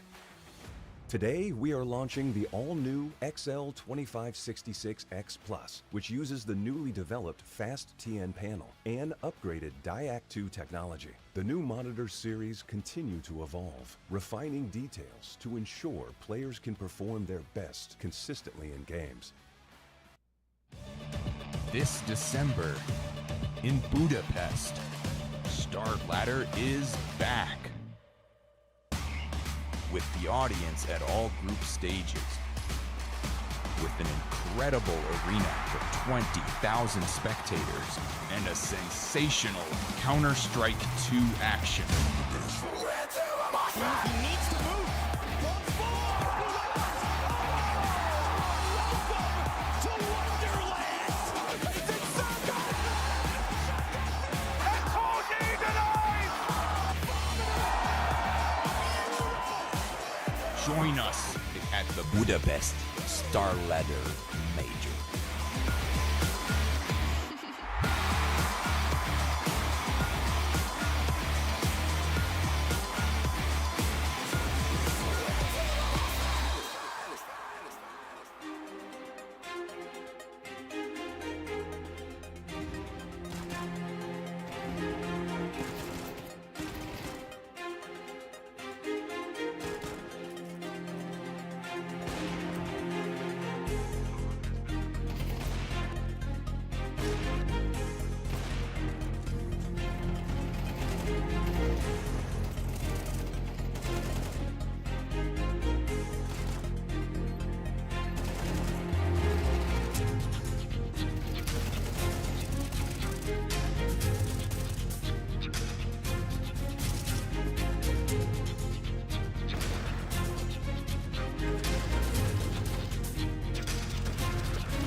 I don't know about you guys, but that first map of the best of three was kind of tough to watch. But honestly, it was also quite exciting, you know? Say what you will, but we definitely saw some bangers, you know, some great shots, some great kills, some upsets, and eventually a pretty massive victory for Ecstatic. Despite all the difficulties they had to face, they still managed to come out on top of the first map, which for them, I feel is pretty important.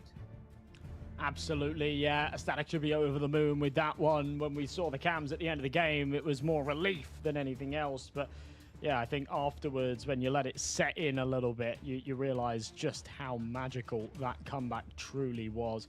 Multiple ridiculous clutches. We saw the 1v3 from Christu at 12-9 to actually keep them alive and get them to overtime in the first place. We then had to see a 1v4 out of Zera when they were on that point again in OT2. Just absolute cinema on that first map. We've got Dust2 up next. It is Paravision's pick. To be honest, with any other team, I'd be sort of teeing this up as they're mentally broken here. I don't think they've got a chance of getting back into this. But these guys have shown that they're super resilient. Almost all of their games recently have had these kind of hiccups, and they've managed to grit their teeth and fight through it, especially with a leader like James. I think that's what sort of gets them going here and sort of keeps them in these series. But this is going to be tough. This is going to be really, really tough. You could see so how frustrating losing so many of those scenarios where they had multiple opportunities, tons of them, in fact, on train that they weren't able to seize. And yeah, I don't know. I don't know what's in store for us on Dust 2. I think that the momentum's definitely in favor of Ecstatic right now. I'd say so as well, right? Especially after a win like that. Though, obviously, Ecstatic, them playing on Dust 2, I mean, we have seen them play on Dust 2. I just feel like it's not a very inspiring way they play Dust 2. It is pretty simplistic, you know, sometimes just relying spawns. We got the good spawn for long. Let's just go long. CT setups also, you know, not doing anything too crazy. Sometimes they'll be just a little bit proactive on the map, but nothing that uncommon. So I don't know. I can't even say that there's some sort of bad team on this map.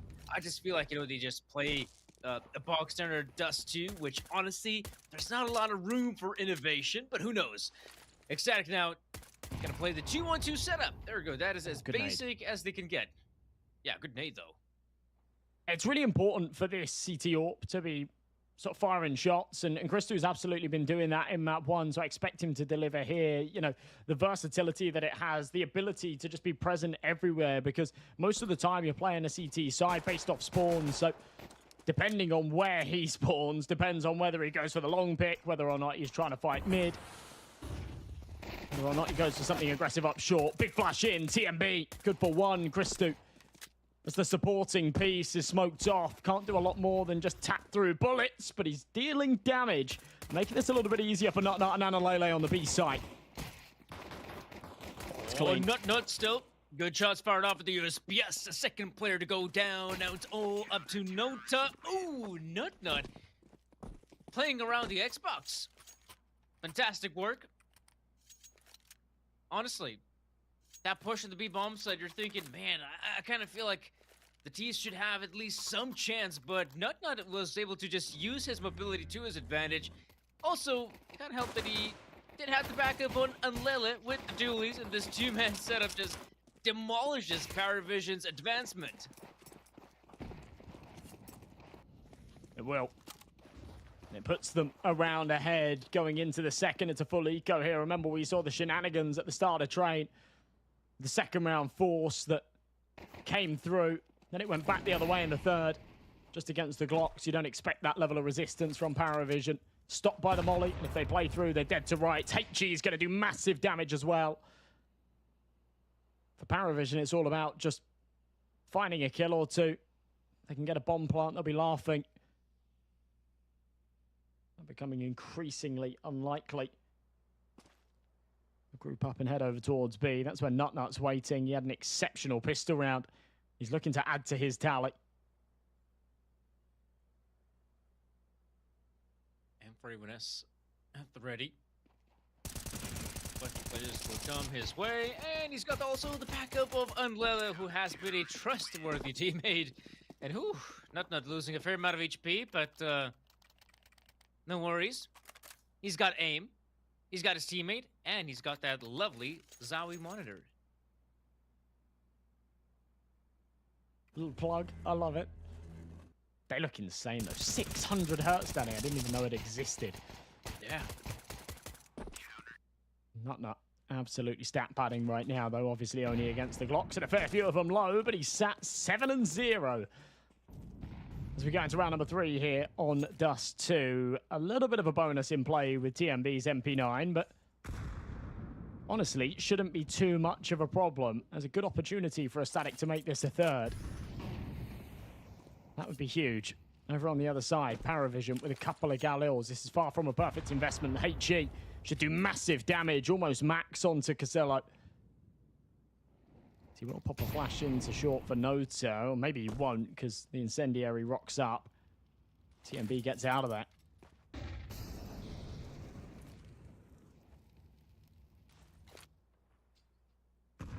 Yeah, TMB abandons his post. Meanwhile, Syra takes new map control. Oh my gosh, he's gonna get a freebie on Nota. Wonder if he's gonna pull the trigger instantly. I guess just gonna wait a little bit longer. There we go, not too long though. Gets that frag, knows that middle is completely open, and now at 50 seconds, and obviously Paravision having no room across the map. Like, what can they do? There's also smoke in lower tunnels, Josh. They're wrecked. Christy Another works his one. way up. Yeah, this is just ridiculous. They're just stuck. I think U2 will burn out, but with 25 seconds left, Paravision with no map control, stuck in mid. There's another smoke on the doors just to make matters worse. In fact, sorry, that's their smoke. That's to get them up into short. But there's just not enough time for this. Wow. No, what? They're still committing on this. What? Whoa, guys, no, you're just gonna get absolutely wrecked. Christo, he's got the angle. Oh, no. What? Okay, this round's on. Lele looking at. What just happened? That is ridiculous. There was one task which was just to deny or delay the plant. That would have done it. And somehow, blink and you miss it. Paravision find all 5 kills. That is disgusting.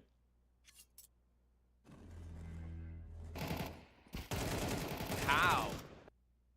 Honestly, just how? Like, why even allow them to get as close as they possibly did? I mean, I just wanted to point out that, oh my goodness, you know, ecstatic, wonderful utility usage, you know, stopping their opponents, and then it just felt like no one was really keeping a close eye on anything anymore. I mean, you know, those players are in the tunnels. You know, there's the potential for the push outside of the double doors, but it was smoked off, so all you gotta worry about is basically either B tunnels, the upper tunnels, or short. And yeah, I'm quite surprised that they just did not have the right setup to counter it, even though they did everything right up until, I don't know, 20 seconds. Not sure how they let that one slip away. I mean, either way, it's sort of a bonus round, so they'll have enough money to buy into this next, but not one they should have been losing at the end there. Paravision just showing that maybe they're overcomplicating things a little bit here. We saw that in some rounds on Train. We've seen it in the early stages of that round here on Dust 2 as well. Oh, yeah. Couple of flashes, fast pace, and relying on the individuals often goes a long way when you've got beasts on your team like Casillo.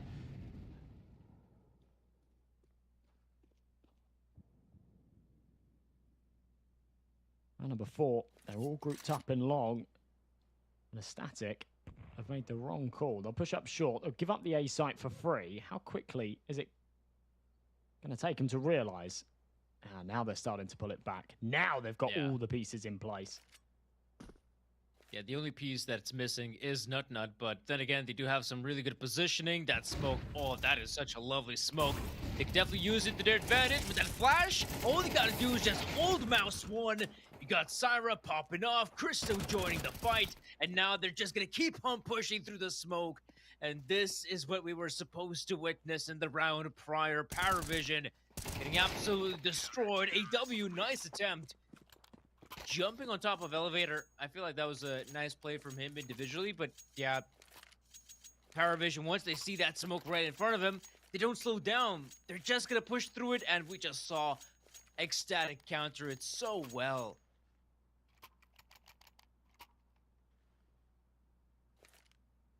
I started to worry for a second. They're pulling the resources into short. I thought, oh, they're going to try and push up mid or go for something a little weird here, but they don't. Second, there's no resistance, there's no presence on middle. They start to clock what's going on. The rotates were perfect, and the round goes with it. Paravision back onto a bye, but some real contingencies here. A couple of Galils, Belchanok on that Desert Eagle. Incendiary well timed. James tries to peek in front of it. Does. Can't land the shot. Has to go back. Doesn't take a lot of damage from the early ticks, but it just keeps them at bay. A minute 20 left. Seems like the B site is the eventual destination.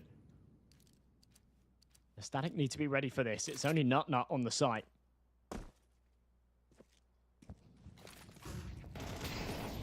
Oh gosh, it's gonna happen quite quick. And Lele going down rapidly, and so does Nut. And that's the most scariest part. If your anchor is not able to find a single frag or two, like that's gonna be it for the round. Paravision have full control of the bomb site, and with it, a victory shall go their way.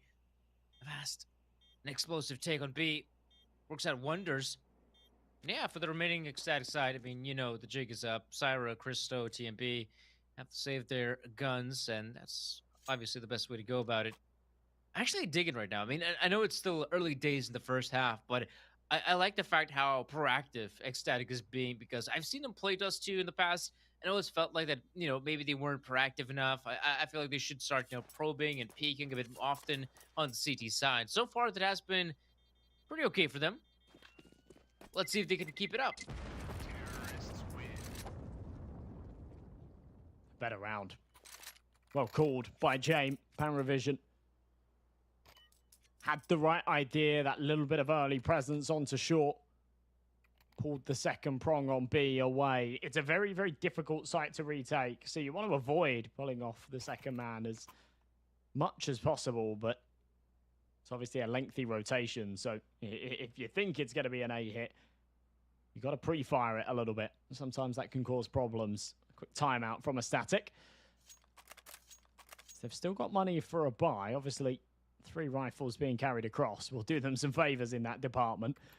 This is a bit of a must-win round. Otherwise, they're going to lose control. They'll lose the lead. They'll have no money left. Paravision will take the reins. Number 6, important. Still a couple of Galils on the attacking side, but that didn't cause them any problems in the last round, and it shouldn't do here. Kind of wild stuff, though, that 5 rounds into the game, Static have already burnt 2 of their 3 pauses. Yeah, that's actually quite insane. I mean, you should be, I don't know, trying to keep them for as long as possible, I guess. But obviously, boys, I mean, if you really need to have that chit-chat, there's a chance that you might lose a round like this, then you go into the eco, and that is just a prime opportunity to have a discussion. You know, old existence-esque tactical pause. But the new kids, man, they gotta stop reinventing the wheel. Yeah, sometimes it's better to just go back to basics. Sierra, the HG up, does a decent amount of damage onto Belchanok, but it won't finish its intended target. That's Casillo, who was tagged down low at the start. And again, this is looking like nothing but a save from a Static. Another round that they cannot touch. We'll see a whole load of this if this series goes to Inferno. You don't always expect it on Dust 2, but sometimes with a match as high stakes as this, no one's really willing to take risks. Risks had to be made on Train. Their hand was forced. Here it's not. We'll see this go 3-3, but it won't be that freebie round in the next for Paravision that I was talking about before. Because they're not going to hunt for the rifles, so a Static will carry across a whole load of them. And there'll be enough money to drop TMB. Ooh, a couple unnecessarily dying to the bomb there. That shouldn't make a huge difference, but again, it's just, you know, one of those little micros that always tilts me a little bit. They knew the round was won long ago. There's no excuse to be dying to the bomb like that. kind of frustrating as well now that I think of it. You know, in some of the earlier matches and maps we've casted, oh, Jame, of course. I wanted to say that we don't really get to see that often, you know, the CTs, you know, going for those saves as much. But man, Dust 2, you know, it is really dissatisfying to see it play out like this because you have these bomb sites that are so far apart from one another. And usually, let's say the A side defense falls or the B side defense falls, then, you know, the players on the other side of the map will just try to save their guns. And yeah, it doesn't make for a very interesting spectacle. Syra, ooh, does drop down. He is now in a whole lot of trouble with 3 players. Looking at his position, Nutnut and his teammate TMB want to go for this. Oh, that's some great timing! Oh, Nutnut! Nut. What a round for it. He's been a beast in this map so far. He's got a little bit quiet since round 2. Remember, he was 7-0 after round 2. He's found nothing since then, but a 4K rockets him back up to the top of the scoreboard. Zanalele left on the site, catches Casillo, trying to lurk to Gandalf. It's 4 on the board for a static, and I guess we'll see this on the replay. Nutnut. Unbelievable. Here it is. Bang. Timing just brilliant. Damn. An adjustment on the third was perfect. And how simple that was as well. I mean, it wasn't like they flashed out. They just dry peeked and Paravision were completely unaware. And fair enough, I mean, they eliminate Syra, who held such a forward position. You're thinking, what are the odds someone else is close by? And yeah, ecstatic, they still had those 2 players ready and waiting to recommit and win them a very impressive round. Paravision, it's great to see them back in the reinvestment, but again, money is quite complicated for them. This one being a very slow round. You can see TMB just about now deploying the HE grenade as well as the Molotov as 1 minute and 20 seconds, and only now Paravision take controls of lower tunnels. Minute left to tick. Paravision want to hit towards B again. That's where they've had some big success over the last few rounds. Apprehensive to walk into Nutnut again, though, as said before. A lot of the time you're playing off spawns, but Nutnut's found himself on this B site on more than one occasion. Last time he had the position for long. He did his job beautifully. Still ticking. 40 seconds now. Paravision still with the bomb in tunnels. It definitely feels like the destination of choice is going to be this B site. This fake util is not fooling anybody. Nutnut re-smokes and just sticks around. Yeah, Syra has already made the call that, yeah, long is completely empty. This has to be a push on the B side. Nutnut, ooh, whips out the Molotov, maybe at the worst possible time, but it's not a big deal. Unlele is there, Nutnut being overwhelmed. And that's the problem. It felt like Unlele was doing all the heavy lifting and Nutnut just playing around with utility. Jame in the tunnels. It's a good position to be in. Oh, he looks away. That's certainly a great chance for Syra to move in the round. While the Paravision are so hyper-focused on double doors and window, you gotta see Syra pop off. There we go, he's gonna move in, get one. Jame has made the jump up. TMB should help him seal the deal. And now it's Lonesome Casello, low in HP, but Syra, he should win this out. All he needs, one good pre-aim. Oh no! Casello from down below. David versus Goliath. And Casello, massive round to take. It felt like only 1 bullet was needed, but Syra did actually connect that 1 bullet. It just got Casillo down to 8 HP. And into the 9th we go. A static. A round that they should have been winning. It was played to perfection, but Syra, I think he would have been better off, to be honest, just wide swinging with the USP. The second that he takes a step back, gets in the reload. You can see starts to fade away. Lota coming up from top mid. He'll work his way down short. Still a decent buy here for Ecstatic, despite the fact they weren't able to convert in the last. They make it really expensive for Paravision. Seem to be a little worse for wear here. A double sniper set up here for the defense. Look at this from Sierra. This is super aggressive. They're expecting it though. They're just holding. Oh, Yeah. Very close. I think it's about time he gets punished, right? I mean, he was doing this exact same thing for, I don't know, the past 3-4 rounds in a row. And honestly, he has been punished every single time. So it's about time those T players are so aware of it. Nut has been actually fragging out of his mind. So I guess it's for good reason. He wants to take the fight in middle. 40 seconds remain. Good timing. No, but he has the intel that a bunch of those players have made their way up short. Unlele has picked up the sniper, so now he's going to have to keep a close eye on the short position. It's such an awkward fight. Oh, it's even more awkward if you don't have your gun and you bring a knife to a gunfight. And not able to snatch two. Past Crystal looking in long. This could be a good combo. Not losing a bunch of HP. Oh, he somehow stays alive. Christo is there, but it's James to land the shot. And now with 10 seconds, Christo. What? What is going on? Nota's able to trade it. There wasn't even time for him to recover the bomb. So he had to commit to the fight, and it is just an absolute mess. Too many occasions where we've seen knives out instead of guns almost cost Paravision again. They had the advantage, and they very, very narrowly get it over the line, but just chaos there. Christo had some opportunities too. He missed key shots. Nut survived for a lot longer than he should have. It's a full eco round here for a Static as Paravision will solidify their lead. But it seems like Dust 2 delivering to be just as wild as the first map.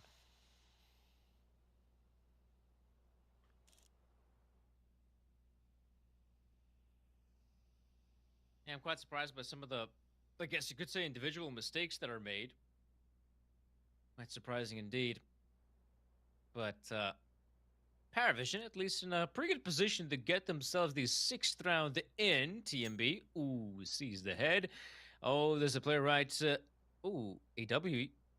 Oh, sees him. Intel.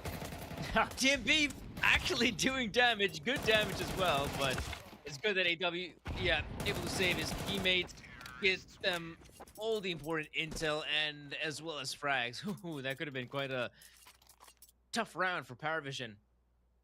Felt like it took a little bit of time to process that information, but James eventually turned around. He took a lot of damage, but still survives. That certainly could have been more expensive. One more bullet with the USP would have got rid of the AWP, and we saw one more low there as well. Match paused. Looks like of a technical nature, but everyone's still in the server. Nota's just got up out of his chair. He's helping Casillo with a bit of troubleshooting, maybe.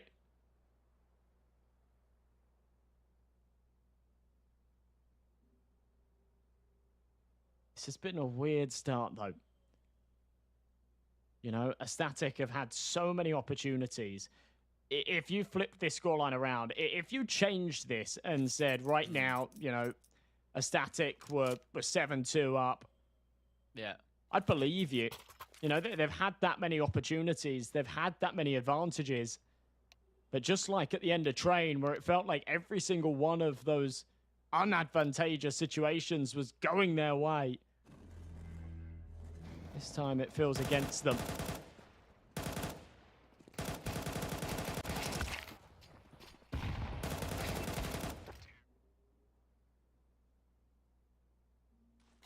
There are very few easy rounds, I'd say, in this first map. Have to fight tooth and nail to succeed. Right now, just a good spawn. Allowing Paravision to make their way out of long quite quickly is Syra. Ooh. Wow, I was kind of sure that he's just going to play Anti-Flash with TMB as backup.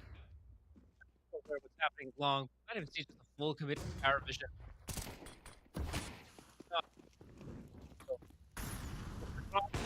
Chinook with the Anti-Flash, just waiting for someone to move in. Unlela is so unaware.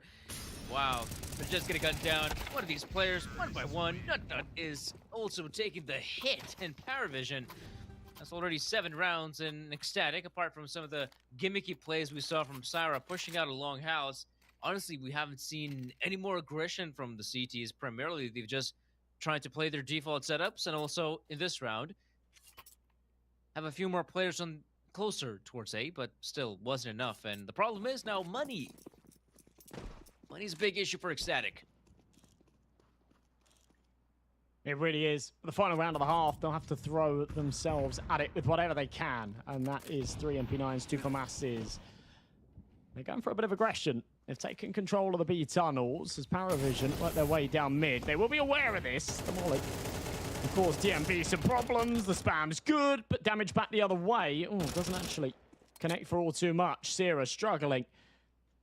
It's been a bizarre start for Sierra and Belchinok, who were unbelievable at the end of Train. It really felt like just a 1v1 between those two, just constantly hitting ridiculous shots, finding crazy multi-kills. And here, they're both having a little bit of a quiet start to map 2. It's been Casillo and Nutnut on either side that have had that battle of the Titans. They've been taking the reins. Christu thinks he's got a good flank going, but he's missed the timing. They're already up short. Re-peek into top middle. Oh, Christu will win it. The bomb's actually over towards B tunnels, so there's a world that Sierra could do some damage here and maybe still have a round to play for. I can see that happening, but now those smoke grenades haven't deployed. However, they have no idea of how close Nutnut is moving in. No one is keeping a close eye. The MP9, where are the bullets going? They're just gone into the ether. However, Syra, Christo, Frags found, Jame is nowhere to be seen on the scene. And now, oh, they're so aware of it as well. Ecstatic, 15 seconds remaining. They're gonna expect Jame to be close, but not that close. And Christo, all he needs is just the one bullet. And Ecstatic, actually went a very impressive round, which I did not expect to witness. And so they claim 5. Probably not the showing they were hoping for, but still, 5 rounds, they could work with this. That's a pretty massive choke there from Paravision. An 8-4 half felt inevitable. Somehow, they let it slip, just like we saw so many rounds slipped at the end of Train. A little bit of a refill for Nosa. Unorthodox gamer. Got the funky chair. He doesn't rip off the paper towels individually. He uses the whole roll. Pepsi in a mug. All the quirks. Can't believe that whiff from Nutnut's MP9. I think that's a little bit of a symptom of the new spray with it. To get later into the spray, it does become a little more inaccurate. The pattern changes and Nutnut couldn't seem to control it. Second half pistol worth its weight in gold for both teams. Paravision desperate to just maintain this lead and start extending this gap on Dust 2. So a map down in the series. They need to reverse sweep this. AW man in front of the smoke, but can't stick around for long. Flashed in is very good, but it's only the one before being traded. Gonna keep on moving forward. Gotta be so careful of that CT spawn smoke as well and any potential boost. That's why getting that bomb across is so dangerous and risky. But TMB though, prime position, I didn't even notice it, and nor did the CTs until it was too late. As TMB finds 2, Nutnut as well. And Jame now left in such an awkward predicament. 1v4 against so many players, and I think Jame time. Come on. Do Not it, Jame. a pistol round. Come on. V4. Oh! Nah. All right. Good stuff from a static. Remember, Jame was actually on the bomb site. Just couldn't provide the support to AW when he was flashed through that smoke. He did find one. That's sometimes the case with the USPs. Just can't seem to connect. Just fish in a barrel down towards the CT spawn. The elevated angle from a static works lovely.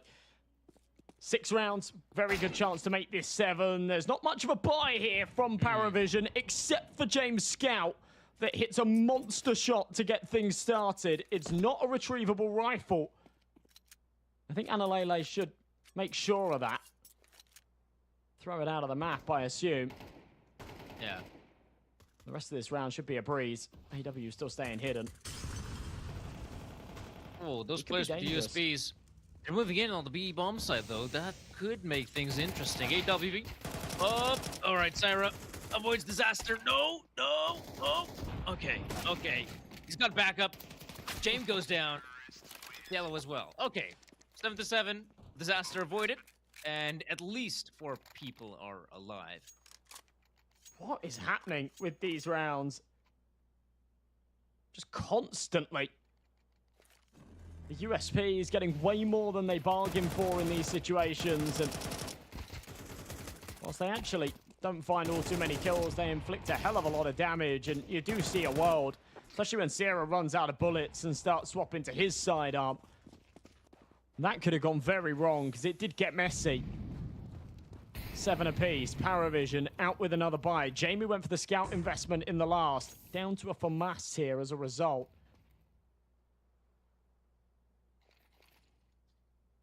Static, proceed with caution. Smoke established. Up short. Spamming in case anybody's close. It won't be the case. It's a 3-man stack on the B site. And leaves Casillo by himself. He's wiped out instantly. AW as well. That one flashbang or even a couple is more than enough to deter the long player from peeking any further. And that's the thing as well, you know, quite reminiscent of a map like Inferno. That bomb set falls, and a Paravision, even though it's a 4v5, technically it could work, but they absolutely are aware that they are much better off saving the weaponry now, and later on they will have at least more utility what they had in the previous round. Interestingly enough as well, I mean, we didn't really mention it, but, you know, Nut obviously had a tremendous scoreline from the first half, but really it's also quite surprising that the player that had the most amount of frags was your anchor. And usually the anchor player on the B bomb side, well, just doesn't get a lot of action, but Nut sure did, and it was also quite mobile in some of the other areas of the map, in middle, finding frags. The point I'm trying to make here is ecstatic, sure, Nut was able to deliver on the first half, but here on the T side, you have to see some other of these players step up. Syra has been somewhat silent the first half. Now he's starting to rack up some kills, and Lila as well. And remember, Dust 2 is also a fine map for Oppers, so I wonder if we're going to see Cristo manning the big green. You'd expect him to. Not in this round here, though. Still got the money, still got the momentum. The weapons from the last couple of Galils, that A1S in play for Paravision. Much of the same. James still with that FAMAS. We've seen a lot of saves from both teams in this map so far. As we get deeper down the line, we'll stop seeing them. Both of these sides will have to start playing for some of these disadvantageous retakes, some of these clutches. Things will certainly heat up here on Dust 2. It's Belchanot by himself on the B site. A player to be absolutely terrified of after his recent performances and his star-studded rounds on train.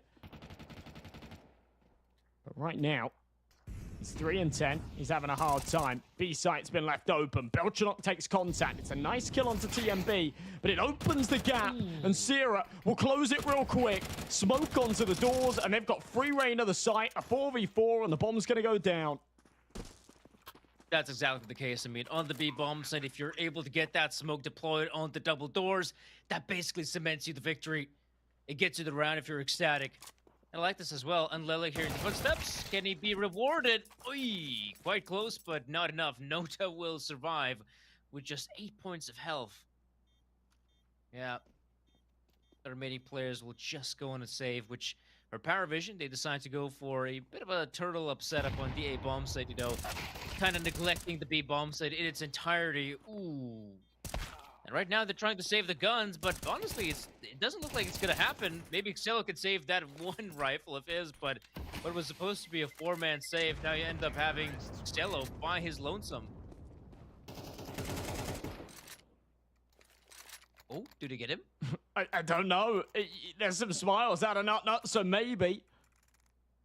We did hear it. Love how he's pulling silly, goofy faces, and then he just locks eyes with the camera and goes, ah, yeah, maybe that's on stream. It is. We saw it. You're good. Big kills from Christy. Yeah, it looks like there was that kill at the end there. Xelo's down to no money. Reinvestments will cost them. Will it cost them the round by the looks of things? Perhaps not, because Belchanok is back to firing on all cylinders. 2 big frags. Round number 17 might just go their way. We saw a Static dig themselves out of holes just like this on train. We haven't seen too many scenarios where they've done it here in map 2. But this isn't a round that you're saving. A minute 20 still on this clock. Christo looks to spearhead this through the doors. First point of contact. You also have James with a big green, which is a position that you don't necessarily get to see operas on B side. Christo has some vision towards window, but I think if you're playing the B bomb set, you're not going to go for any of the peaks. Belchanok, wow. He already got himself 2 big frags in long, and instead of just, playing safe in the pit, he's like, nah, I've seen Cyrus do this. I could also give it a shot, and he sure does.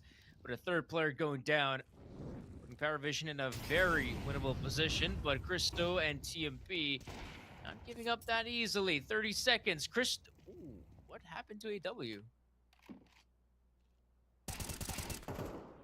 Oh, I'm not sure, but it shouldn't matter all too much. TMB won't get anything more. We may see a little pause after this. It's a good round from Paravision, though.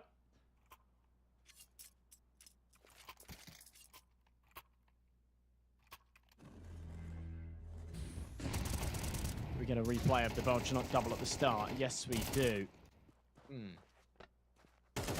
Really comes to life in this one. Ends up with He's 4 been such kills. an impressive player.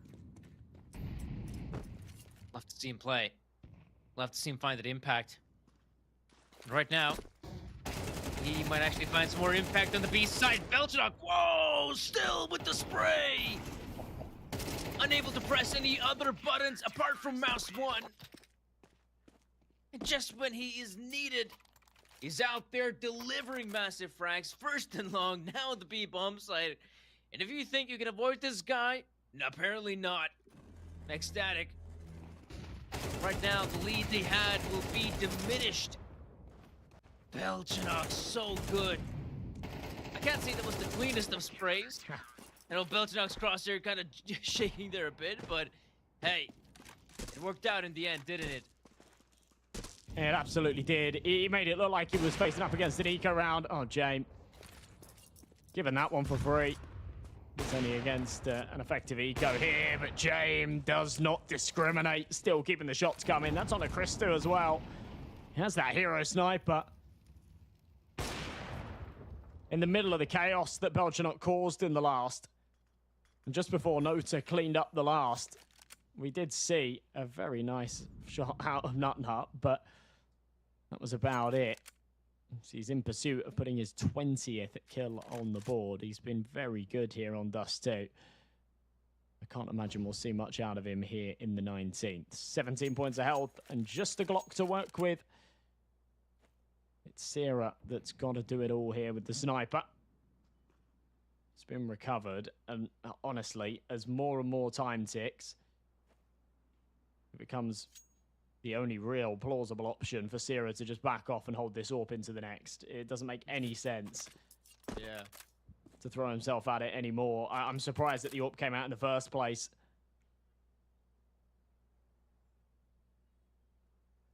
Yeah, if Nut Nut and Analele can act as a bit of a stopgap, that'd be fine. Syra, the scary part for me is that Syra is on completely other side of the map. And if he somehow ends up dying, then yeah, the AWP could also go down. But luckily, Paravision not playing this one super safe. I mean, actually winning this round with all 5 players surviving would be quite good. Meanwhile, yeah, these guys are just going to die. They want to get that money in the next round. While also, keeping the CTs on their toes just in case it came down to that final B-side commitment. They need to have players there as well. So Paravision, stringing a few rounds together, 3 in total. And even though we have seen Ecstatic with a bit of a resurgence, now Paravision are looking really sharp. Or in particular, Belchanok is. Like, he's been such an impactful player. And now they've also been awarded loads of money. So they might even maintain this lead even further with the amount they have. And Ecstatic even taking the tactical pause. As right now they know, lose this one and Paravision might just sail to victory on map 2. Yeah, they could. They're in prime position to do so. Ecstatic recognizing the importance of this round, and that's why they burn their third and final timeout.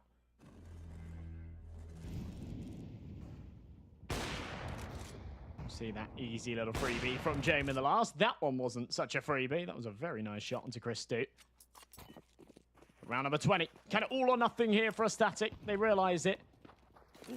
And I like this. Christu's got a good spawn. He's going to go for the long pick. Flash over. Gets on the angle, but one's already crossed, and the molly will send him packing. No opportunity for the early man advantage. And Static have to reroute elsewhere.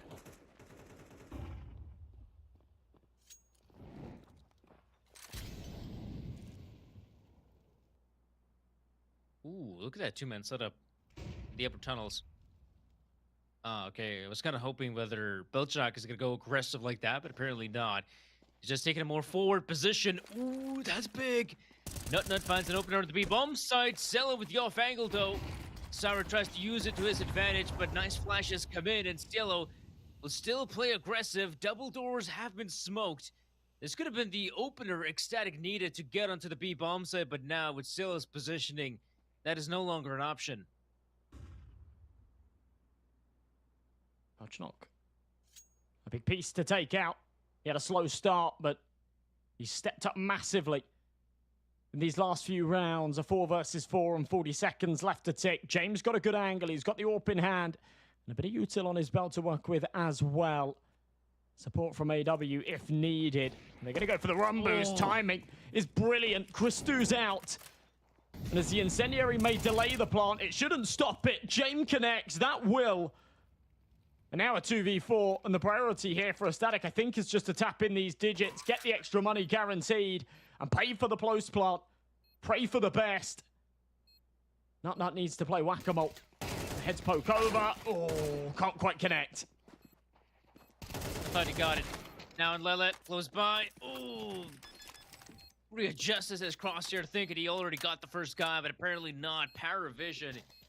It's always quite scary to see, that upper keeping a close eye on short, and even though James backs away instantly, even though I felt like he wanted to check in that Molotov just a little bit earlier, but it all works out for him in the end, and so it does for the team as they try to play aggressive and long with 2 players, and it simply wasn't enough. Paravision countered that oh so well, and now they're getting dangerously close to victory. Ecstatic. We saw them use the tactical pause before. I wonder, do they still have another one left? They might have to use it. Ah, right. It's a technical pause, so they've got more than enough of those. But yeah, Paravision have got plenty of pauses. It's Ecstatic that are left without none. That's a weird way of saying that. They're left with none. There we go. It's a bad time to run out. I'm interested to know what the money is looking like after getting the plant in the last, but losing it. They should still have a bit of a loss bonus, so can't imagine they'll be down to nothing here.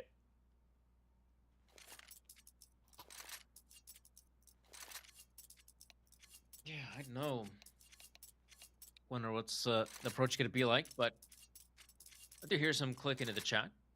And I would assume that Ecstatic have just enough money to get that reinvestment in.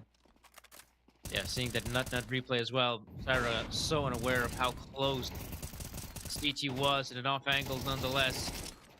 Now Paravision, I mean, the CT side setup is working wonders for them, but Ecstatic not going for the full commit. Instead, it will be just a bunch of Tech 9s, which in its own right should be a much easier win for Paravision, but obviously with the Tech 9s, you have a lot more pace than usual. Could catch some of those CTs off guard, but right now, if anything, they probably want to slow it down, Obviously, Paravision will have plenty of utility still remaining, so you want to try to make sure those CTs deploy, their flashes, their smokes, first and foremost, before making a commitment or a final choice. This would be a huge round to win for a Static, and they know it. They've not thrown all their eggs into one basket. They're just down to a half investment here. They'll play for OT. That magical 12-9 scoreline that worked out for them last time round. I'm sure they'd love to prevent it. Flashbang through. Counter flash is in. Sierra's going to try and wrap in this smoke. As Casillo fires off a lot of shots. Sierra's cue to poke out. Lands the frag with the Tech 9. Can't recover the AK. Flashbang will force back Nota. But it doesn't look like they want to press it. They don't want to force the issue. They've got a good position. And with the Tech 9 just selling a bit of a fake here into the tunnels, I think that was pretty obvious from Nutnut. That's why Nota and Belchanok don't stick around. As soon as they see a Tech 9 just rattling off shots, they go, well, that's obviously a fake. So let's go and stack up on A. Now they're ready for this. Oh my gosh. Protect him at all. AW, Jame, and Belchanok also chiming in. That was the setup Paravision absolutely needed. The readjustment was perfect. The read was lovely as well. And you can see Ecstatic. I mean, if they wanted to, if they had the read themselves, they could have just waltzed into an empty B bomb site in a 5v4 nonetheless. They still had that one smoke grenade remaining on Syra. And you thought, I mean, if they actually just smoke off double doors, that's it. That's the round over and done with. But not yet. Ecstatic. At least there's still, well, one chance to play the map. But Dust 2 right now is looking like it's coming to an abrupt end. And if it is coming to an end, why not pull out all the cards? Absolutely what they have to do. Boost on short into the lower tunnels. Shot fired, no connection. HE's going to do some good damage. Once they try and press to return the favor here. Jane won't stick around, nor will the boostee. We'll see Casillo back on the site. Jame coming in through CT, goes for a shot into the double doors, then runs back. TMB will have heard this. So that'll be his cue to start to work his way up. If he can catch the frag onto Nota, this may just make the round. But Nota delivers. Can't find a second, but neither will the York trade. And 5v4, this would be huge. Oh my god. Oh my god, Nut. He knows there's a second here as well. Oh, how is he still alive? Not anymore, though. 40 seconds, bomb plant looking good. Unlele from double doors. But Xello is close by. Sit down, Xello. Unlele's got your number. Oh my god. What is this, Danny? What is this? That's mental. I mean, those openers that opener, singular from Nutnut, and the damage he inflicted on Belchanok, like, that was insane. Without Nutnut's, ability to find the player in plateau, I just don't see this round going the way of Ecstatic. I'm assuming you can see that Nutnut had a bit of information. I'm thinking maybe the smoke came from that left-hand side. Either that, or it's just an insane read. Yeah. It makes or breaks the round. 12-10. I mean, here for Paravision, they're not going to have a problem with the money. Almost everybody is around or above 5 figures.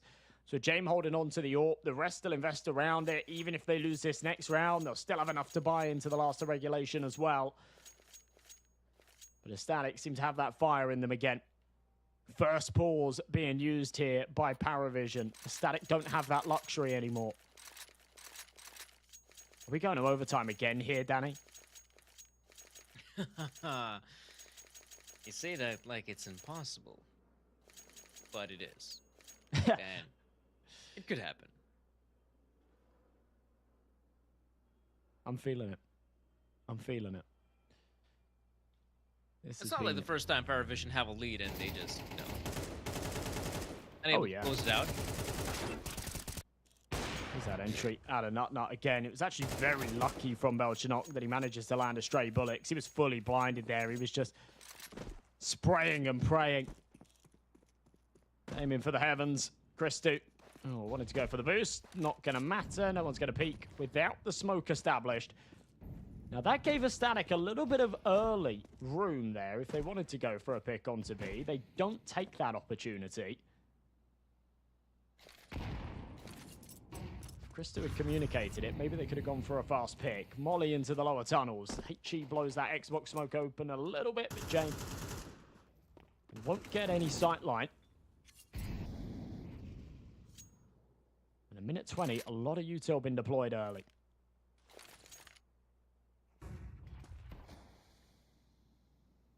Right now, it looks like Ecstatic are just gathering up players for the late, long take. AW is here, quite in the open, so a single flashbang would force him to try and retreat either direction.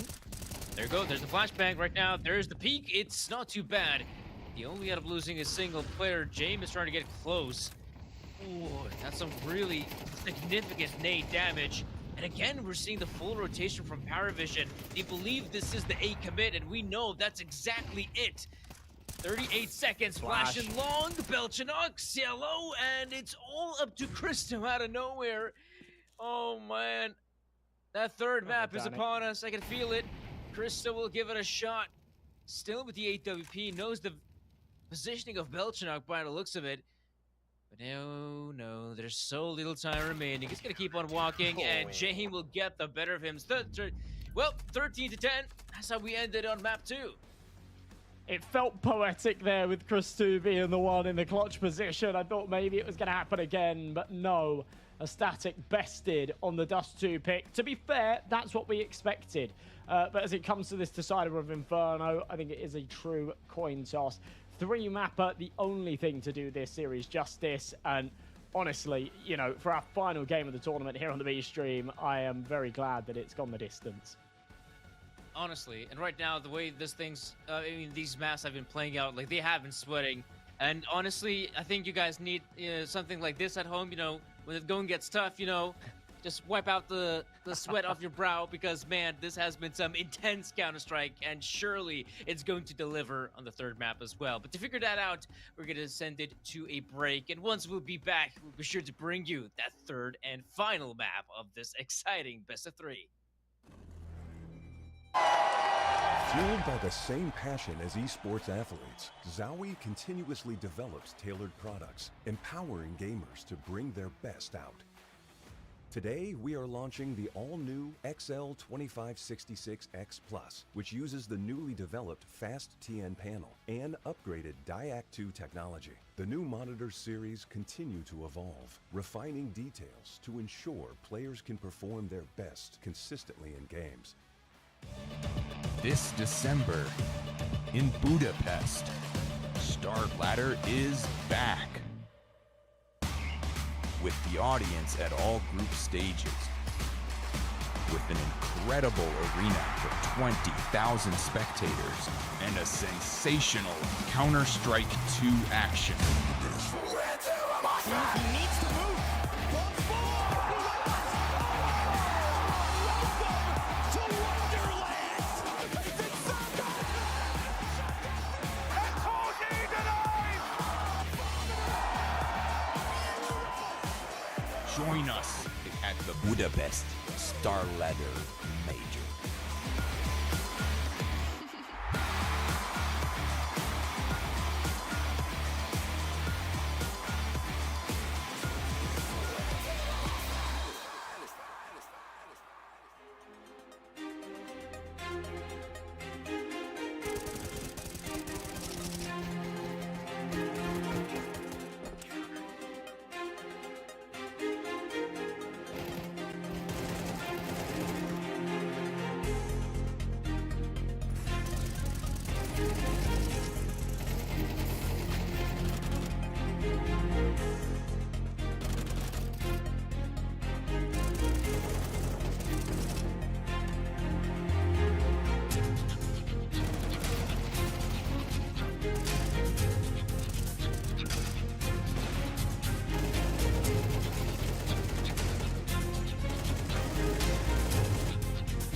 Welcome back to the action, everybody. We are into our final map of the closed qualifier. It's between Paravision and Astatic, and this series so far has delivered on all fronts. We saw 4 overtimes in map 1. We go the distance in regulation on map 2, but Paravision inch ahead when they needed to. And now it's the decider of Inferno. It's a coin toss for the sides. It's a coin toss for the map, to be completely honest. I really don't know how to predict a victor here. Danny, who are you thinking is going to take this one? Ooh, that is a tough question and a tough call, especially in a map like Inferno, which isn't too bad for either team. Then again, you think about the current composition, and honestly, I just feel like if we take like man for man sort of situation, I do feel like I might have to edge Paravision, you know. I feel like, you know, last map, Nutnuts Heroics just simply weren't enough. It did feel like, you know, if someone else would have stepped up, you know, for the side of Ecstatic, maybe that could have been a pretty successful situation for them. You know, a guy like Syra kind of went missing, I feel like. Whereas on Paravision's side, I mean, you can definitely rely on Cielo, you can rely on Belchinok, you can also rely on Jame. And so, honestly, moving forward, I kind of feel like just man for man, Paravision have a pretty big advantage, which I think it's going to be so much more impactful at a map like Inferno, where honestly, your anchoring is going to matter so much on this map. But I do believe Paravision is going to start things off with the CT side, which for them, that's great news. Yeah, I agree. I think there are more individuals popping off right now on Paravision than on the other side. And Astatic felt on a knife's edge out this entire series. And I know that kind of goes both ways. But when you think about it, the fashion in which they were able to win the first map was, you know, massive fumbles from Paravision that gave Astatic opportunities. We did see a few of those opportunities given to Astatic and actually created by Astatic in that second map, but ultimately they just weren't really good enough on Dust 2. And, you know, as you pointed out, the spotlight goes on some of the big individuals that looked great on map 1 and went a little bit missing in the second. I think Sierra's a good example there. You know, Nutnut was doing so much lifting, and if Nutnut was playing at just his usual self and not popping off, I think it actually probably would have been an even more one-sided scoreline in Paravision's favor. So, you know, the ball is in Astatic's court right now. If certain players step up, Analele was the one that we teed up at the start of this best of 3, the one that we said is putting up the big numbers and the big ratings recently. We haven't seen all too much of that out of him here in this series. If he rocks up to map 3 and gives us one of those superstar performances, it absolutely could be the difference maker. And as I say, the ball's in their court. If someone wants to be the hero and bring them to a LAN environment, bring them qualifying through, then, you know, they're capable of doing so.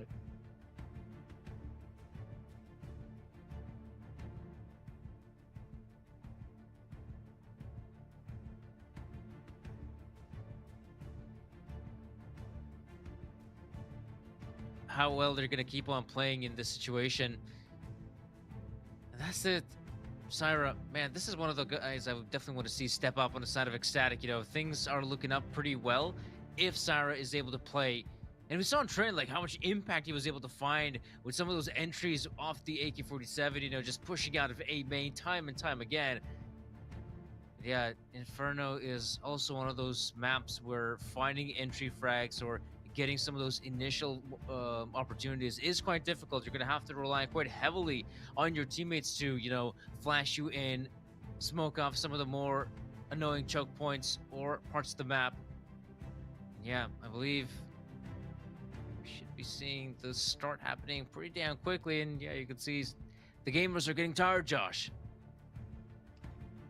Yeah, it doesn't surprise me after such a lengthy series like this. I mean, you know, we've seen teams throughout the tournament so far. Ents was a good example of this a little bit earlier on, a couple of days ago, that played 3 best of 3s. And then when it got to the end of the day and they were on the 3rd map, it was their 8th map of Counter-Strike of the day. And we were saying, you know, fatigue definitely setting in. You could sort of see it on the cams. You could see it in some of the gunfights. Right here, I don't think that's necessarily going to plague them yet. But yeah, quad overtime map 1. You know, the stakes of this game, how high pressure it is, it's difficult to maintain that focus, maintain that high level of play for so long. So yeah, it could definitely be a factor coming into this 3rd map. We'll have to wait and see. Casillo just looks like a machine. I used that word for him a couple of matches ago as well. Just a robot, right? He, every now and again sort of overloads a little bit and gives us a bit of emotion, but the rest of the time he's just deadpan. He's locked in, popping heads. Yeah, honestly, a fantastic pickup, I feel, for the squad. I feel like Casillo has been delivering quite well. And honestly, now that I think of it as well, you know, even though Art Frost was, you know, a player they had in the mix, I'm kind of happy to see that James, you know, back at the sniper rifle, finding also impact, being quite impactful, and probably the composition of the team is just a tad bit better now with the current roster they have. And honestly, they've had some pretty nice success stories as well. You know, they had basically they've lost, they played about 8 or so best of 3s, and they've only lost like 1 of them. They've also had quite a streak going on. If not, actually, they might have actually even won more best of 3s. And for Power Vision, this is probably one of those moments where, yeah, they're definitely now in the up and up. You could say, you know, player break and all of that, but either way, we should not be taking away anything from them. And I really hope that maybe by the end of, or let's just say the start of this week, I mean, they should be climbing in the VRS rankings, maybe by even a couple points, maybe even, well, not even points, let's say like maybe 5 positions. I see that being a possibility.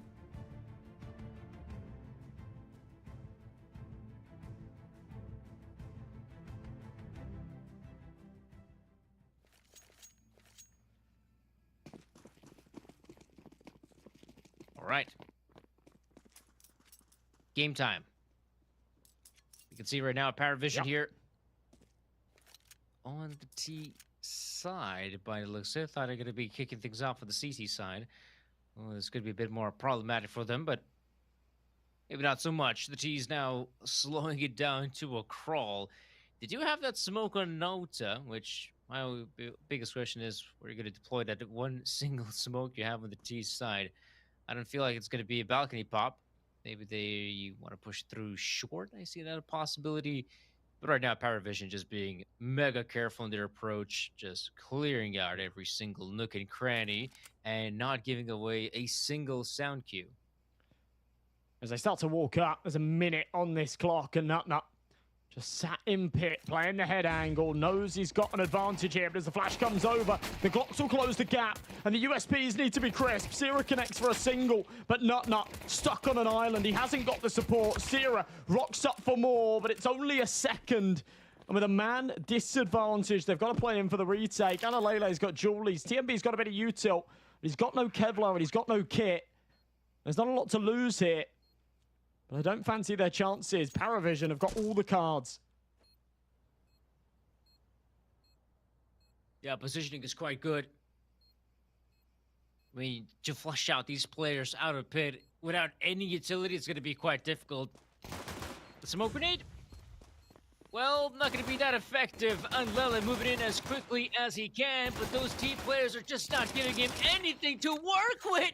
Oh my God! Unlele up close and personal, but the sad part is there's simply not enough time to defuse the bomb. And sadly, the CTs have to back away, but they at least salvage some money, which, of course, also remember that with every single kill, not only do they get the usual kill bonus, but extra $50. Bit of a shame they didn't have time there. It does make you wonder why they didn't pull the trigger on that a little bit sooner. They took a lot of time clearing out second mid and whatnot, just to throw themselves into the fights at the end with no defuse kit. Just got a little bit messy on the site to start with. It is still going to be Paravision taking the pistol round either way. And I want to add some numbers to sort of the stat line you were giving us at the start of this regarding their recent performances. They took a little bit of a break, a couple of weeks off, and then since then, in the past week, Paravision, they've played 9 best of 3s. They've won 8 of them. The one loss that they took was a 2-0 against OG, who we were teeing up to be a formidable side at the moment earlier on. That was in the grand finals of a CCT. But yeah, these guys have looked hot as well. A lot of best of 3s that have gone the distance. They've required 3 maps, but that may be the theme here again. Decent start from Nota. Trade back out of Analele. Careful, guys. You don't want to lose a round like this. Yeah, this one should be easy peasy, but even so, they're struggling a little bit here. Paravision not having the easy entry on the B bombs, and then again, that was a bit of a stack. Meanwhile, I like the efforts from Nut, not wasting any time. Already in second mid, we'll try to move in quickly in lower banana, and you can see Paravision is being quite slow on the approach, so there is the chance that maybe Nut even backs away because he's still not 100% sure. Maybe there is still a chance for the A-side play, but now we know with 35 seconds remaining, this is the commitment from Paravision, making lots of footsteps and no one in banana, so there's still a possibility that Nut can find some success as he will have vision, unlike Unlele. Ooh, but Unlele has gone down already. And they should be wary of a potential Nut push.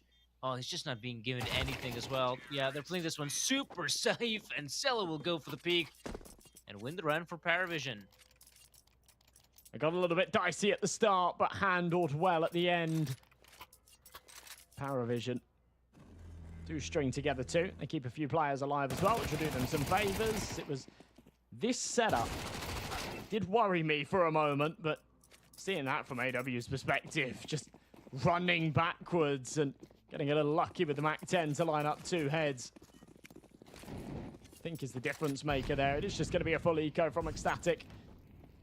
TMB, the HE and a smoke, a couple of upgraded pistols, but for the most part, no real investment here. Christu, who didn't buy in the last, wants to get that AWP out as quickly as possible. CT side Inferno, it can have a big impact. He knows how to use it. He's been doing a good job in this series so far on that big green.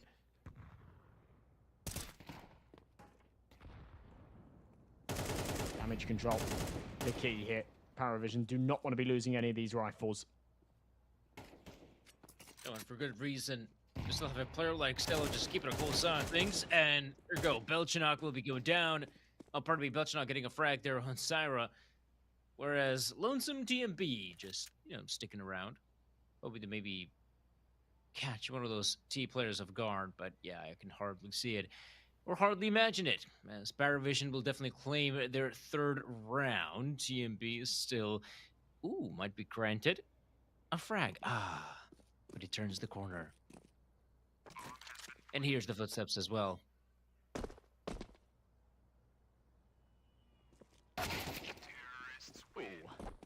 Yeah, nasty end for him. What are the chickens doing? Ooh. This is PG-13, Danny. Get it off the screen.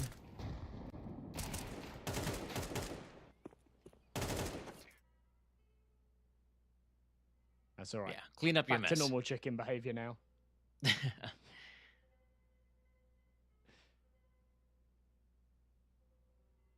Ooh, that's an angry chicken. Yeah. Nightmarish, even. Yeah, eyeing us up. I don't like that. It's going to be a buy back out of a static here. This one needs to give us a little bit more. I'd say it needs to connect, to be honest. In this situation, Ecstatic might have to be just a bit more proactive. The one most important thing I'd even go far as to say on a map like Inferno, you need to have that utility. And it's good to note that in the gun round, Ecstatic do have the util, and I want to see them be just a bit more proactive, at least initially. Just see how do the T's enjoy playing Banana? What is their game plan? As we could see early on, you could see a trade of smokes, a trade of damage in Banana. Nothing serious, though. Belenchuk losing some HP. TMB and company just keep on spamming through. Honestly, I've actually been surprised as well. This is gonna be an off note, but how little I've seen M4E4 action. I mean, I've seen the silence before, but M4E4, the regular one, absent. Yeah, I sort of bounce between the two. I'm an enjoyer of the A4, but every now and again, circumstances just feel like they require that suppressor, that A1S. I think a lot of players at the moment at this level do favor it. What is happening right now? They're being met with tons of resistance on Banana. James is just single-handedly creating space for them on A. The impact that is being delivered by this AWP is unbelievable. He's found all 3 kills in the round. And whilst he was just on a side quest, the primary objective was towards B. He's actually the one to win it for them. Paravision are going to make this 4. Ecstatic don't even want to attempt the rotate. This is huge.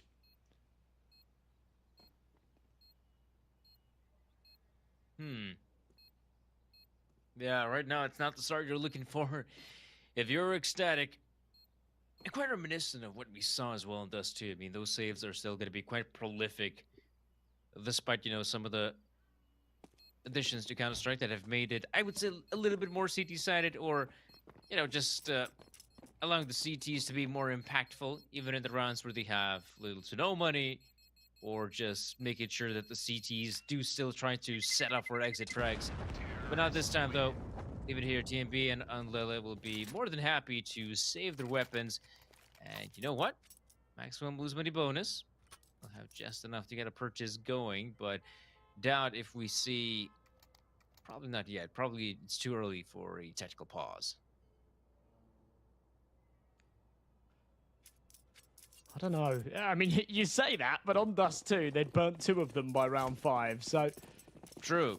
I don't know, maybe they've learnt their lesson. Maybe they wish they had more. As we got into the later stages of that map, TMB working on the basis that you've got to fix the problems early, otherwise they multiply, and he kind of was right. They couldn't find the patch. So 4-0. Only the 2 save rifles from the last. Sierra's got himself a bit of Kevlar and a helmet, a couple of 5.7s to come out alongside.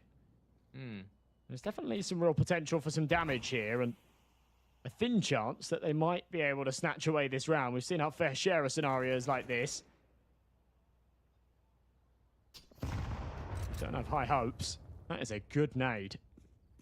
It is. Going to losing a fair amount of HP. Ecstatic still playing quite passively. I feel like in a setup like this, their best bet would be to try and be perhaps turtling up on one of the bomb sites. B might be an option. TMB, oh boy. That's a lot of HP is already lost. And why not? If you're Ecstatic, you might as well try to maximize the chances in a round like this. With just the 2 rifles at play. This could be it. Paravision, I mean, they were just about to walk into a bomb site and they have no vision and they have no idea how many players there are on the other end. Going in blind, maybe their demise as the AKs send it through. The 5.7 lines up a couple of heads, but it's only the body shots that convert onto Casillo. AK, oh, makes a real meal of that. Does deny the plant. That could be enough, you know. Asira's still here, tucked behind the coffin. Oh, needed to escape after that last bullet was fired, and he couldn't do so. Had he played his life there, the round would have been won. There was no time to recover that bomb and plant it. But James is bang on the money. And he doesn't let that one fall into enemy hands. That was a messy round that could have gone seriously wrong. But they recover it before the ship sinks. They got their buckets out. They start scooping the water. Into the 6th will go. Ecstatic with the buy. That last round wasn't really one they were supposed to win. They very nearly did. Now they've got a lot more equity. This is by far the best purchase they've had entire map and the entire half.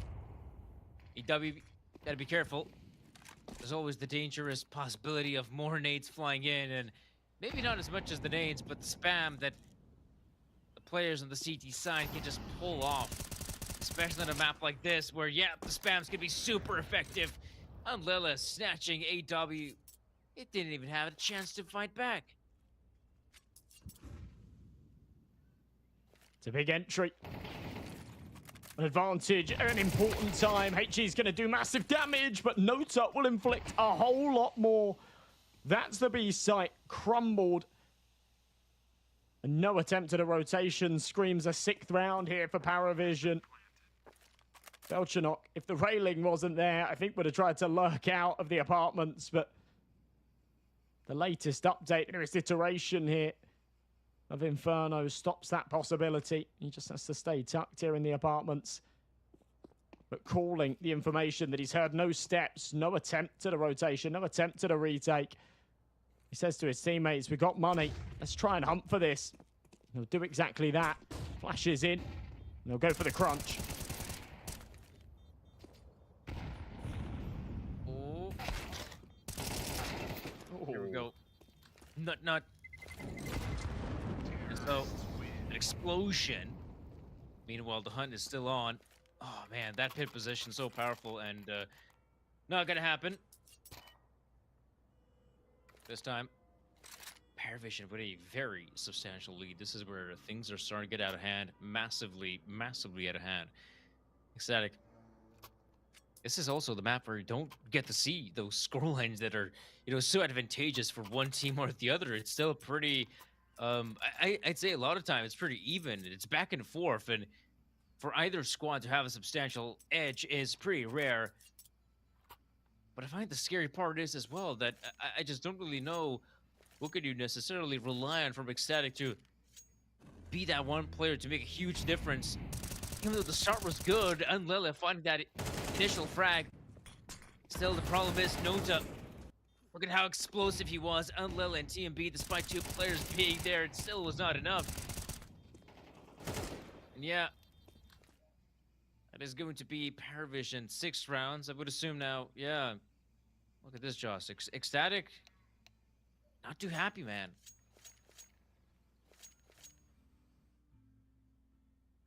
Yeah, this is a bad start. A very, very bad start. They found the entry in the last round as well, so for it to slip the way it did is just awkward.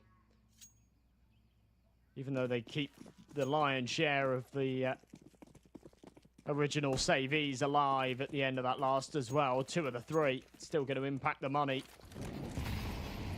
I'm going to fully reinvest on 1, not being able to drop. Still, we'll see a decent bite. 4 M4s, that AWP, a single kit, lacking on the util. So when you peel back the layers, you realize this isn't all the bells and whistles. But it should suffice if they play their cards right. Paravision hungry for their 7th. It's been a one-sided start, but I don't expect that to continue. Ecstatic just charging this up.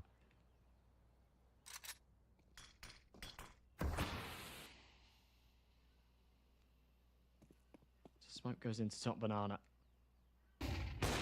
The respect as well. Ooh.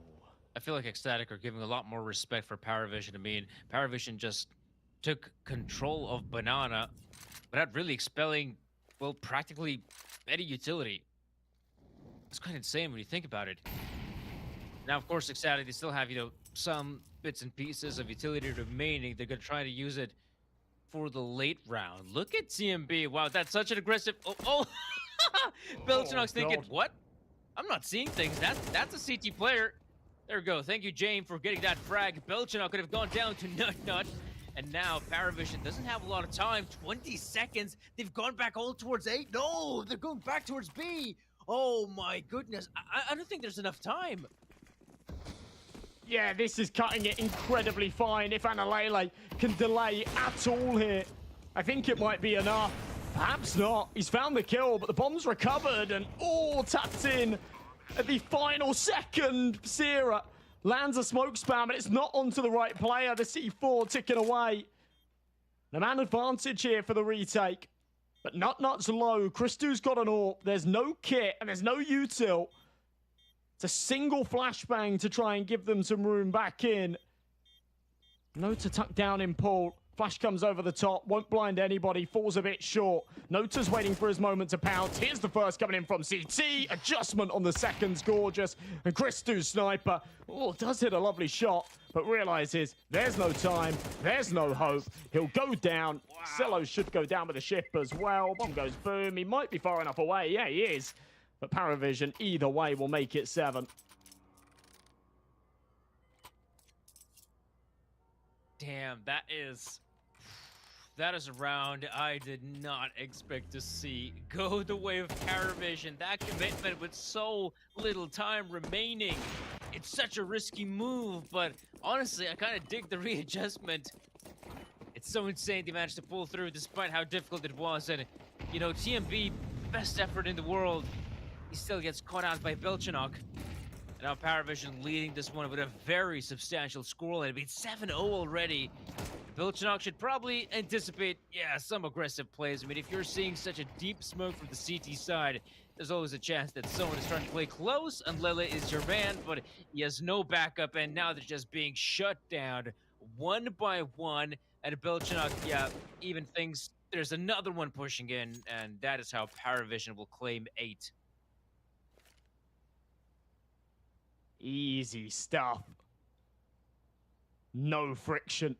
No resistance being offered up here by Ecstatic. I said I was very much expecting them to bring some kind of comeback soon. It's just not here. It's not here at all. TMB cooks in the flames. Christu left with a 1v5. He's got the 5-7.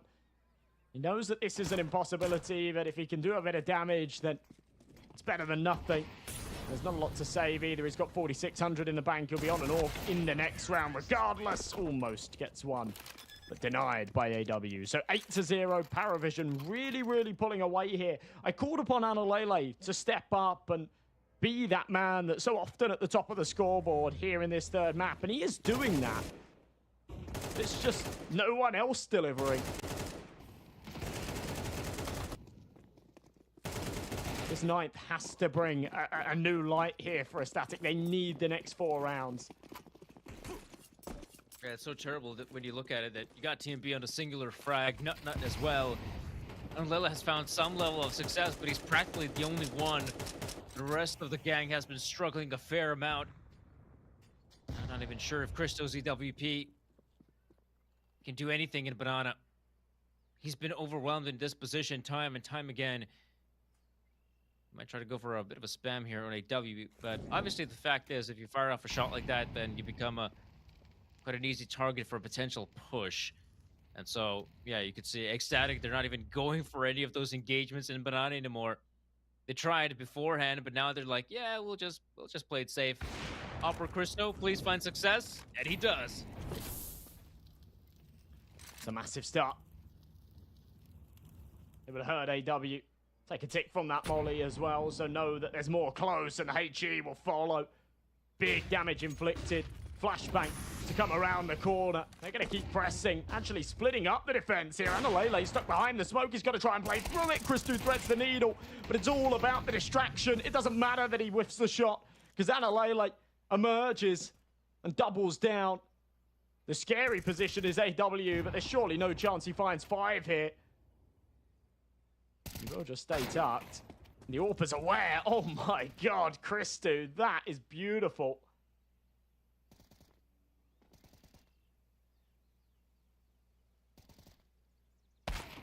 Come on, James. Oh, okay. No chance for James.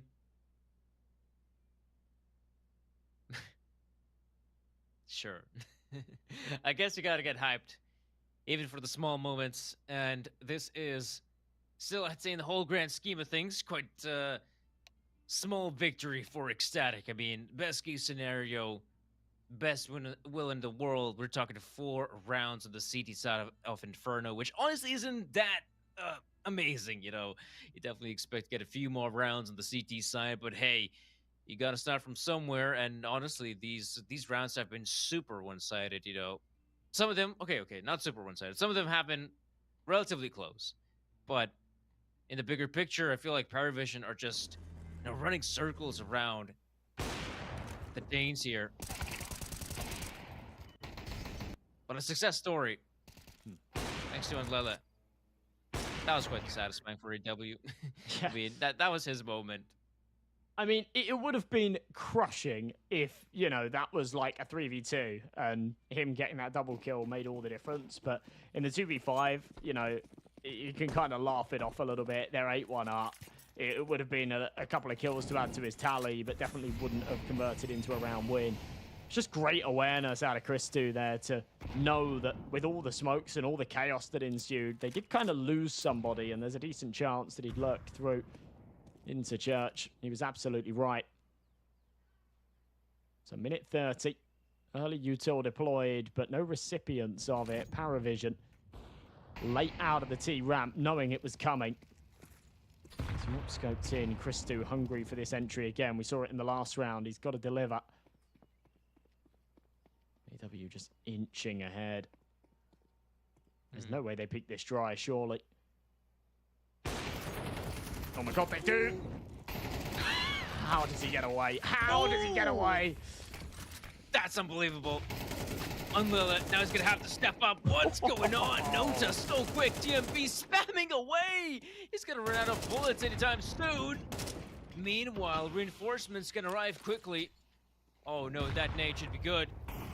Ooh, What? It isn't. Doesn't do anything at all. So for Paravision, they need to wait just a couple more seconds to get into the side, but Farah will try to move in quickly. Nota with the spam. Syra getting his. Oh my Syra god. with a response. And where is James? He's on the other side of the map, bro. If he had the bomb, I'd cut him a bit of slack, but he doesn't. He's left his team high and dry. He's already made the call that he's going to save his rifle. Bring that AWP into the next.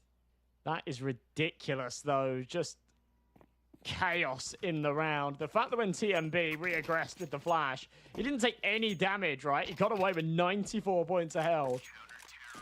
And Sierra rocked up and basically gave us the same. It was just running sprays with flashes left, right, and center. Static seems to thrive under the chaos. And whilst this has been a really bad half from them so far, they have got a chance to bring it back to somewhat of a recoverable position. 8-4 wouldn't be too shabby. Paravision having a reinvest here. You've got a couple of players down to 0 or near enough to it. If Static can pull this off, Paravision have no money and they have a real chance. That's a big entry from Christou again. That's cool to see. I really have some more confidence in Banana. Look at the nades as well. AW simply unaware of it. DMB, lovely spam, getting both players. You could see some of those Paravision players just got a little bit more complacent just because they haven't been pressured in Banana in a long, long time. Nota, though, there you go, great position. Optimal to get a frag on Lele. Of course, Christou is close by. And Belchanok, I mean, a player that has been performing really damn well for Paravision, but still it's a 4v1. Might be given a chance, though. Looks like he's just being given isolated duels one by one. Belchanok knows there's a player moving in from behind as well. So quick on the trigger, but eventually takes the hit.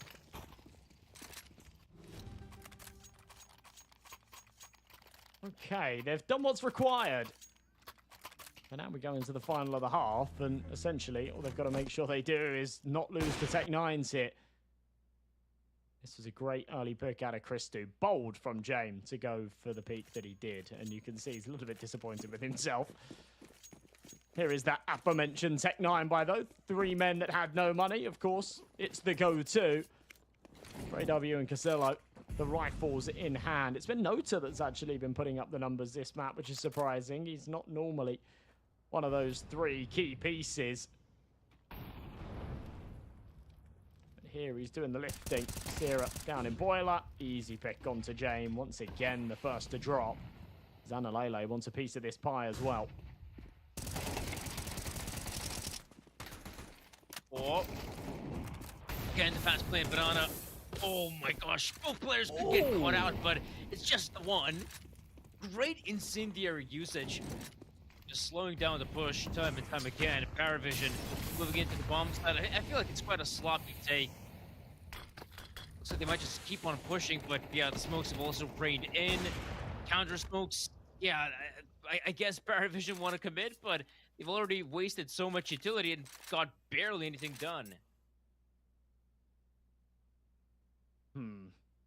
A wild pick out of Casillo.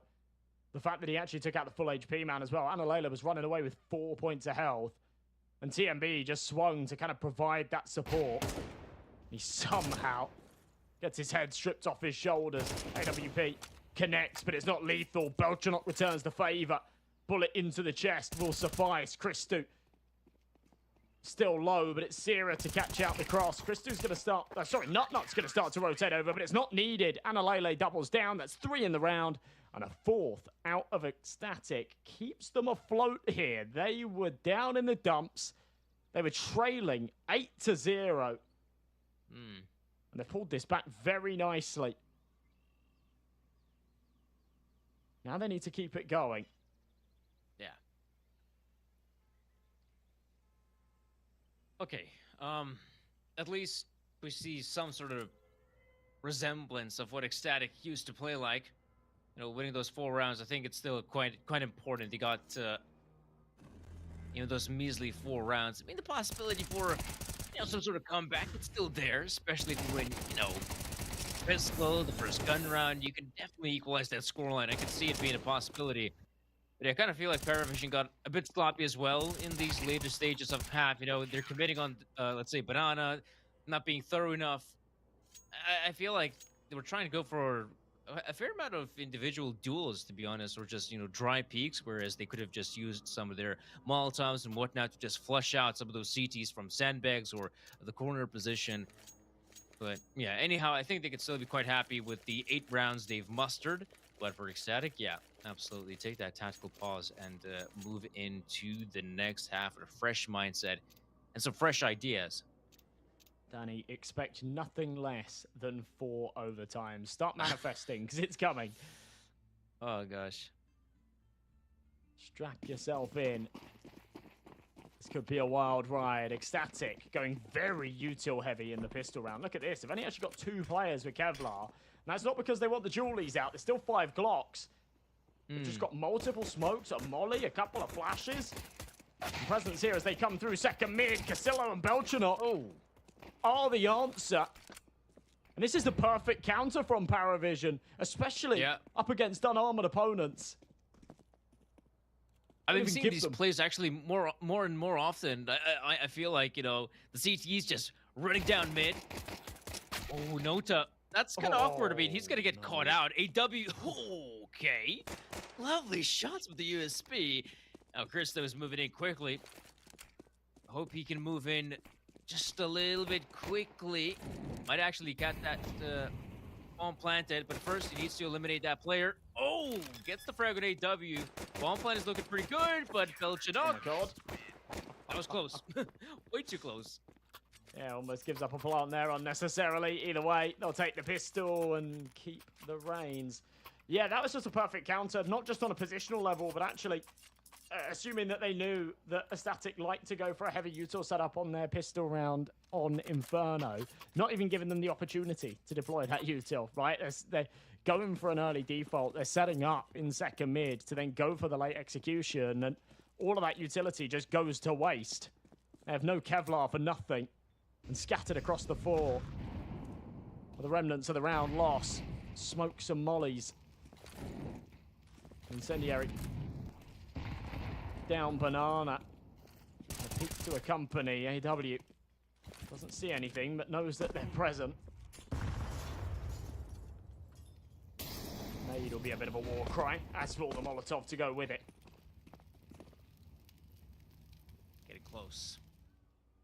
Paravision are more than willing to give up Banana presence. Luckily for them, they still have some counter utility, if need be. So there we go. The smoke now deployed. Definitely not going to rush through this one if you're Ecstatic. It's a good reason. They've also kept 4 smoke grenades for just the occasion. So absolutely, they're just going to wait, you know. They're just going to wait their sweet time. Oh, that's a change-up. That could actually change up the entire plan, because I felt like they would have returned towards A site, but now with that pick, B remains an option. It actually does. The TMB still here up towards the brackets as well. He'll start to tiptoe his way forward. In fact, no longer tiptoeing. With 30 seconds, he's got to get a move on, and he will do exactly that. But look at the rotations. This is brilliant. Yeah. Nota's going to be here in Library. He'll hear TMB, but this might actually bait him into a false sense of security, because Ecstatic have taken the opportunity to just head out onto B, an open site. Paravision, realistically, should be wanting to go for a retake here, but I don't think they will. In fact, with no utility, I guess it's a no-brainer to just stay put, but a bad round to lose. And Ecstatic, with just 1 kill found, call the perfect round and completely bamboozle the Paravision squad. I don't know. I felt like if they wanted to go for an over-rotate like this, I kind of feel like they probably accept the fact that, well, if we over-rotate, then, yeah, we might lose this round. But then again, we might lose the round, but still maintain our weapons. So I guess that was the reasoning behind Paravision's decision, which, all right, it's okay. It's just that, you know, they're going to move into this upcoming round with weaponry that will be worse than your opponent, which that I find a bit dissatisfying. Perhaps they should have tried at least, you know, give it a shot at B. At least have that one player maybe you can still, you know, hold the line before the Tech-9s swoop in. But now, yeah, this is lifeline indeed for Ecstatic. You know, they lost the pistol, all right, but that second round win, I feel like it's more important than the pistol round victory.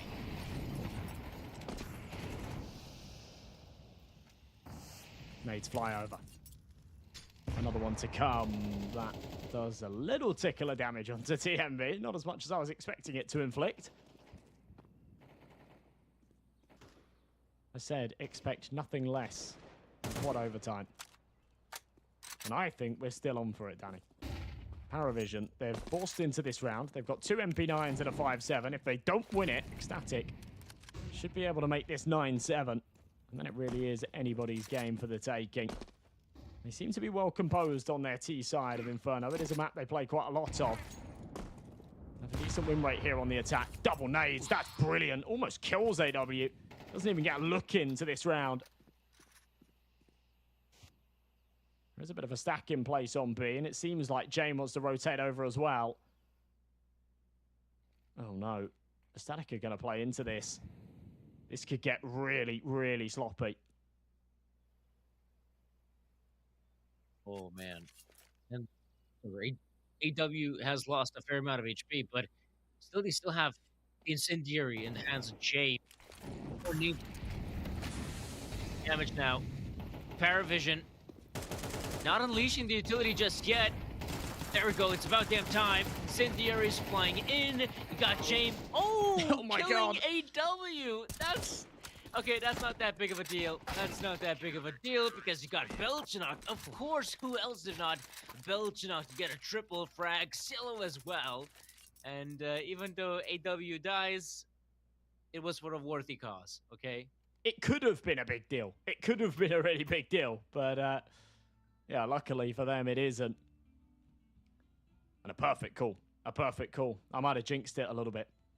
Felt like the stars were aligning for the Danes, and instead they walk into a stacked bomb site. That's the problem, I think, with playing a map like Inferno, where the CTs are having to sort of gamble a little bit. But on the T side, you're not playing a lurker. You're not playing an apps lurker. You've got no presence on A. You don't have that option. You don't have that insurance policy. It means that every round becomes a bit of a gamble.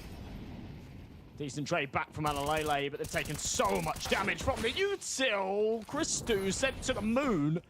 The good trade back from Nut Nut keeps these numbers even. Ooh, What a nade. dunk.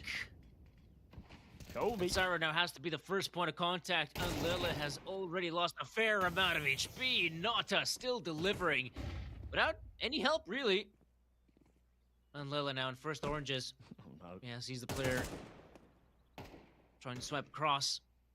Whole minute on the clock, but yeah, the big problem is that even though right now he has to focus on the site as well as CT, but he's expecting the flank to happen. Not sure if he, probably hasn't heard anything, but at least he recovers the bomb, giving him actually a chance to, well, obviously abandon all hope on B bomb site, but he now becomes a much more viable option, but obviously he's going to waste a lot of time moving back on A.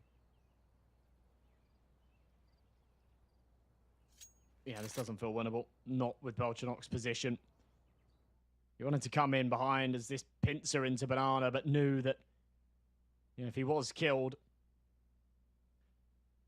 it may jeopardize the round, and just staying hidden incognito. Definitely the way to go about it. Alalele plants in the corner, so Belchinok does actually need to make sound to drop and deny, but it's not going to matter. Alalele, there's no other option for him.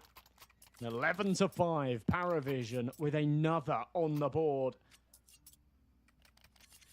That's a devastating loss as well.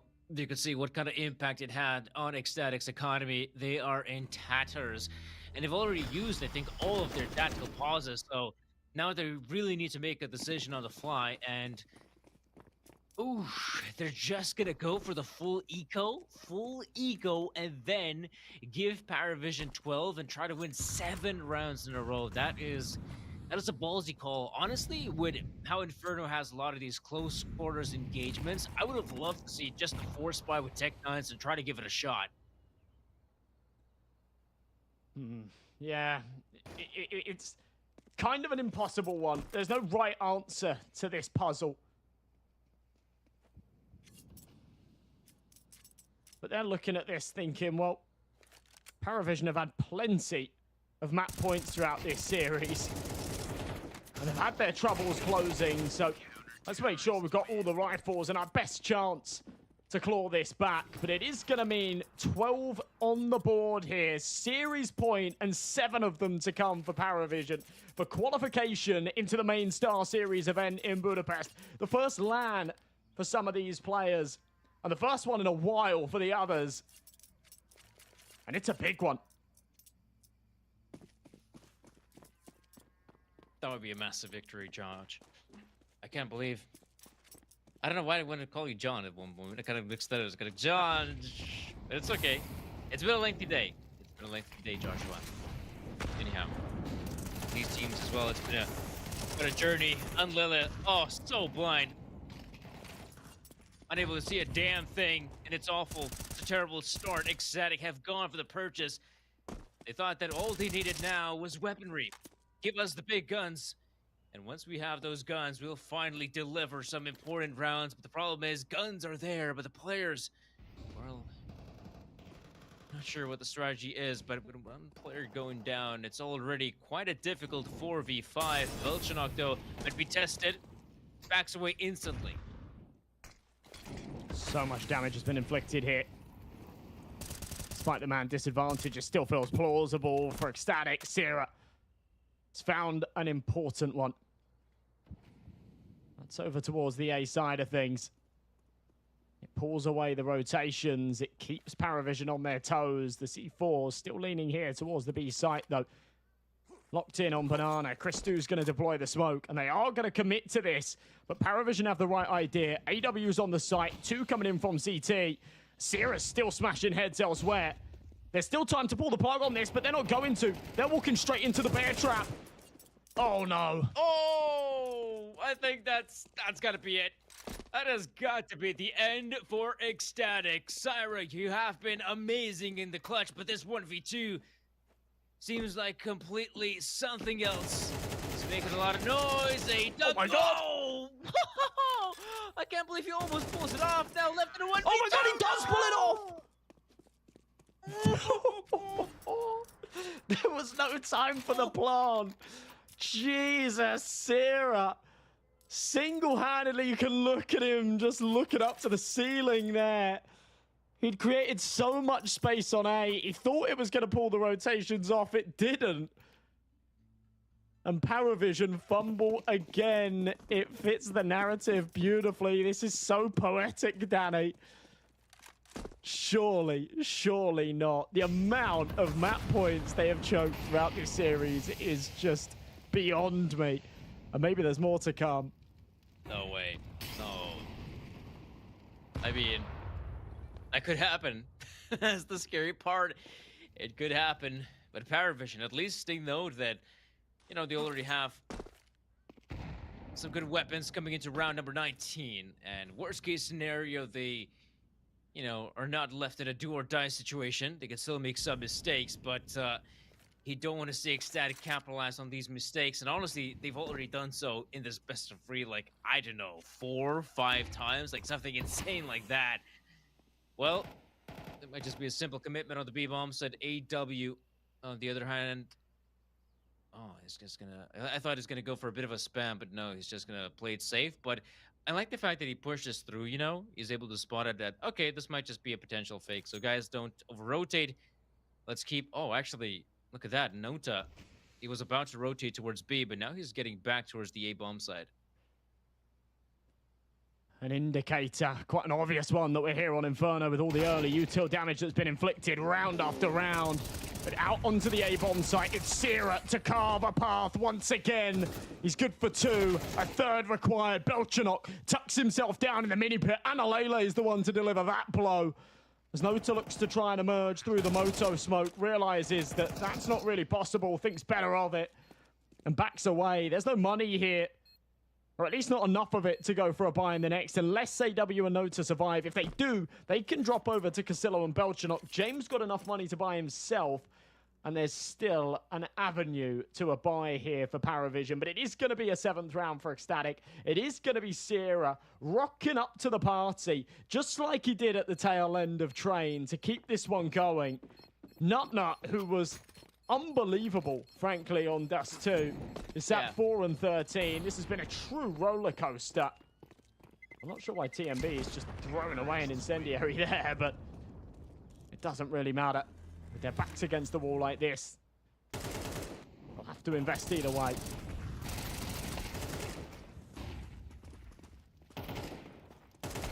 Oh my gosh. 7 rounds now, but up next, it could get quite tricky for Paravision. I guess the most surprising fact for me was how James just gets absolutely wrecked. He's out there holding with the AWP. And I'm thinking, all right, James in a pretty good position. You know, he should win that fight. No. Drive-by AK-47 reigns supreme. And so James falls dead. You have 2 more players defending the A-bomb side. Flashes were really good from Ecstatic. I mean, we saw that those A-side defenders were flashed for prolonged periods of time. And even though Belchanok, you know, he's a, an important piece of the Paravision puzzle, even he was just blinded to oblivion, not able to find as much impact as he usually does. So, a great success for Ecstatic, but they still need 5 rounds to go. Importantly, if they can get round number 20, I mean, that will put Paravision in a difficult economical conundrum where, I feel like an eco would be inevitable. So it's not like they have to win 5 gun rounds in a row. I'm talking about like 3, I guess. Yeah, break it down to buys, and it does feel a little more palatable, but Paravision are also in this sort of infinite money glitch position where alongside the loss bonus, they will just be able to continue to buy pretty much. TMB out into pool, spots the barrel of AW, spams through first. Oranges ends up with another head. Nota down, Casillo last man standing. I don't think they were really expecting a third here on the B site, but they're ready for him regardless. And TMB is the one to dispatch.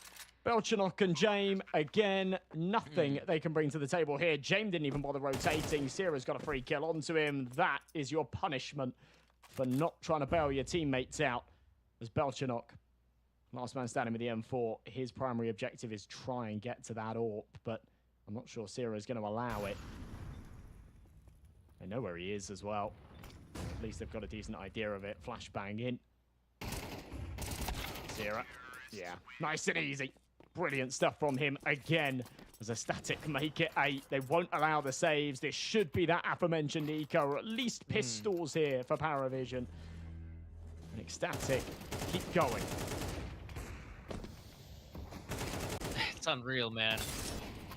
Just think about this as well. Like, we are in a situation where Paravision, like on the first map, we're so close to securing that victory. And then we have to go to a quadruple overtime bonanza to figure out the winner. And once again, Paravision in the prime position to close it out, struggling. And that's so scary. I say that, though. Even though the going got tough more than a few times for Paravision, they still managed to bounce back. Even though it was really difficult. Not on Train, they didn't. Not on Train, they didn't. No, Train was GG. Train was GG. That one's going to give them nightmares if they somehow end up losing this series. As will Inferno, to be honest. Look at this round. If Ecstatic are able to win it, we go back to that spooky 12-9 scoreline. That's what we saw on Train, where Christu was able to carve together a ridiculous 1 versus 3. That prolonged play, took them to overtime, took them to 4 overtimes, and they were able to win the map. Snowtail left for the Desert Eagle. HG's going to blow the smoke open. Not deals with him. It's tidy. It doesn't need to be. You know, their backs are against the wall and they've got enough money to reinvest, but it's just a confidence booster. It's rubbing salt in the wound. And it's gaping right now on the Paravision camp. They've had so many chances. Now things look scary.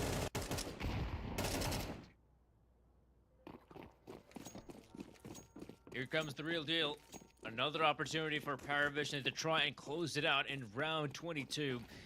James is back with the sniper rifle.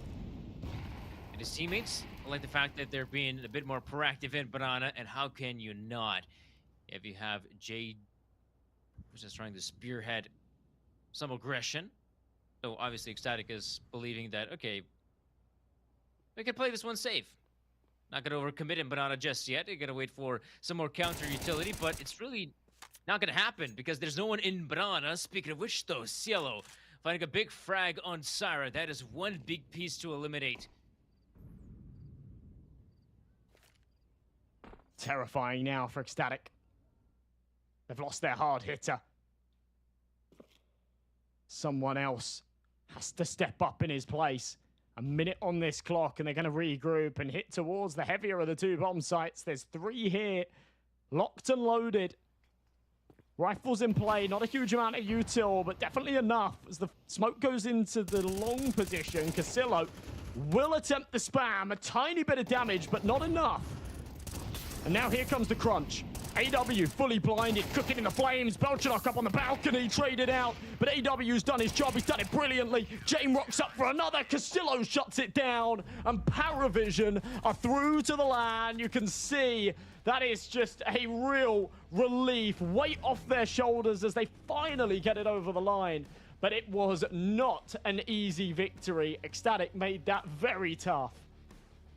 Yeah, in no way, shape, or form was that an easy victory. And honestly, on some level, Paravision have only themselves to blame because they had numerous opportunities on Train, on Inferno to close it out in a much quicker and a much more convincing fashion. Yet they decide, well, they're fans of Counter-Strike. They enjoy playing the damn game. So it's like, well, might as well play, you know, just 20 rounds more out of nowhere, which is all right. I mean, we're here to cast the game, so we'll do it. And you better do your best at playing. And honestly, they did do some great job in terms of playing and delivering numbers. Of course, we're seeing some statistics from the last map, and once again, we're seeing Belchanok, Cielo. That obviously makes a lot of sense. Don't see James, though. James was pretty silent on Inferno. He was a little bit, wasn't he? I mean, we saw just a roller coaster in terms of players that delivered throughout this series, you know? Moments, not even just maps as a whole, but actually portions of maps where players really came to life. We did see James there on the stat board for the entry kills. You do expect that out of Europa. Christo alongside him with 3 of his own as well. But again, it's AW that leads the charge with that one. A player that, as I said on map 1, it's exciting to see him putting up numbers because he is that newest piece. He said he's having to pick up new roles and stuff, so you expect some teething issues, but he seems to be dealing with them very nicely. And yeah, I mean, that was no walk in the park by any means for Paravision, but they'll be very happy to get it over the line. You see the head-to-head between the 2 stars somehow rocking the same KD, 1.29, but Belchanok outputting so much more damage. Yeah, honestly, I think this is a great example of how, you know, KD-wise, they might feel like they were doing a similar job, but in all fairness, I can just remember multiple moments where Belchanok would just find a triple frag, a double frag. I mean, there were numerous moments when he was on the CT side defending, whether it was Dust 2, Train, or even Inferno as the last map, where Belchanok's performance would lead, you know, to a victory for Paravision. You know, you see Belchanok on the kill feed with 2 or 3 frags, you know it's over. You know that Ecstatic are over and done with because Belchanok has done his job. And I feel like Belchanok has been such an impactful player with the spray. And honestly, you know, this was another great showing of, okay, Paravision has some really nice pieces on board. It's just that they really need to fix some individual mistakes because they were causing them so many rounds when they were just in winnable positions. And honestly, those are things that can be fixed, I feel like, quite easily, right? Just because, they were already in a position where they could have won. Just because they had, so many players, they found some great opening frags. All they have to do right now is just focus just a bit more on their communication, on some of the spacing they have in some of those clutch scenarios, and that is something that players of this caliber can absolutely fix. Yeah, it could be nerves, it could be something else, but either way, they'll have a bit of time to fix it before going to the big LAN finals, obviously in Budapest. It's going to be exciting to see them there, right? I think that they're a team that absolutely, alongside OG that we saw go through earlier, could make waves. Their recent form's been fantastic, and whilst, again, they've not been getting these wins in a clean fashion, they consistently seem to drag it across the finish line, and sometimes that's all you really need. A little bit of an update for the A stream. We actually saw Iberian Soul just beat Fnatic as well. That one has also just ended.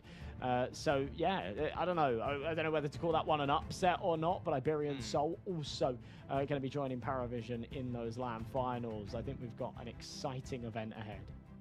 They sure do. And honestly, what a lovely storyline for Iberian Soul, for a team that has been, still lingering about after, losing their main organization. They're still lingering about in the sort of top 30, top 40 ranking in the world, still grinding, still playing Counter-Strike. Recently, the addition of Martinez looks like it also paid off as the guys are boot camping. They have some really nice chemistry, and now they will be rewarded with an appearance at a Tier 1 LAN event. So that's really sick for them. I'm happy, I'm happy for them, and I'm also happy for Paravision because honestly, with the additions they've had and the change-ups they've had with leadership, I feel like right now Paravision is a team that is on the cusp of actually also breaking through and maybe even appearing at the top 30. I mean, that would be, I think, for them, a goal that is definitely feasible, especially by the end of the year and, in the next few months as the major is getting closer and closer. Absolutely. Yeah, absolutely. I mean, that solidifies their place within the top 30. They're going to climb a little bit further. I think it's only a matter of time before a brand picks them up. And if they don't, then I think these boys will be happy to play the major under Iberian Soul. They've got a great support network and fan base around that name. And, take the sticker money for themselves. I think they'd be more than happy with that. But yeah, it sounds like we have actually got an interview coming. Belchanok's going to come and chat with us. And I think that'll be interesting. I'm excited that we are getting this interview because I think we have got a couple of questions to ask here, right? But yeah, a win that peel back, everything that went wrong, give it a little bit of time to settle, and they should be happy with. I think, like, after an hour or so, it'll start to set in that, they've qualified for the LAN. As I said earlier, for a couple of these players, this will be their first big LAN event. For the others, it will be their first big LAN event in quite some time. Obviously, they fell short of qualifying for the major in the MRQ. Right, looks like we can actually have a chance to talk with Belchanok, the winner of Paravision. So, first and foremost, Belchanok, congratulations with the victory and congratulations on making to the LAN. Yeah, thank you guys. Finally. We already lost like 10 finals for the tier 1 tournament, so I'm so happy and proud of my team. Yeah. But let's be real, right? I mean, I just congratulate you. I think you guys did a good job, but you guys, would you agree that you make a fair amount of mistakes, in this best of 3? There were numerous moments where you lost some 1v2s, 1v4s. Like, tell me, like, what happened there? Was that miscommunication, or did you rely too heavily on your individuals? I think it's because pressure, to be honest. We didn't play well on train, was pressure a lot. When we lost clutch 3v1, it was like frustration, a little bit, but we have a little bit shot. Let's go, guys. Let's focus up again. We can still win. But unfortunately, we lost like 25-28 or something like this. I don't know. It was hard game. So after this train, we have again chat. I said to my team, let's go, guys. We need to focus up. It's our game. It's next map is our pick. Let's focus. All will be good, So we focus up and won the game. So I'm so happy. Very good, very good. Obviously, for a couple of the players on the team, this will be the first big LAN event. For a couple of others, it will be the first big LAN event in a long time. What does that mean to you guys? How are you feeling about that? It's meant a lot for us, for our organization. Like, yeah, it's gonna be first big LAN for Nota, Cielo, and AW again. I think. So it's mean a lot. We will train harder and try to show our performance on Star Ladder already. Yeah, that's good to know as well. Like, I think you guys have had a really good run of form recently. Do you think as well, like, this appearance at the LAN event is going to boost your guys and your teams' as confidence to just, you know, keep on pushing, keep on playing Counter-Strike? Yeah, for sure. This LAN gonna help us a lot, for sure. Nice. Awesome. Well, I'm glad to hear it. Thank you so much for taking the time to come and talk to us, Belgianok. Congratulations again on the No win, problem, and guys. good Thank luck you. in the LAN finals. Thank you. Thank you, Best of Bye-bye, luck. bye-bye. Bye-bye. See ya.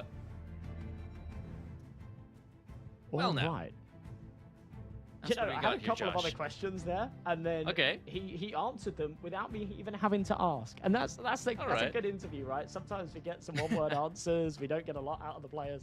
But yeah, Belchanok gave us some real insight into sort of what was said between the maps there, and yeah, you know, just that deeper conversation that sometimes has to be had within a team when things aren't going well. We do have a little recap of how things have unfolded today, and yeah, there definitely have been some upsets. 9 beating Big, that one went the distance. Iberian Soul taking out Fnatic, that was both on the A stream.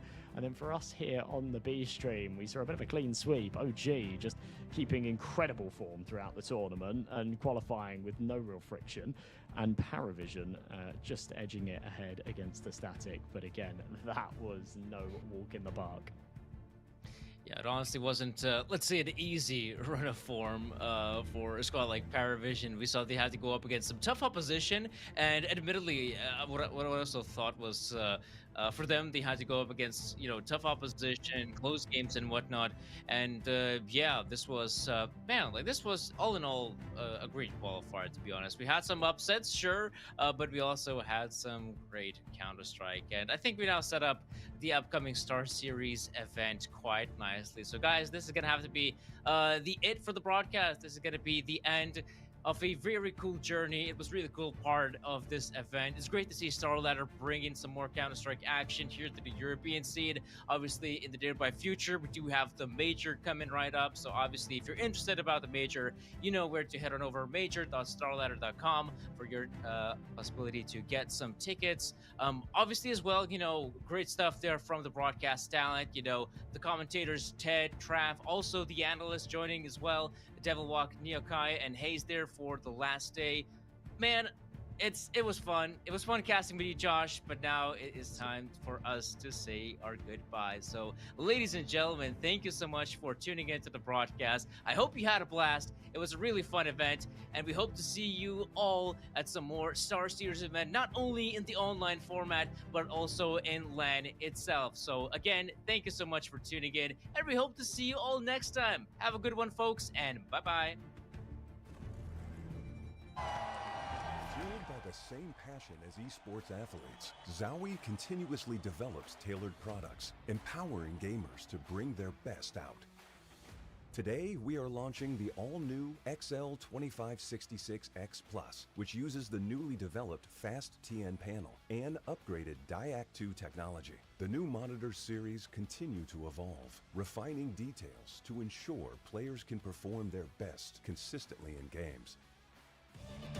This December in Budapest, StarLadder is back.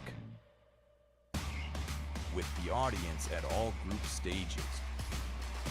With an incredible arena for 20,000 spectators and a sensational Counter-Strike 2 action. He needs to move. Once more. Welcome to Wonderland. And Tony denied. Join us at the Budapest StarLadder Major.